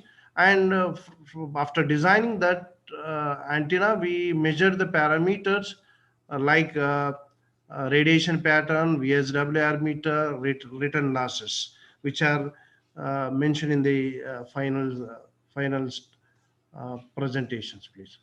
So the introduction to the EBG. EBG is nothing but, as I already told you, electromagnetic band gap. So where we are going to keep a patches, or where we are going to generate a gaps, okay, band gaps with a uniform distance between them using etching techniques. So that's why here mentioned structures are periodic pattern of small patches on dielectric structure. And we have the three types of possible structures. One is a 1D structure, 2D structure, and the 3D structure.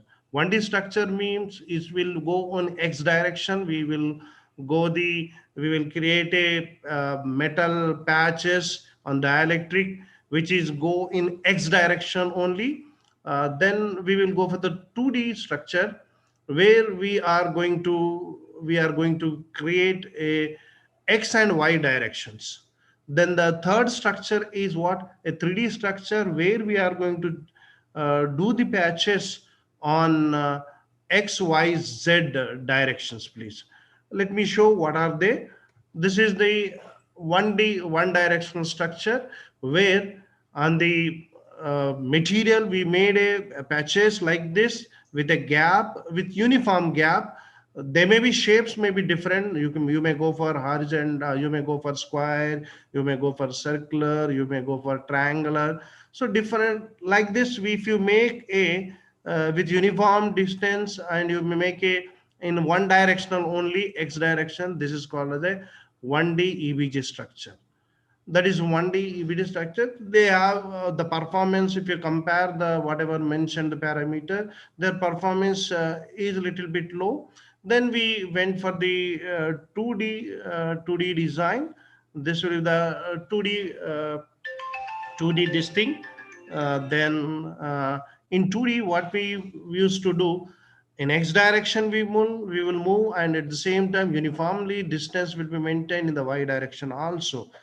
Then what we observed, the parameter what I mentioned in the previous slides, where your reflection ratio, VSWR, then your radiation patterns are going to be better. That is what observed in the mentioned in the literature, please. Okay. Then coming to the third one, 3D structure. This is the 3D structure, where we have to go like a floor by floor we have to construct with a gap, with giving a gap. This is a very construction wise, it is a very difficult one to execute this process. So our work we done on 2D structure, where we implemented the using the triangular shape, and we went for the hexagonal shapes, please. Where I said already told you, we can use different shapes of the patches, please. Then coming to the other part of that, the flow chart of the this flow chart of design, we how to design the equation, what should be the length and width of the your patch, so that it will work according to our required resonant frequency, where I mentioned 5.2 gigahertz, that is the required resonance frequency. Then after design, with the help of equations, we find out that what will be the values L and W. Then after obtaining these values of L and W's of an antenna, then we go for the HFSS software tool. Then we, with the help of the software tools, then whatever available in that, so we applied that created a substrate first. Then we applied the ground plane with EBG structure. Then on that, with specified length and width, we created a patches. Then after that, we fed a feeding element away from through which we can give the input to our antenna for radiations. So then we created air box as a closed path, where we can get a perfect results on that. So after this, then we simulated the results, whatever design we, these are the parameters we measured. Return losses we measured, VSWR we measured, and Z parameters are measured. Then Z parameter are taken into the consideration. Within they will be 50 hertz, then 50 ohms, then radiation patterns are measured. Then coming to the next one, this is where we started initially with the software we taken. Then when we initially you open like this, XY structure will come the software. Then we these are the length and dimensions we took. uh, Dimension we took, these are totally calculated from here, ma'am. These are the calculations are from this equations, this equation, design equations, as earlier mentioned. uh, length of the length of the antenna will be decided by this equation, because FR, resonance frequency, I want resonating frequency at 5.2 gigahertz. Then based on this equation we find out at the length, and W. Then with the help of this equations we went for effective length, and then we calculated the length. Then these are the equations related to the what antenna design, performance related equations, please. Then we went for the software. Software where we used HFSS, which is a high frequency structural simulator, where we use 16.2 version of the software. Then we with the dimension, these are the dimension what we calculated. Length will be 18.15. Then the width, these are the parameters which are in please, which are all in length of the ground plane and substrate 32.4, width of the ground WG, substrate 32.4. Then thickness, we used RT toroid material. Then these are the specification. We use feeding technique as a we used a feeding technique, inset feeding technique, where the feeding performance, that means signal will be traveled from the port to the antenna. Effective connections will be there. You can say impedance will match with them. So that's why we use that feeding technique. Then this is the patch. This is a design of without EBG. This is the antenna design on design, which is designed using HFSS without EBG. So EBG, as already told, there is a patches will be created with a uniform distance, with different shapes in 2 dimensions. That means XY. Then we just a minute. Yeah, this one we made hexagonal shaped structure. We made an hexagonal with uniform spacing. With this is what we say feeding will be, as already told, instead feeding technique we applied, where we can feed our signal to here, our voltage here to for radiate electromagnetic signal here to radiate from this. Then after this we compare the both the parameters with without EBG structure, that is a normal patch. Then with EBG triangular structure we used, instead of, as I previously mentioned, this is a triangular structure where we used as uh, hexagon structure. So when we simulated and when we got the result without EBG, this is the value for your reflection. And minus, as more magnitude of minus is more, that means the good performance.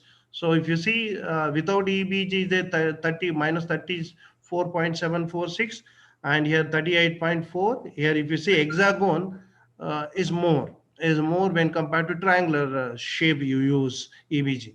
Then if you see Z parameter, the impedance you are getting is almost all, approximately all are same.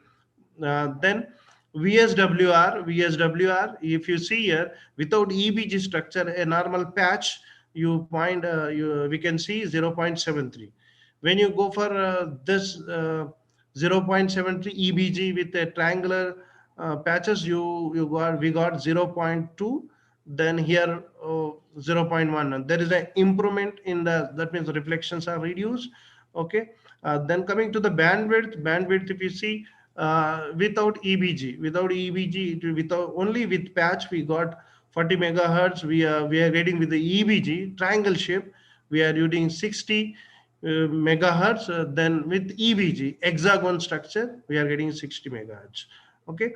Then coming to the gain, there is there is difference between the normal patch and EBG patch. It comes around 5.33. Here we got the 7.35 and 7.35.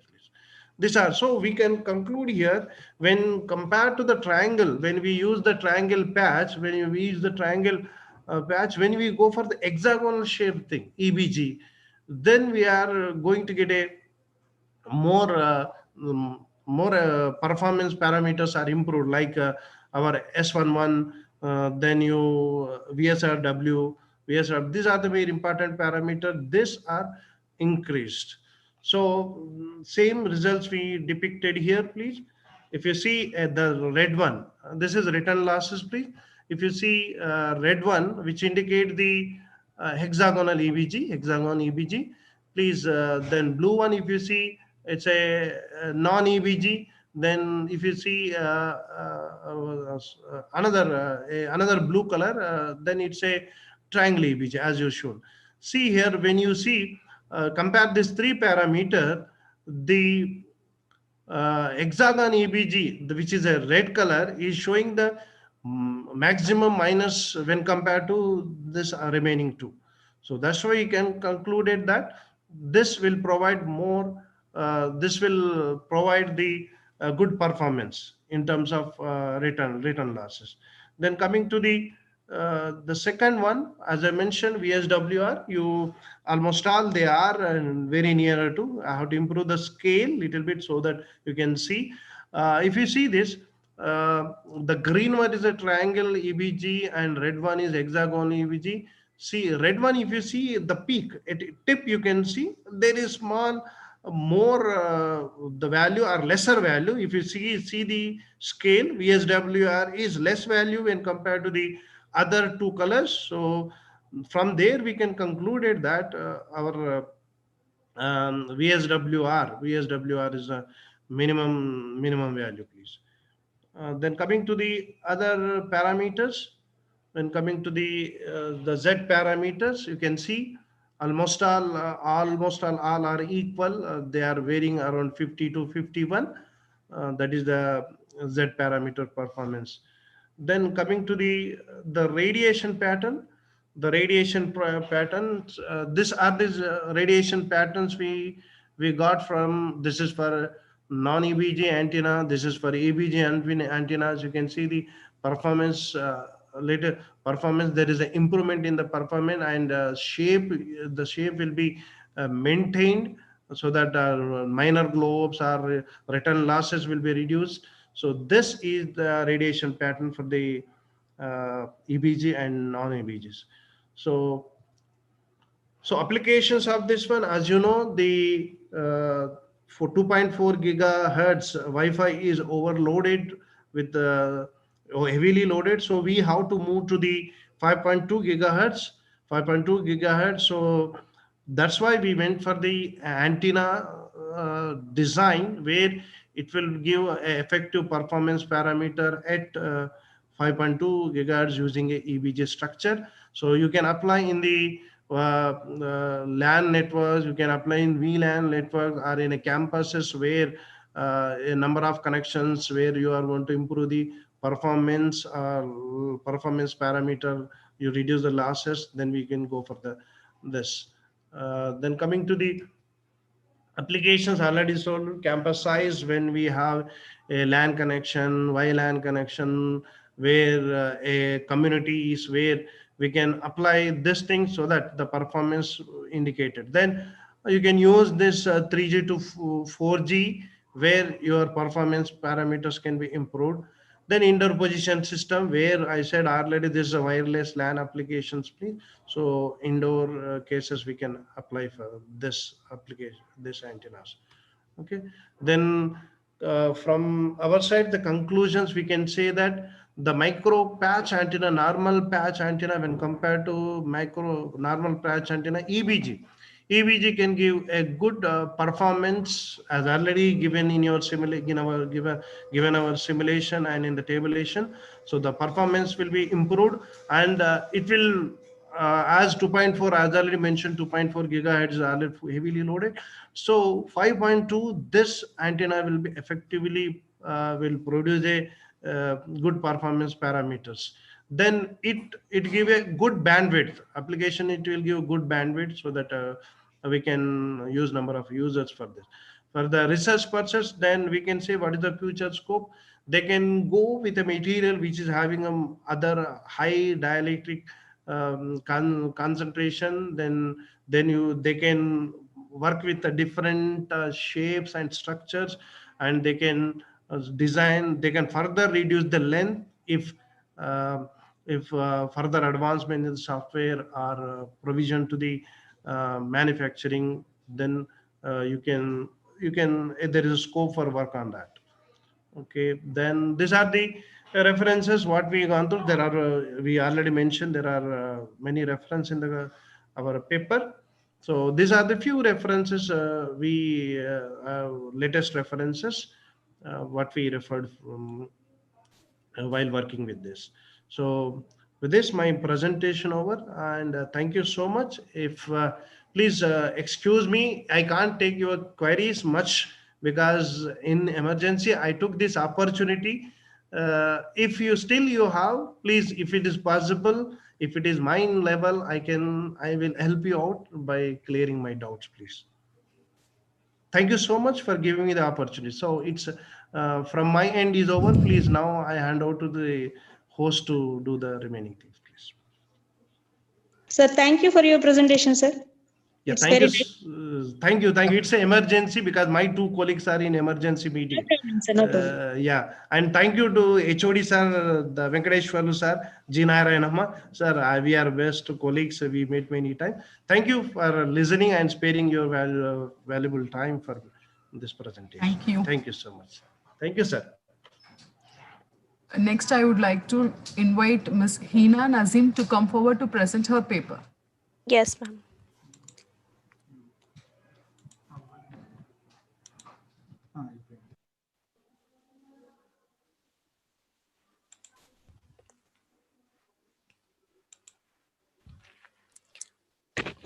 Good afternoon, ma'am.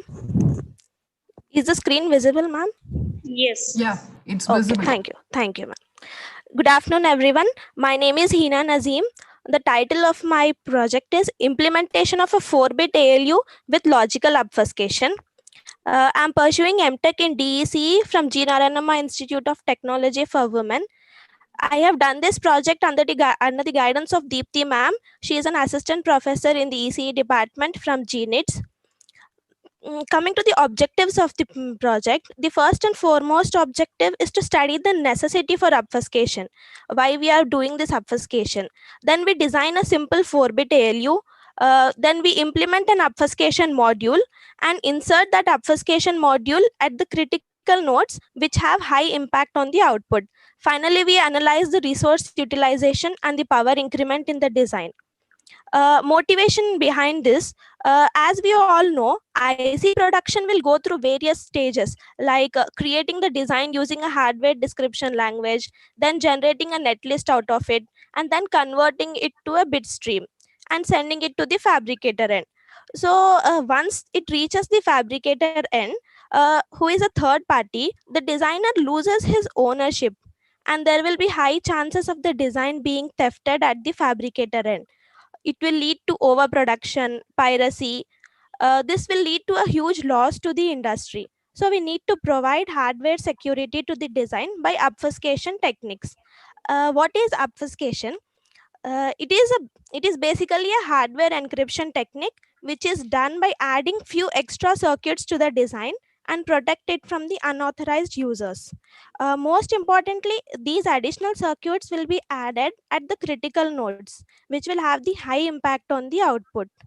So some key gates will be inserted at the nodes which are controlled by key inputs. In the proposed technique, we are going to implement this obfuscation technique on a 4-bit ALU. As we know, ALU is a fundamental part of any CPU. So it somehow becomes mandatory for us to provide encryption or security.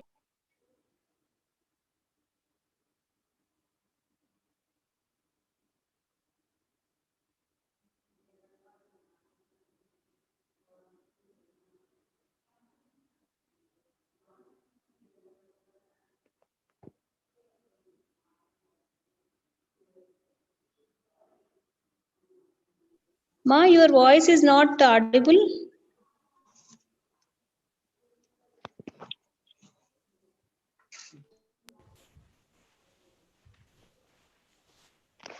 Hello? Yes, ma. Is it audible, ma'am, now? Yeah, now it's audible. Shall I continue? Yes. Okay. This is the block diagram of an n-bit ALU with obfuscation. In addition to these general inputs A, B, C and some select line inputs, we have additional inputs which are the key inputs. If the key inputs are given correctly, only then this device will give the correct functionality. Otherwise, it gives the wrong functionality as the output.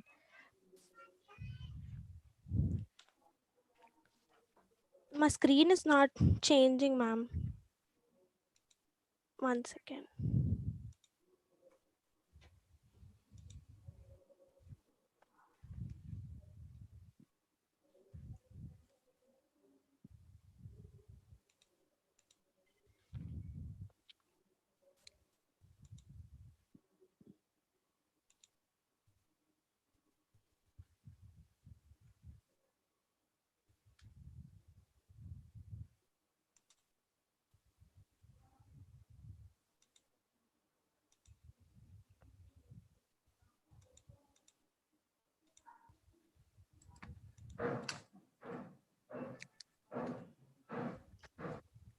Is it visible, ma'am?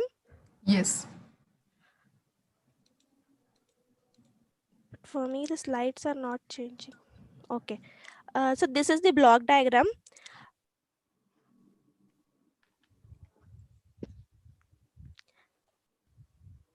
Next, coming to the proposed work, as we have discussed, we are going to demonstrate the obfuscation on a 4-bit ALU. This ALU is developed using structural modeling. So next step will be to identify the critical nodes, and then key gates are inserted at these nodes.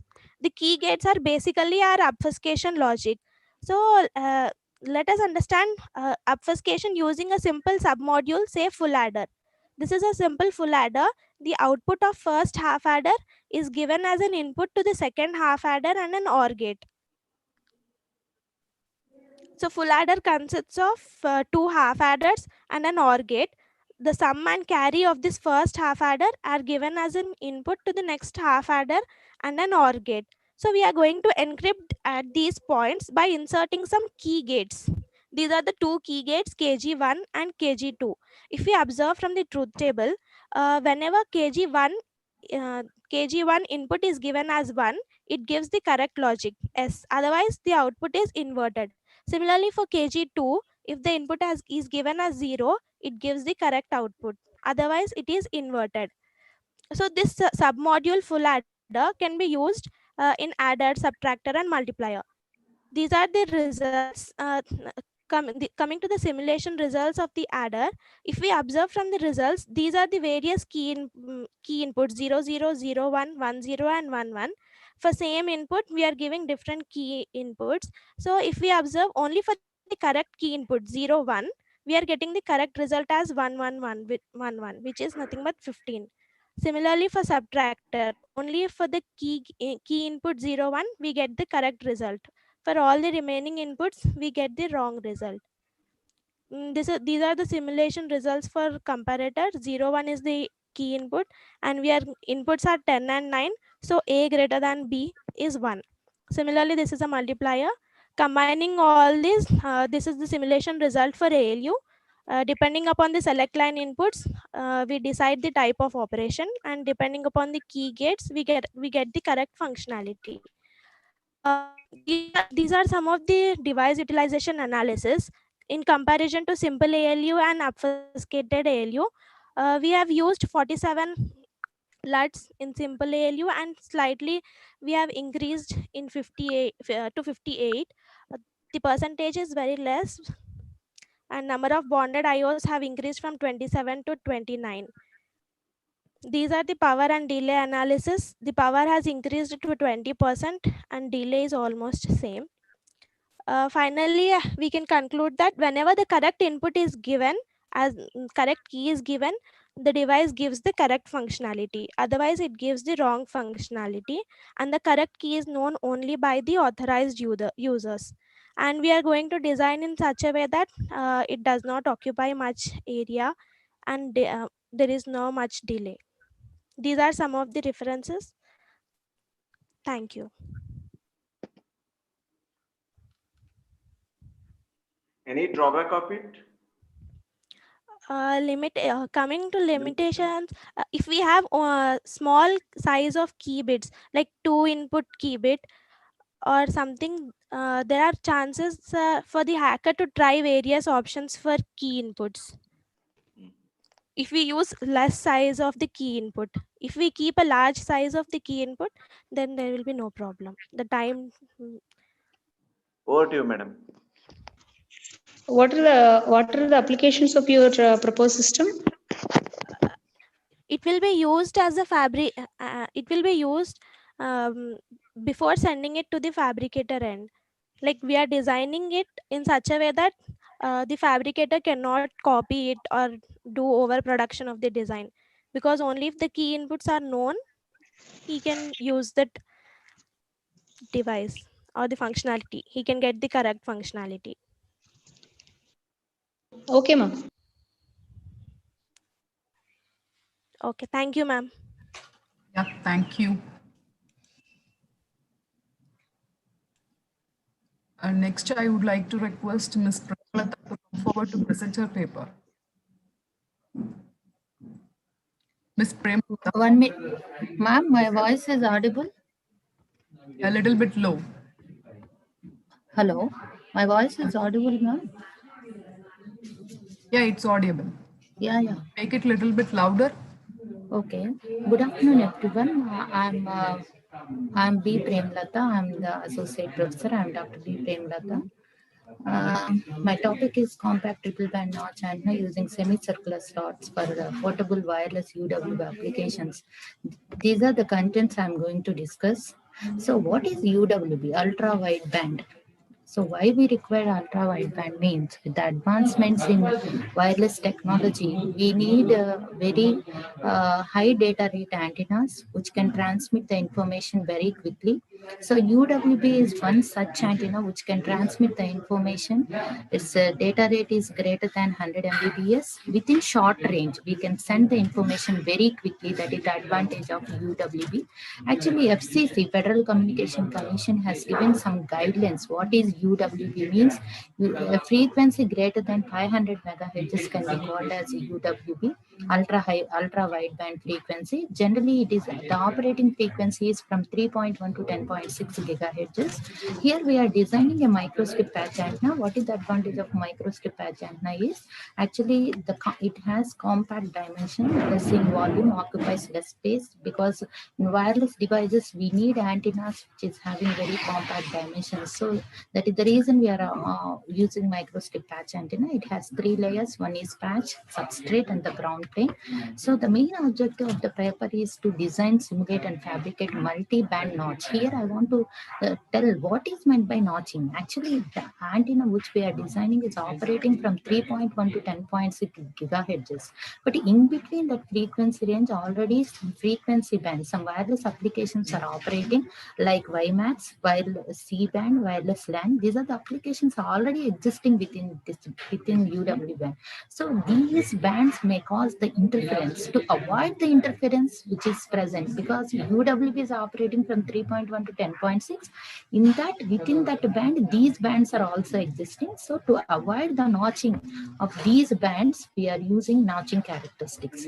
So here, what is the patch we have taken is a semicircular patch. To design a semicircular patch, we need design equations. So using these design equations, we have calculated what is the patch size and what is the semicircular radius. As I told, these are the application. It requires low power requirement, but the channel capacity is very high. So So the UWB is majorly used in radar applications or all wireless applications. So using the design equations we are designing, this is our patch actually. When you look at this patch, we are using coplanar waveguide feeding. What is the advantage of coplanar waveguide feeding is because the ground plane as well as the patch in the same plane, so we can avoid what interference effects can be reduced. So this is what we are using. So using this design equation earlier, whatever I mentioned, using these design equations, we can design the antenna, and these are the dimensions we got. These are the dimensions we got. So after doing simulation with the CST Microsoft Studio, so we got these first one. Any antenna means some of the antenna parameters are very, very important. Out of that antenna parameter, return loss is one of the major important parameter. So the return loss curve, if you see from 3.1 to 10.6, it is less than minus 10 dB. So this is a normal UWB antenna. It operates from 3.1 to 10.6. As I mentioned, in this frequency range, already some wireless bands are existing. So I need to eliminate the interference of these wireless bands which are existing. So I placed some semicircular slots in the patch to avoid the interference with the existing wireless bands. So to here what we proposed in the paper is we are eliminating 3 bands. So for to eliminate 3 bands, 3 semicircular patches are placed on the semicircular actual patch. 3 semicircular slots are placed once again. So when you look at this one, so after placing these slots, so these bands are eliminated. So this is about 10 dB we are getting. These 3 bands are eliminated. Like that we can eliminate the interference from wireless LAN and C-band Wi-Fi applications. So what are the dimensions of these semicircular cells? How we identified means using this expression, we identified these are the dimensions of the semicircular patch. Generally with the lambda by 2 radius we have taken, then we can avoid the interference. So generally for wireless application, we need omnidirectional radiation pattern. When you look at these radiation patterns, all these are omnidirectional radiation patterns we got. So these are the major requirements for a wireless application. An antenna should have omnidirectional radiation pattern, should have good data losses. So we achieved all those things. So after fabricating, we have compared the gain of the antenna. These are the gain results we got. We got a maximum gain of 4.1 dB at 5 gigahertz. So the gain graph, if you see, this is the simulated gain. Simulated gain is around 5.2, but the measured gain is 4.1 dB. So the measured radiation pattern, as I shown previously, these are the simulated radiation pattern, omnidirectional radiation pattern. The measured radiation patterns are also omnidirectional. So finally, what I want to conclude is whatever the antenna we have designed, it is suitable for wireless application. It is giving good return losses, and the radiation patterns are omnidirectional, and the gain is very good gain we got, and the tested and simulated results are in line. So this is the conclusion I want to give. So these are the references, some of the references. Any queries? Madam, these are only simulated results, or you are going for tested results also I included, sir. Means you went for physical antenna and tested, madam, or Yes, simulated? yes, sir. Yes, sir. Physical antenna testing also we have done. Okay, madam. Okay, madam. Good. Madam, one question to you.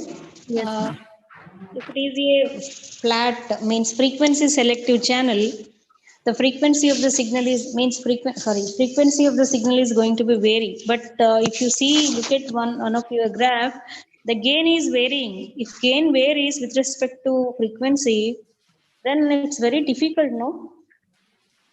Means it will become.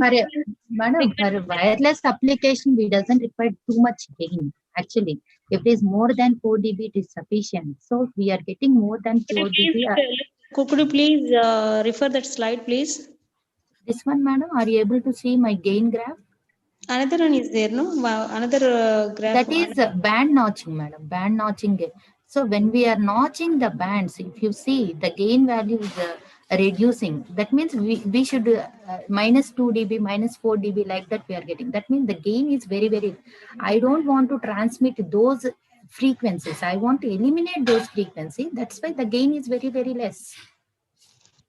So Wherever the pass band is there, the gain is better, madam. Wherever the notch bands are there, the gain is reducing. So notch bands, you are not using that. Okay. Yes, we are eliminating, madam. We are eliminating completely. That band is eliminated. Other frequencies only you are transmitting. Okay. Yes, from 3.1 to 10.6, remaining frequencies we are transmitting. Whatever the wireless LAN, Wi-Fi and C band, those frequencies we are eliminating by incorporating semicircular slots. Okay, right. Thank you. Okay, ma'am.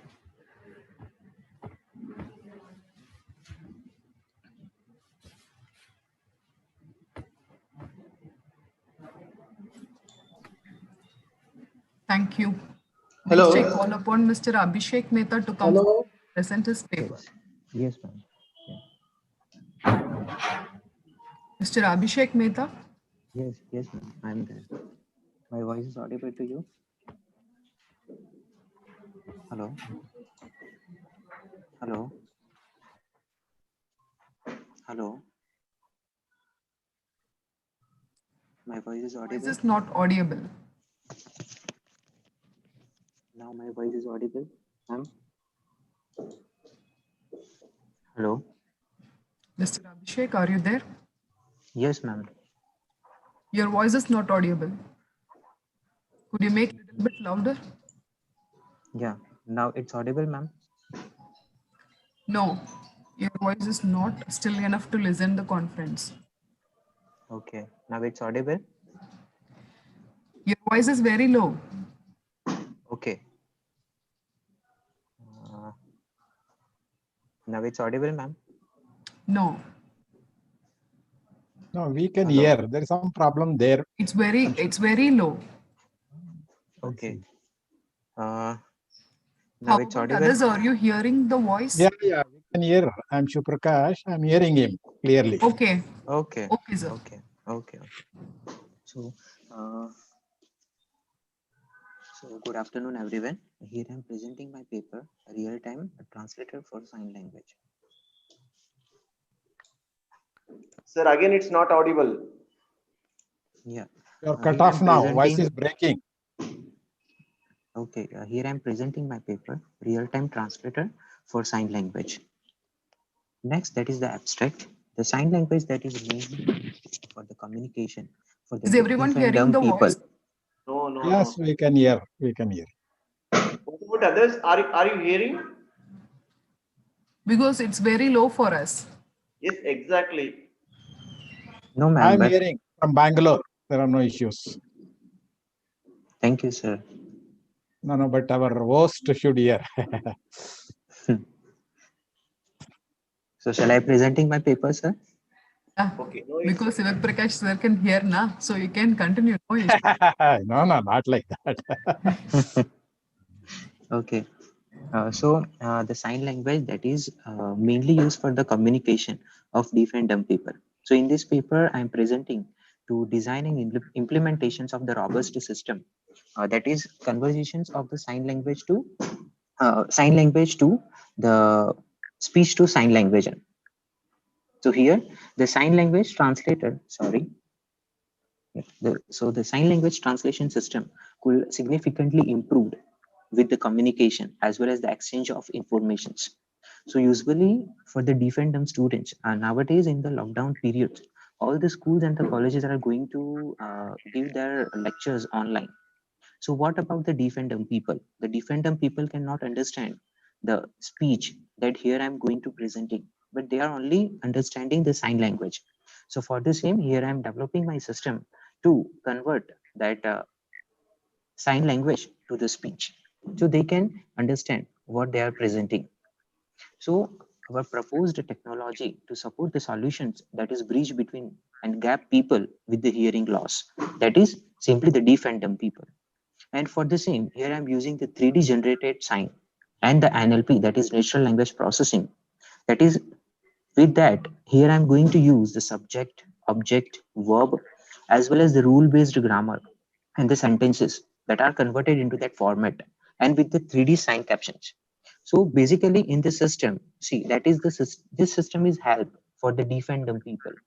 The purpose of our platform is to create the interface that serves the content from the video, but it's a primary language of the hearing impaired community to make it easy. So they can easy to understand what uh, the content is there in the video. So in that related works, there are total 4 applications are available. The first, that is hand of translator. This application that is used for the Brazilian sign language. And here I'm going to develop the system for the Indian English language. And in this part of the communication,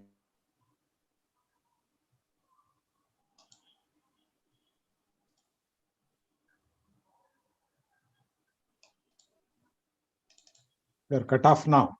We can't hear you.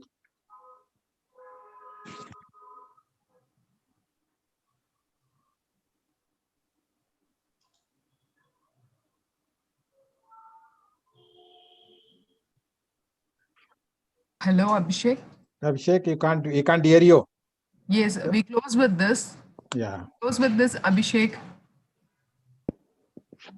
we have some network problem.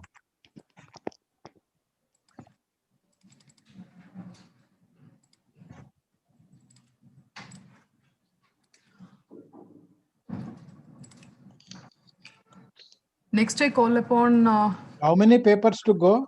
Only one, sir. Okay. Okay, please go ahead. Go ahead, ma'am. Okay. Next, I invite Mia to come forward to present her paper. Yelipa. Yes, ma'am. Is it visible, ma'am? Anil Kumar number ಅಲ್ಲಿ ಹೋದ್ರೆ ಬರುತ್ತಪ್ಪ website ಹೋಗಿ IAC ಹೋಗ್ಬಿಟ್ಟು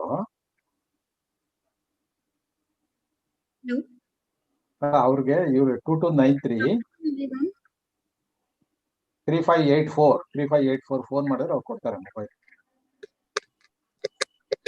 Hello. Good afternoon, everyone. hello. Hello. And go ahead. Am I audible? No. Anything, ma'am? Soumya, you can go ahead. It's audible. Okay, ma'am. Good afternoon, everyone. This is Soumya, and I'm currently working on the project of design and analysis of two-stage operational amplifier for IoT and sensor networks. So I'm working under the guidance of Dr. G. Mamata, from professor from GRET.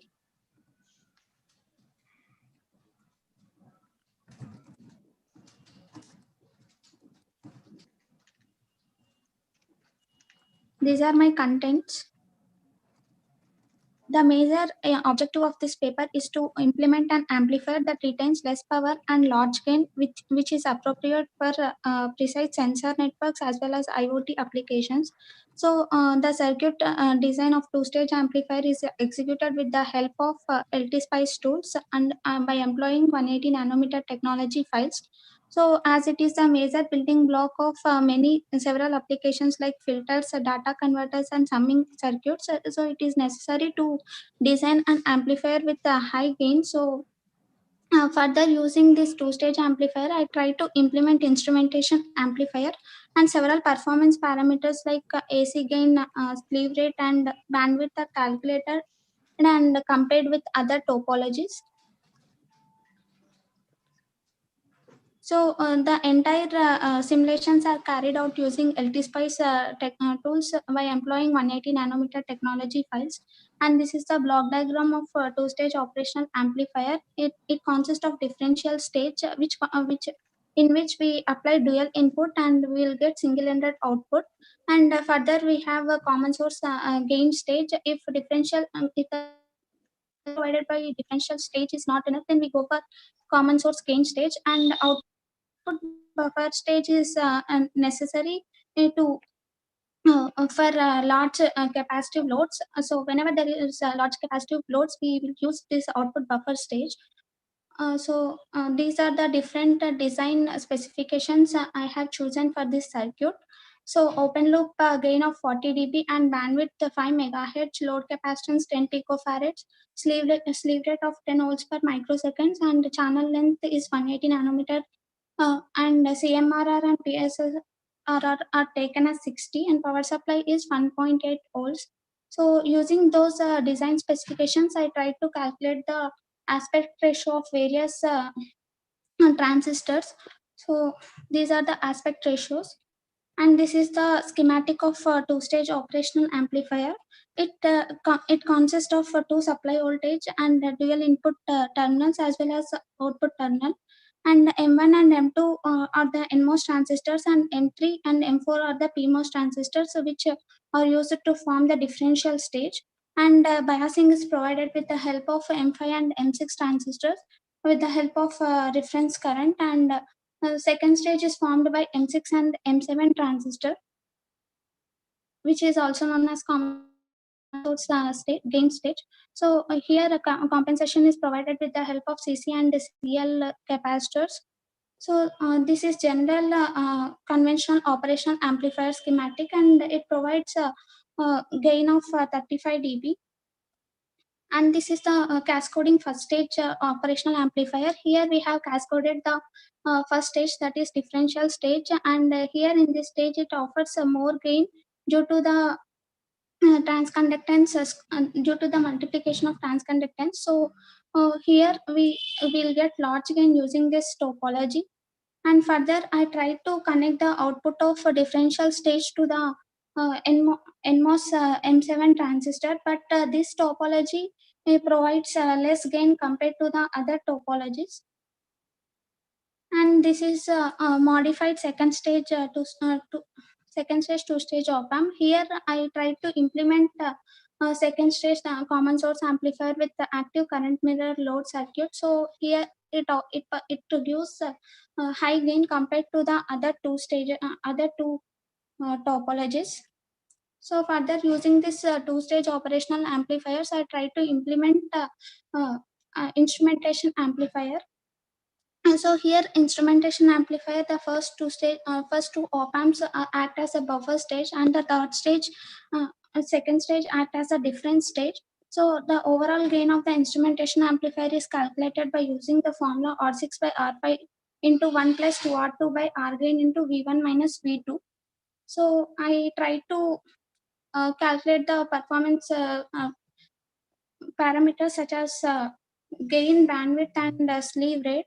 So I try to compare all the parameters in this table. Here I can able to get large gain with the help of cascading first stage, but the drawback of this stage is we'll get a limited bandwidth. So there is always a trade-off between bandwidth and gain. So for the signals having lesser bandwidth, we can go for this cascading first stage op-amp. So as I try to implement biomedical applications which have the bandwidth range up to 1 kilohertz, so I try to prefer this cascading first stage operational amplifier.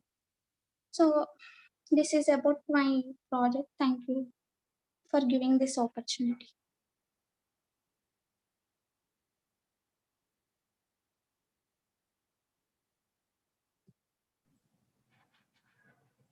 Yeah, any questions?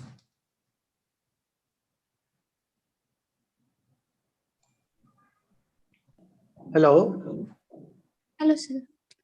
What sort of input signal amplitudes you are expecting for this kind of amplification? So I have applied sine input of 1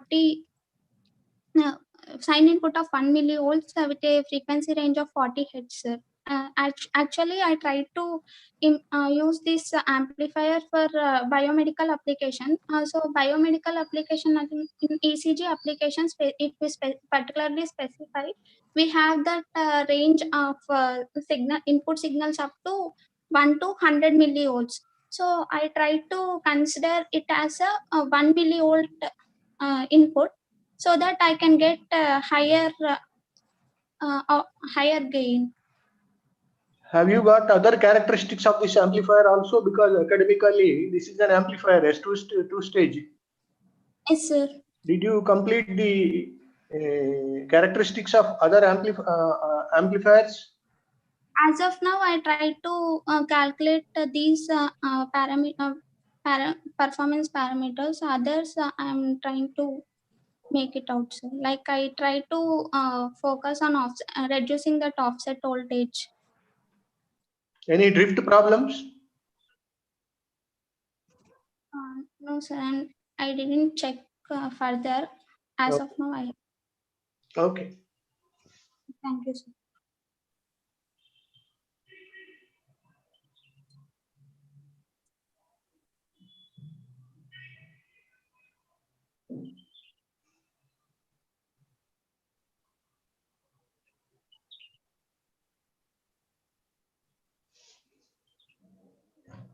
Professor Any more Somsekhar. questions? Hello, good evening, sir. How are you? Oh, so nice to see you virtually, Very though. happy to see you. Would have liked to see physically. Yeah. Anyway, let them close it, then we will. Yeah. Right. Madam, you can close.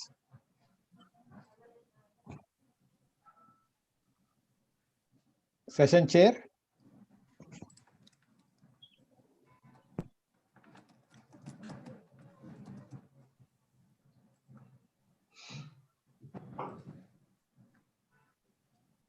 Next, I invite M. Vijayalakshmi Hello, to ma'am. come forward. Yeah, please let me start the valedictory now, ma'am. Before that, I'm going to give the proceedings of the conference, ma'am. Yes. Swapna madam will address regarding that. Okay. Okay. No, that itself is a part of the. That will be part of the valedictory. You welcome Okay. the valedictory. Then you say report it. Okay. After the report, madam will give introduction. Valedictory. Just say Okay.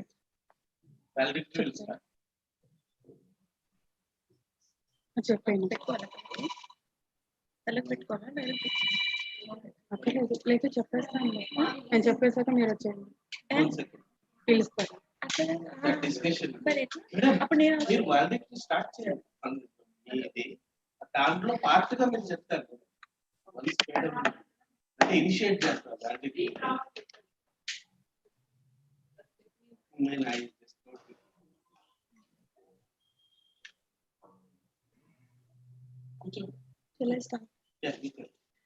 Namaste and good afternoon, everybody.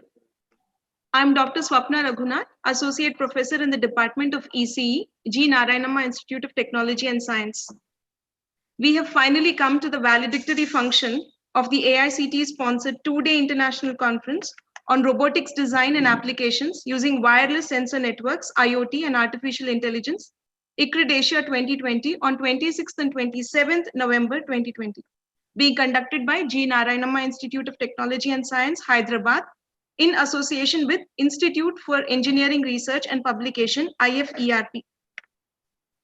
This was possible under the able leadership of our respected Chairman, Sir, Shri P. Subbareddy Garu, our Secretary, Srimati G. Srividya Reddy Garu, Principal, Sir, Dr. K. Ramesh Reddy Garu. I welcome the keynote speaker of today's session, Professor N.C. Shivaprakash, Sir, from IISc Bangalore, heads of the departments, professors, my dear colleagues, and the participants of ICRDASIA 2020. This conference featured papers pertaining to the state-of-the-art technologies, which are mostly interdisciplinary, related to the areas of artificial intelligence and machine learning, Internet of Things, wireless sensor networks, and wireless communications. The papers were of exceptional standard, for which I would like to congratulate all the authors and participants. No event or conference can take shape without a hardworking leader. It was the dedication and enthusiasm of our coordinator, Dr. M. Vijayalakshmi Madam, which made ICRDASIA 2020 possible. I request Bhavna Madam to please present Vijayalakshmi Madam with a bouquet. Yeah, privilege being there physically to get a bouquet. Good.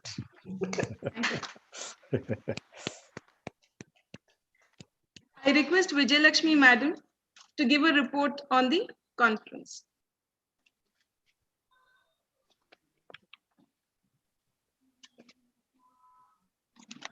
Good evening to all the dignitaries of today's evening function, that is valedictory.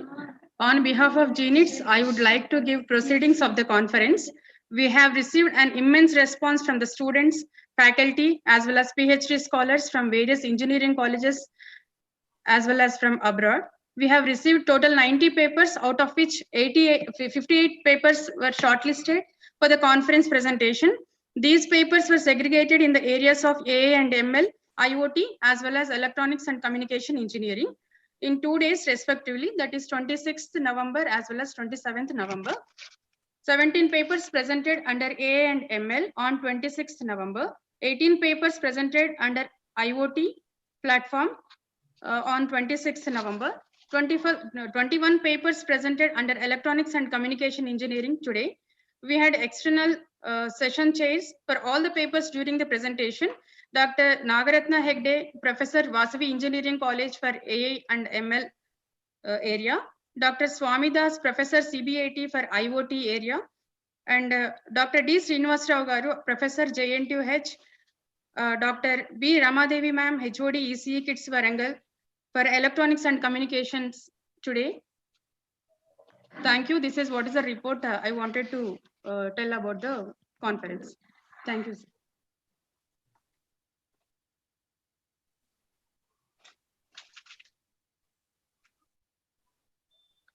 The convener of ICRDASIA 2020 is Dr. B. Venkateshlu sir, Professor and Head of ECA Department. Sir's determination is commendable, and it is with his hard work that he made this conference a grand success.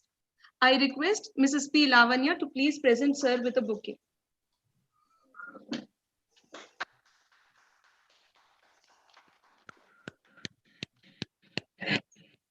I request sir to please speak a few words about this conference.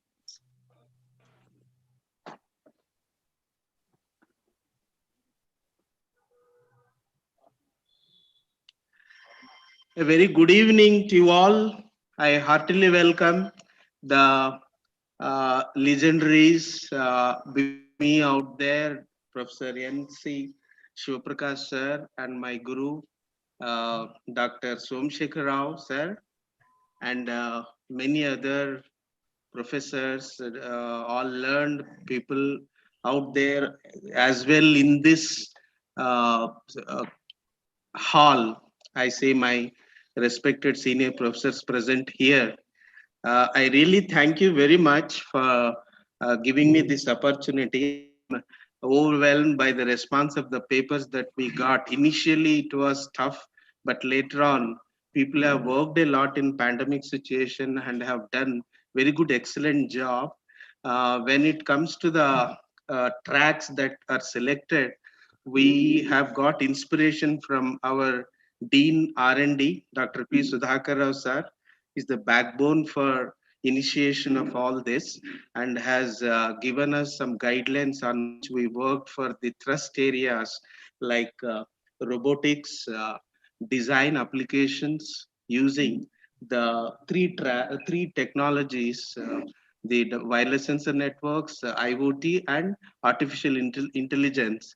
This is what we saw also today in the morning while Dr. Aftab was giving the robotics presentation, wondering how good the things have gone far and so nice to listen so many advances.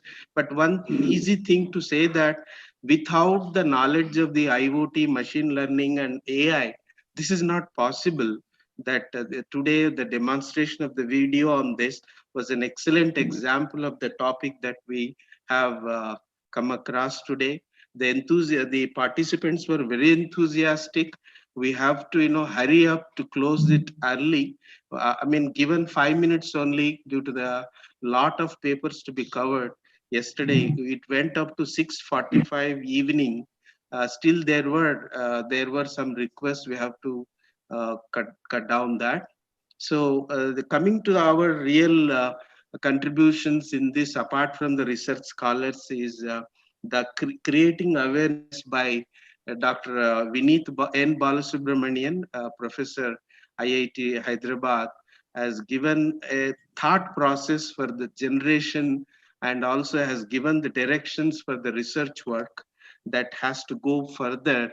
that gives a lot more scope for all the people listening to him. Fortunately, we have gone live YouTube all this presentation, so most of the people who missed this obviously can listen to him and work in those lines to get benefited. And then today's the speech by the keynote speaker, Dr. Aftab Saab, basically Aftab Khan Saab, that's how I saw that, was wonderful, very nice. We got very inspiration from that and exactly suits to our topic, which we have as the thrust area for the theme of the conference. Then comes the Sir Professor N.C. Shivaprakash sir. We are very fortunate to have here, sir. So much we have heard about you, right from our Professor Somshekar Rao sir. So we love to have you here with gracious presence. And thank you so much for accepting our invitation and be patient with us for delay in happening some of these events due to online and net issues. Unexpected delays have occurred, but still we are not very much delayed today. About 45 minutes we are delayed. We are sorry, sir, for this. No. Thank you. And the topics were presented by the scholars, very interesting, and equally well the judges were questioning very well.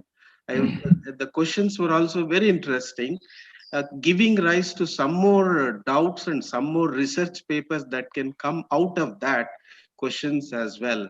So that is the inspiration for us, and the Department of ECE GNETS in Hyderabad is very happy to have collaboration with the IFERP, the Institution for Engineers and Journal Publications. They have done good job in collaborating with this online, because this platform we use for first time.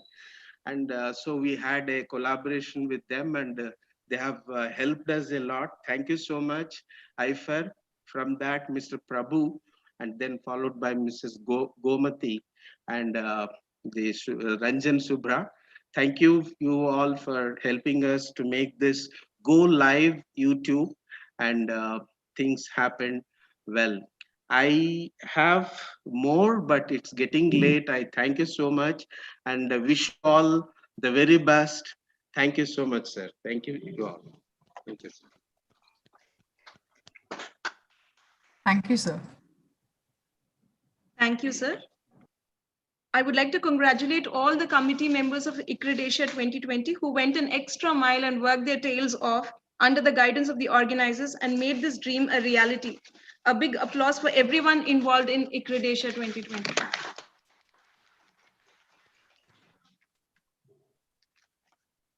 Now, I take pride, and it is my honor to be vested with the duty of introducing Professor N.C. Shivaprakash sir, who is the keynote speaker of today's valedictory session. Professor N.C. Shivaprakash sir is from the Department of Instrumentation, IISc Bangalore. His fields of interest are electronic instrumentation, analytical instrumentation, embedded systems, and development of a high-pressure DTA and its applications, cryocooler-based cryosorption pumps, conducting polymers, and OLEDs. Professor Shivaprakash sir completed his BSc degree in 1976 and MSc degree in 1978 from Mysore University. He passed his MSc examination with first rank and got 5 gold medals. Professor Shivaprakash sir received his PhD degree in 1982 from Mysore University.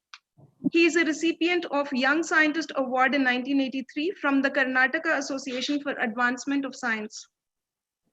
Over the last 42 years of his research career, he contributed substantially by publishing and presenting over 170 research papers in reputed international and national journals and conferences.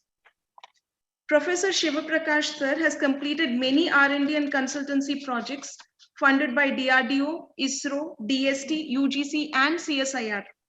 He delivered keynote addresses and invited talks at various international and national conferences. Sir is a fellow and member of several professional bodies, including senior member of IEEE, fellow of IEG,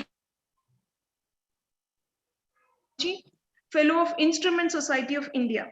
Professor Shiva Prakash sir is a referee and reviewer of many national and international journals. He is a member of Joint Review Mission of World Bank TechWip projects, mentor and performance auditor of TechWip funded institutions. Currently, Sir serves as chairman and expert member in committees of MHRD, AICTE, NBA, NAC, and UGC. Professor Shiva Prakash sir is a member of selection committees of many NITs and governing councils, senate, and academic councils of universities and institutions. Sir, we are so fortunate to be having you as the keynote speaker today. I request you to please address the gathering. Thank you, Dr. Sapna. Thank you, sir. Very good evening, respected chairman of the GNITS, GNITS, Subba Reddy Garu, Madam Subba Reddy Garu, and Ramesh, the principal, the HOD Venkateshulu, which I spoke to him in this afternoon, and my dearest friend. Okay, so we know each other for so many years, Dr. Somshekhar. If any person whom we can think in the microwave, the first name that comes to me, none other than Professor Somshekhar Rao. So very nice. We had a lot of interaction when I used to be there, go visit Kukatpalli. I hope, of course, he remembers me well. Yes, very much. His contacts, possibly, I understood. I was wondering why GNITS has called me. Then this afternoon, I came to know the origin. We should not find out the rivers, where the river burns and then Rishi's thing. But anyway, good. I'm so happy. Still, he remembers me. And of course, dear Dr. Swapna is dream. Keep dreaming. And also Vijaya Lakshmi, the convener, coordinator, Vijaya is victory. I think all ingredients are there. I have seen today, even in the valedictory function. So my hearty congratulations. It's not an easy task. In AICT, there are thousands and thousands of colleges. Thank you, sir. AICT has identified and recognized GNITS for conducting and organizing this international conference. I think I am blessed also today to be with all of you this evening. So, the topic that they have chosen is most appropriate. Robotics design, I think, is very important. Not that robot can replace all of us. Without, finally people say technology will take over and then everything virtual university, virtual thing. No, teachers cannot be replaced. Researchers cannot be replaced. So robot can help, can supplement. So I'm very happy that there are 3 streams. One robo with machine and ML. The second one, of course, is a communication. Without communication, we would not have been there today. Today, I am in Bangalore, but still things are happening in the virtual platform. So therefore, that was and also wireless sensor network and IoTs. Today I was wondering what is not IoT.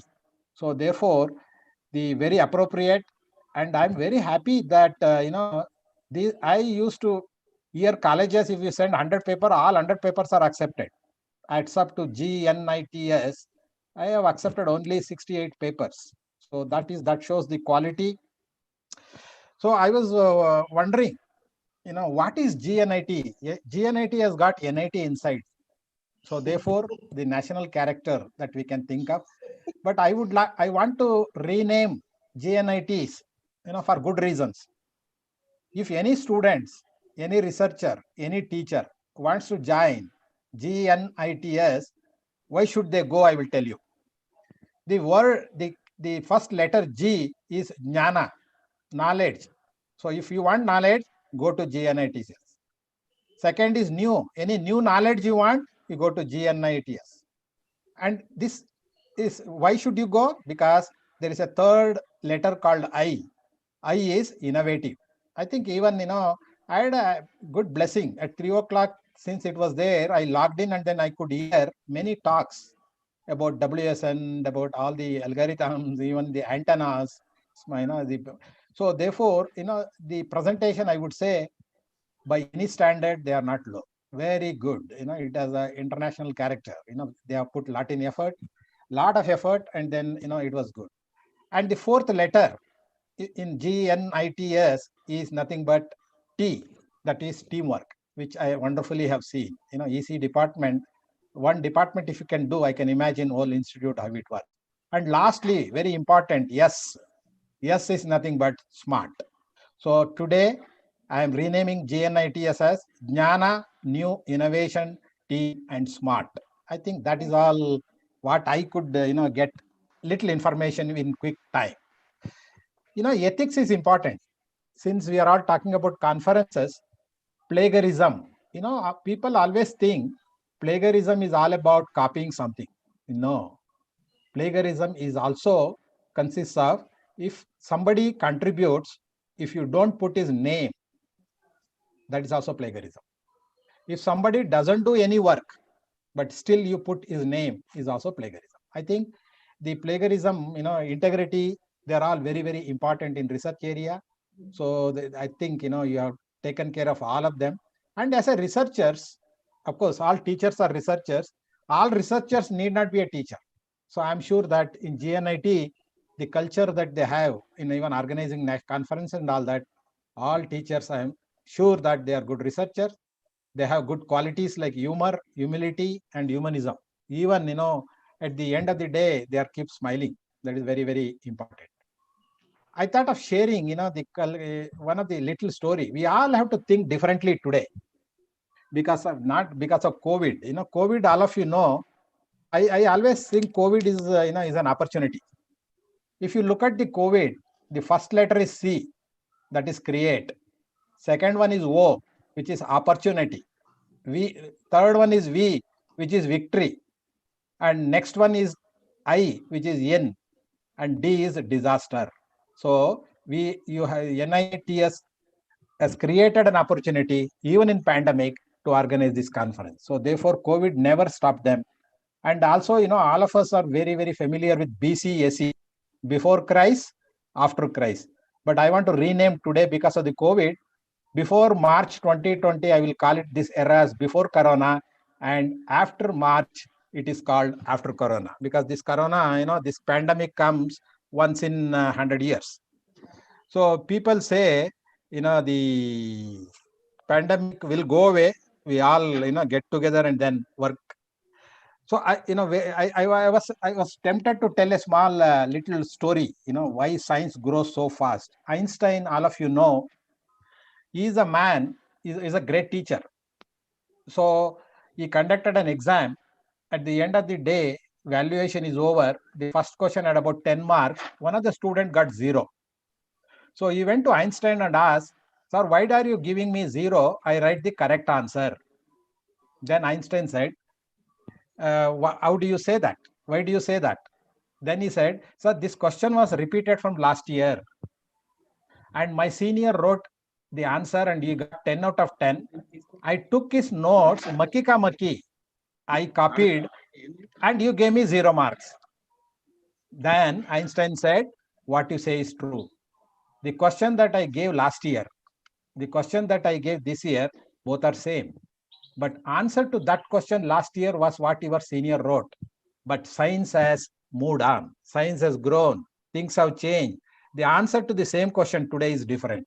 So therefore, I am giving you 0. Why I told you this story is, in research, things are going fast. I think, conferences like this will enrich all the researchers. So hundreds of participants, I am told it is in YouTube. Certainly, it would help the researcher to take to the.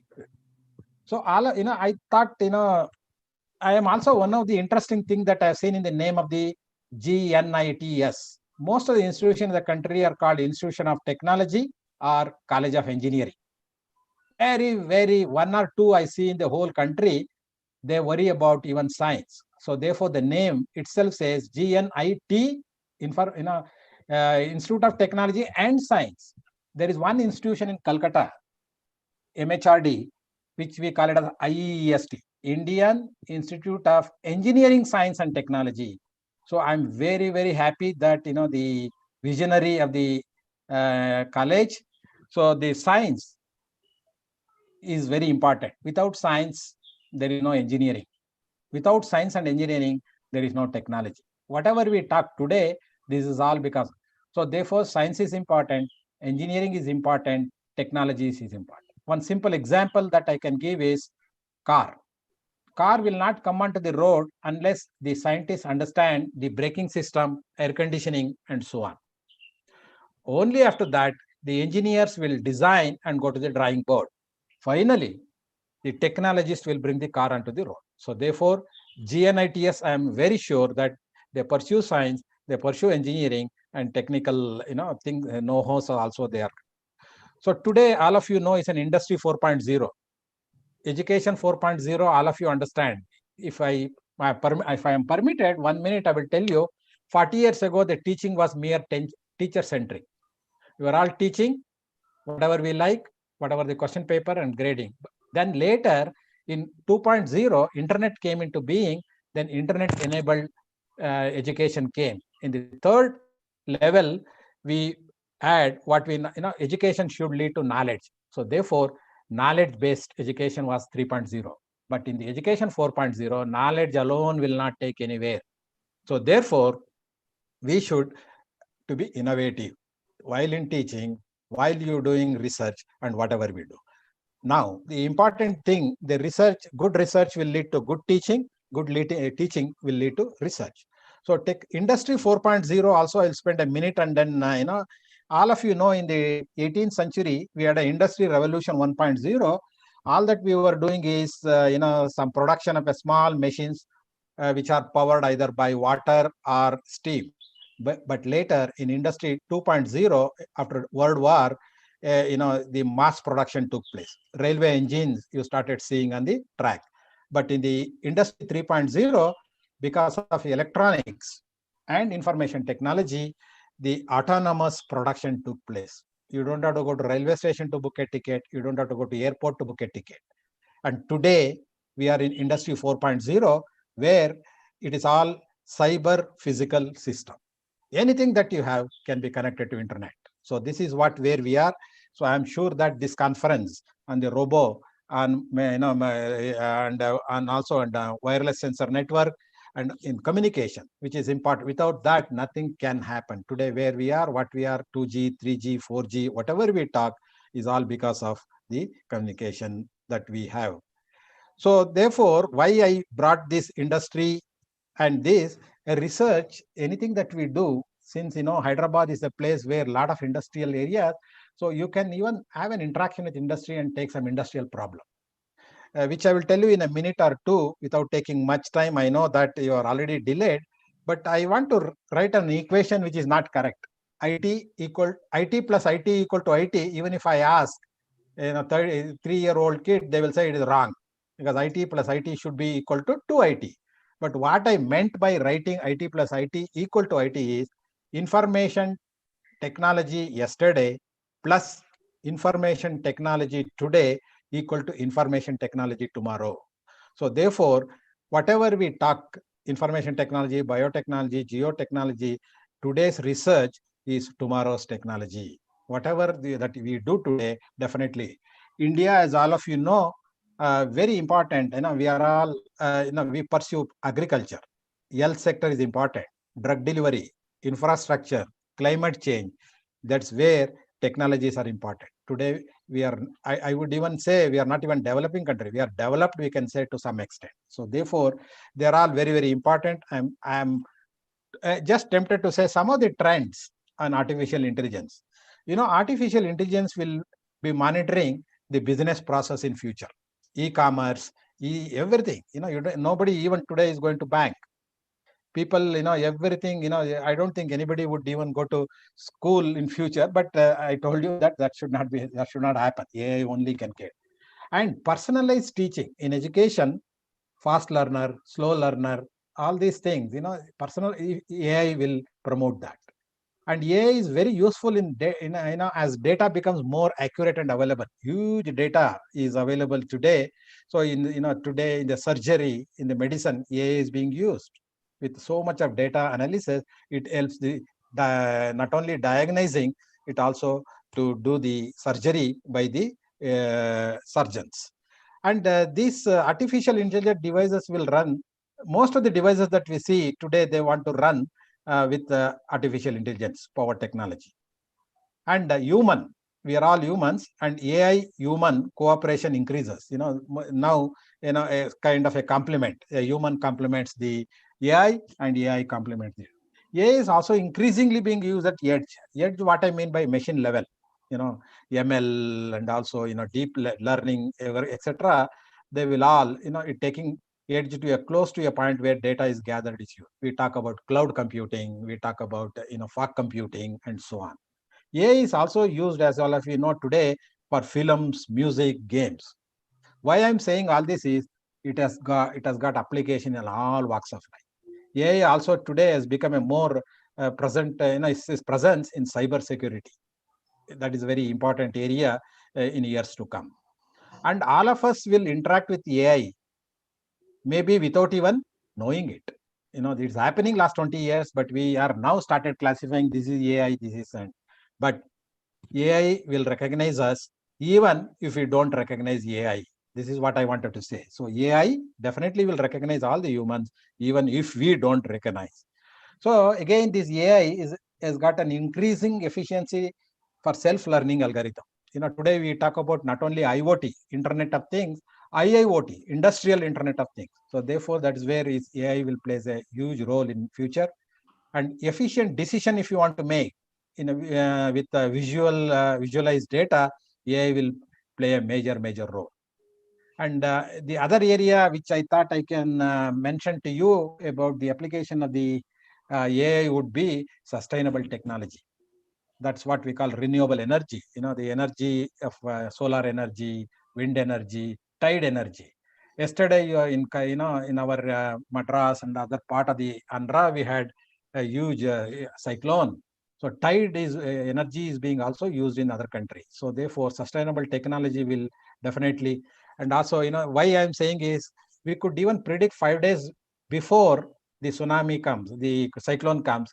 Thereby, only 2-3 people only got killed. A lot of people have been saved because of this technology. So in medicine, I have already told it plays a major role in education, in examinations that you conduct. Now the proctor system AI is being used. So my little bit of small advice to GNIT, yes, if I am permitted, the students are wonderful these days. They are very creative. I'm sure that many things you may have. So what you do is second year students, they are in UG, they are very vibrant. So give them some idea, they will have fantastic ideas. So make the students from second year, third year, fourth year to come together, identify those who have the inclination. Some 5 or 10 students, this 30 student will have some idea and work. At the end of the year, something comes out. So therefore, this idea will be converted into a project. A project finally in the second year, what happens is fourth year student passes out and second year student gets in. So thereby the project continues, and then this project will become product. And maybe third year, the product will become a patent, and then so this can be tried out. So I would also advise NITS to create one center called RISE, NITS-RISE. What is R? R is research, I is innovation, S is startup, and E is entrepreneurship. Today, everything should go hand in hand. The research that we do leads to innovation, in ideas to innovation, to incubation, to startup, to entrepreneur. So this is where even our new education policy taking the higher education. The last couple of minutes about technology, all of you know there is an artificial intelligence, IoT, robotics, which you have been dealing in this conference. Cyber security is another area, data science, quantum computing, and 3D printing is what more known as the additive manufacturing, which is playing a major role, and blockchain and augmented reality and virtual reality.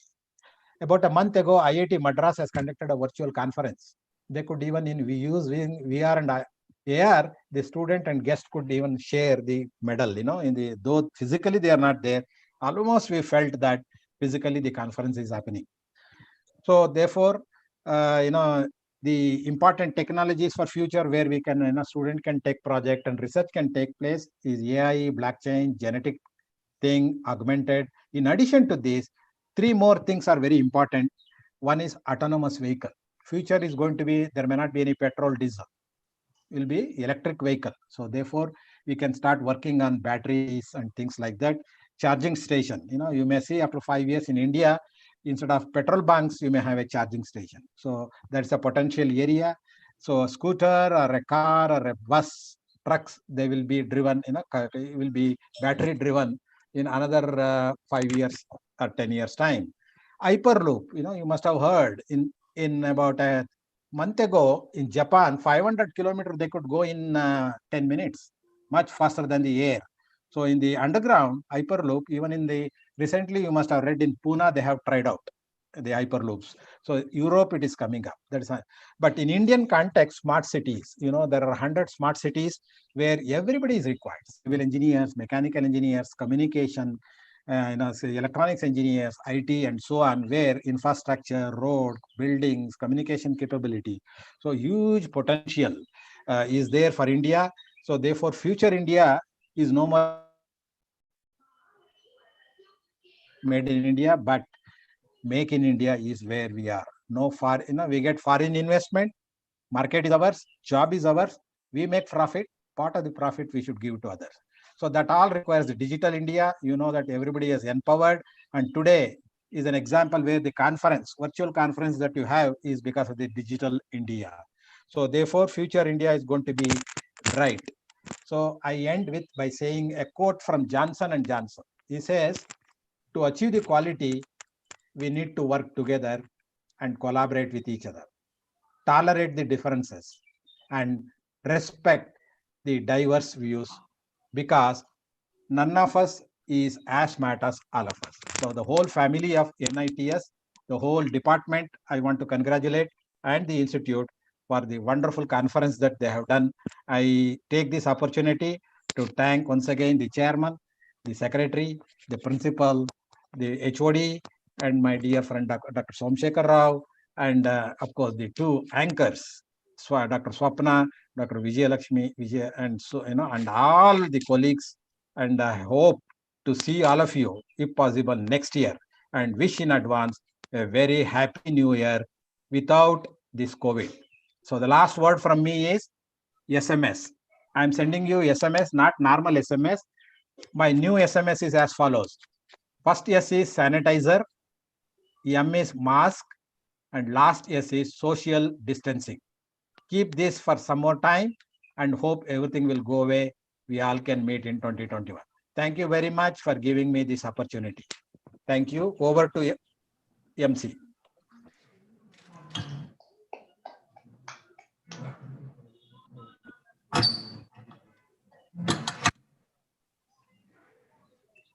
Thank you, sir. Thank you. Vijayalakshmi, ma'am.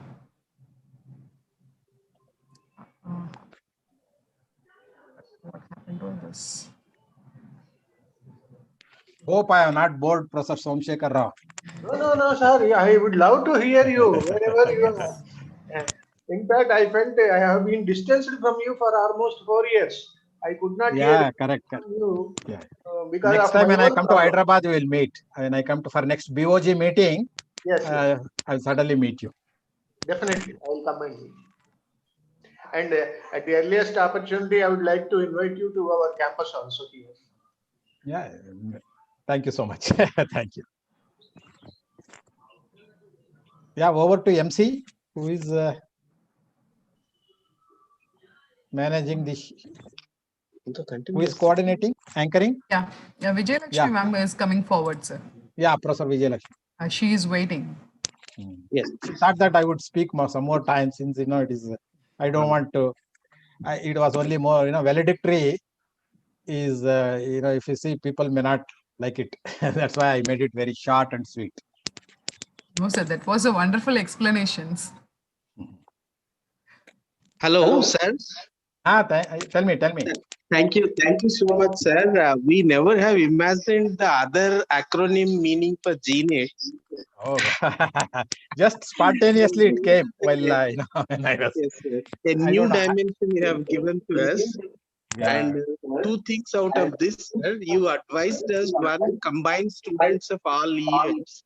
Yeah, Started that's in a good idea. That's a good idea. Yes, and another one, RISE, you have told. RISE. Another one was RISE. RISE. Yes, sir. Not RICE. I didn't say RICE. No, other sir. one. We took it RISE only. Yeah. Yeah, that's Research Innovations and Okay. Thank you so much. Sir. Thank you so much. No. Thank you for your kind words. Thank you. And thank you, sir. Vijay will continue. Thank you, sir. Yeah, over to Professor Vijay Lakshmi. Sir, thank you very much for your kind words. Thank you, sir. Thank you, sir, for accepting our invitation immediately when I asked. Yeah. Sir? I conducted your Viva, if I remember correctly. PhD Viva. So let us all congratulate Dr. Vijay Lakshmi. She got recently Thank you, sir. Thank you, sir. doctorate degree Thank from you, sir. JNTU Hyderabad. Thank you, sir. Sir, I'm going to give the vote of thanks, sir. Yeah, please go ahead. So I take this opportunity to thank our management, Principal Dr. K. Ramesh Reddy Garu of our institution, G. Narayanamma Institute of Technology and Science, for giving support to conduct the conference. I thank AICT committee for sanctioning to conduct the conference at our institution. I am very much grateful to the keynote speakers of the event, Dr. Vineet N. Balasubramanian from IIT Hyderabad, Dr. IIT Hyderabad, Dr. Mohammad Khan Aftab Ahmed Khan, UCSI University, Malaysia, and Dr. N.C. Shivaprakash sir from IISc Bangalore. I personally thank you, sir. Shivaprakash sir. I express my sincere thanks to Dr. P. Sudhakar Rao sir, Dean Academics GNITS, for his motivation in initiating the event and his continuous guidelines for organizing the conference. Thank you, sir. On behalf of GNITS, I am so much grateful to our external session chairs, Dr. Nagaratna Hegde from Vasavi Engineering College, Dr. Swamidas from CBIT, Dr. Srinivas Rao sir from JN2H, and Dr. B. Rama Devi madam from KITS Varangal, as well as our internal session chairs of our institution, Dr. Rajkumar Biradar, Dr. Lalita Parameshwari, Dr. Renuka Mitra ma'am. Thank you all. I am here to acknowledge my thanks to our conference convener, Dr. B. Venkatesh Flu sir, HOD ECE, for his constant support in making the event successful. I also express my sincere thanks to Professor Dr. K. Ramalinga Reddy, HOD ETM department, for his guidelines for conducting the conference. Our department conference committee members, Dr. K. Ragini ma'am, Dr. Renuka Mitra ma'am, professors of ECE department, Dr. Swapna Raghunath, Associate Professor of ECE, Dr. C. Padmaja, Assistant Professor of ECE, as well as all college level committee members for their continuous support in making this event glorious. I thank Ms. Gomati, Mr. Prabhu, and Mr. Ranjan Shubra from IFERP for their timely responses and providing technical support during the entire event. I finally thank all supporting staff of all the departments for making the required arrangements to organize the event smoothly. My sincere thanks to all the participants for making the event grateful. Thank you one and all. Thank you, sir. Thank you. Thank AICTE also. Thank you so much. Thank you, sir. Yes, sir. ACT, she said in the beginning. She Yes, told sir. ACT first.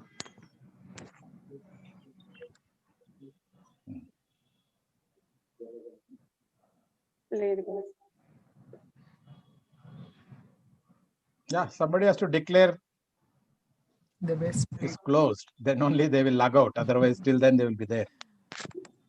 Sir, Vijayalakshmi ma'am. Let's rise for the national. Okay.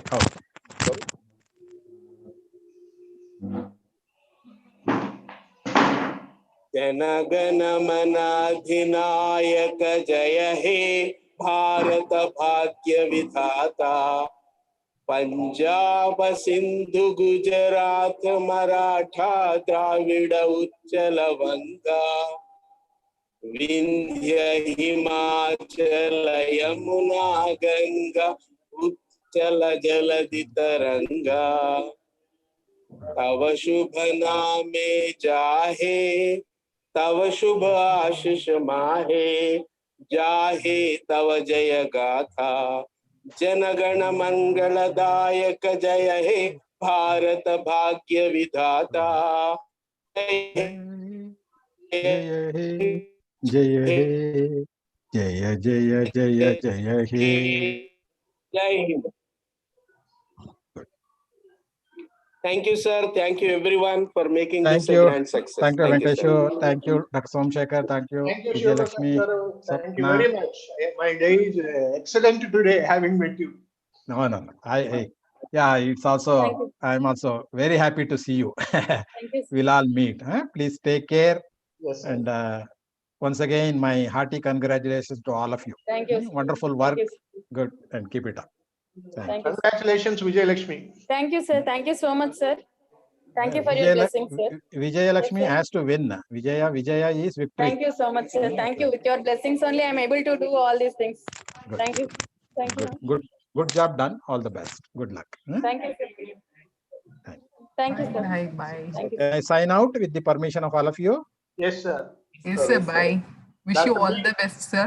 Congratulations, Venkateshulu. Thank you, sir. Thank you so much. Thank you so much. Very architect. Very important. So good. Nice. Thank Take you, some sir. rest. All of you take some rest, having worked for last 2 days hectically. Thank you. Bye-bye. Thank you, sir. Thank you. Thank you, sir. Thank you, Gomati madam. Yeah. Bye, sir. Take rest. Bye. Bye. Yes. Thank you. Yeah. Thank you, ma'am. Thank you, ma'am. We'll close all the things once everything got leaving from the live session. Okay, ma'am. Okay. Will you share the link, ma'am? Which link, ma'am? You are asking about YouTube link, right? YouTube link. It is there, no, ma'am? Already? I've seen it. Yeah, YouTube link already I given you through WhatsApp. Yes, ma'am. Have you recorded everything, ma'am? Yeah, it's recorded. I will share the videos. Thank you. Thank you, ma'am. Yeah, thank you. Thank you, one and all. Thank you, one and all. Thank you for your all support and all, ma'am. Thank you so much. Yes. We always welcome you in future also. Thank you so much, ma'am. Ma'am, regarding the best paper and all, we will convey you the message, ma'am. But Yes, tomorrow yes. I can inform you, ma'am. Yeah, sure. Actually, I am planning to send all the dispatching things. That is the certificates, committee certificates, participation certificates, everything will send by Monday or Tuesday. I will confirm you. Okay, ma'am. Ma'am, if you want to give any sample, will you send, ma'am, before tomorrow like that? Any sample for yeah. participants and organizing committee members separately or giving, no? Yeah, already we given the participant template. Already have given, ma'am. Okay. The same thing we will follow all the certificates. Okay, ma'am. So we'll dispatch you all the things and any Okay, ma'am. Other than this, you need to get a video of the conference. That also I will be sending. Yes, ma'am. Video, everything I need, ma'am. Yeah, video I will be sending. PPTs. Can you share the PPTs, ma'am, if possible? Because Yeah. some PPTs don't have AICTE. Some PPTs actually, all the PPTs in mail now. Okay. Which the participants into a conference mail, that's in backup in the conference email ID. Okay. Collect all the things. I will send you abstract as well as PPTs by backupping with Vinci. Oh, yes, ma'am. Okay. You mailed, ma'am, just now? Sorry? Have you mailed, ma'am? You are PPTs, you are asking my email ID. No, ma'am. Have you mailed anything, ma'am? No, so far I didn't mail anything. Hereafter you will receive all these things. Okay. Videos, PPT, okay, ma'am. And abstracts, proceedings. I will send you everything. Okay, ma'am. Ma'am, if we get any doubt, can we call in the middle? Yeah, sure. Yeah, sure. Any doubt? Okay, na? Okay. Yeah, you can call me or you can ping me. Okay. Okay, definitely, ma'am. Thank you so much, ma'am. Thank you very much. Thank you so much. Okay, ma'am. Can we leave now? Yeah, sure. Can we leave? Yes. Okay, Yes, thank yes, I am waiting for that. you. Okay, ma'am. Okay, bye, bye, bye.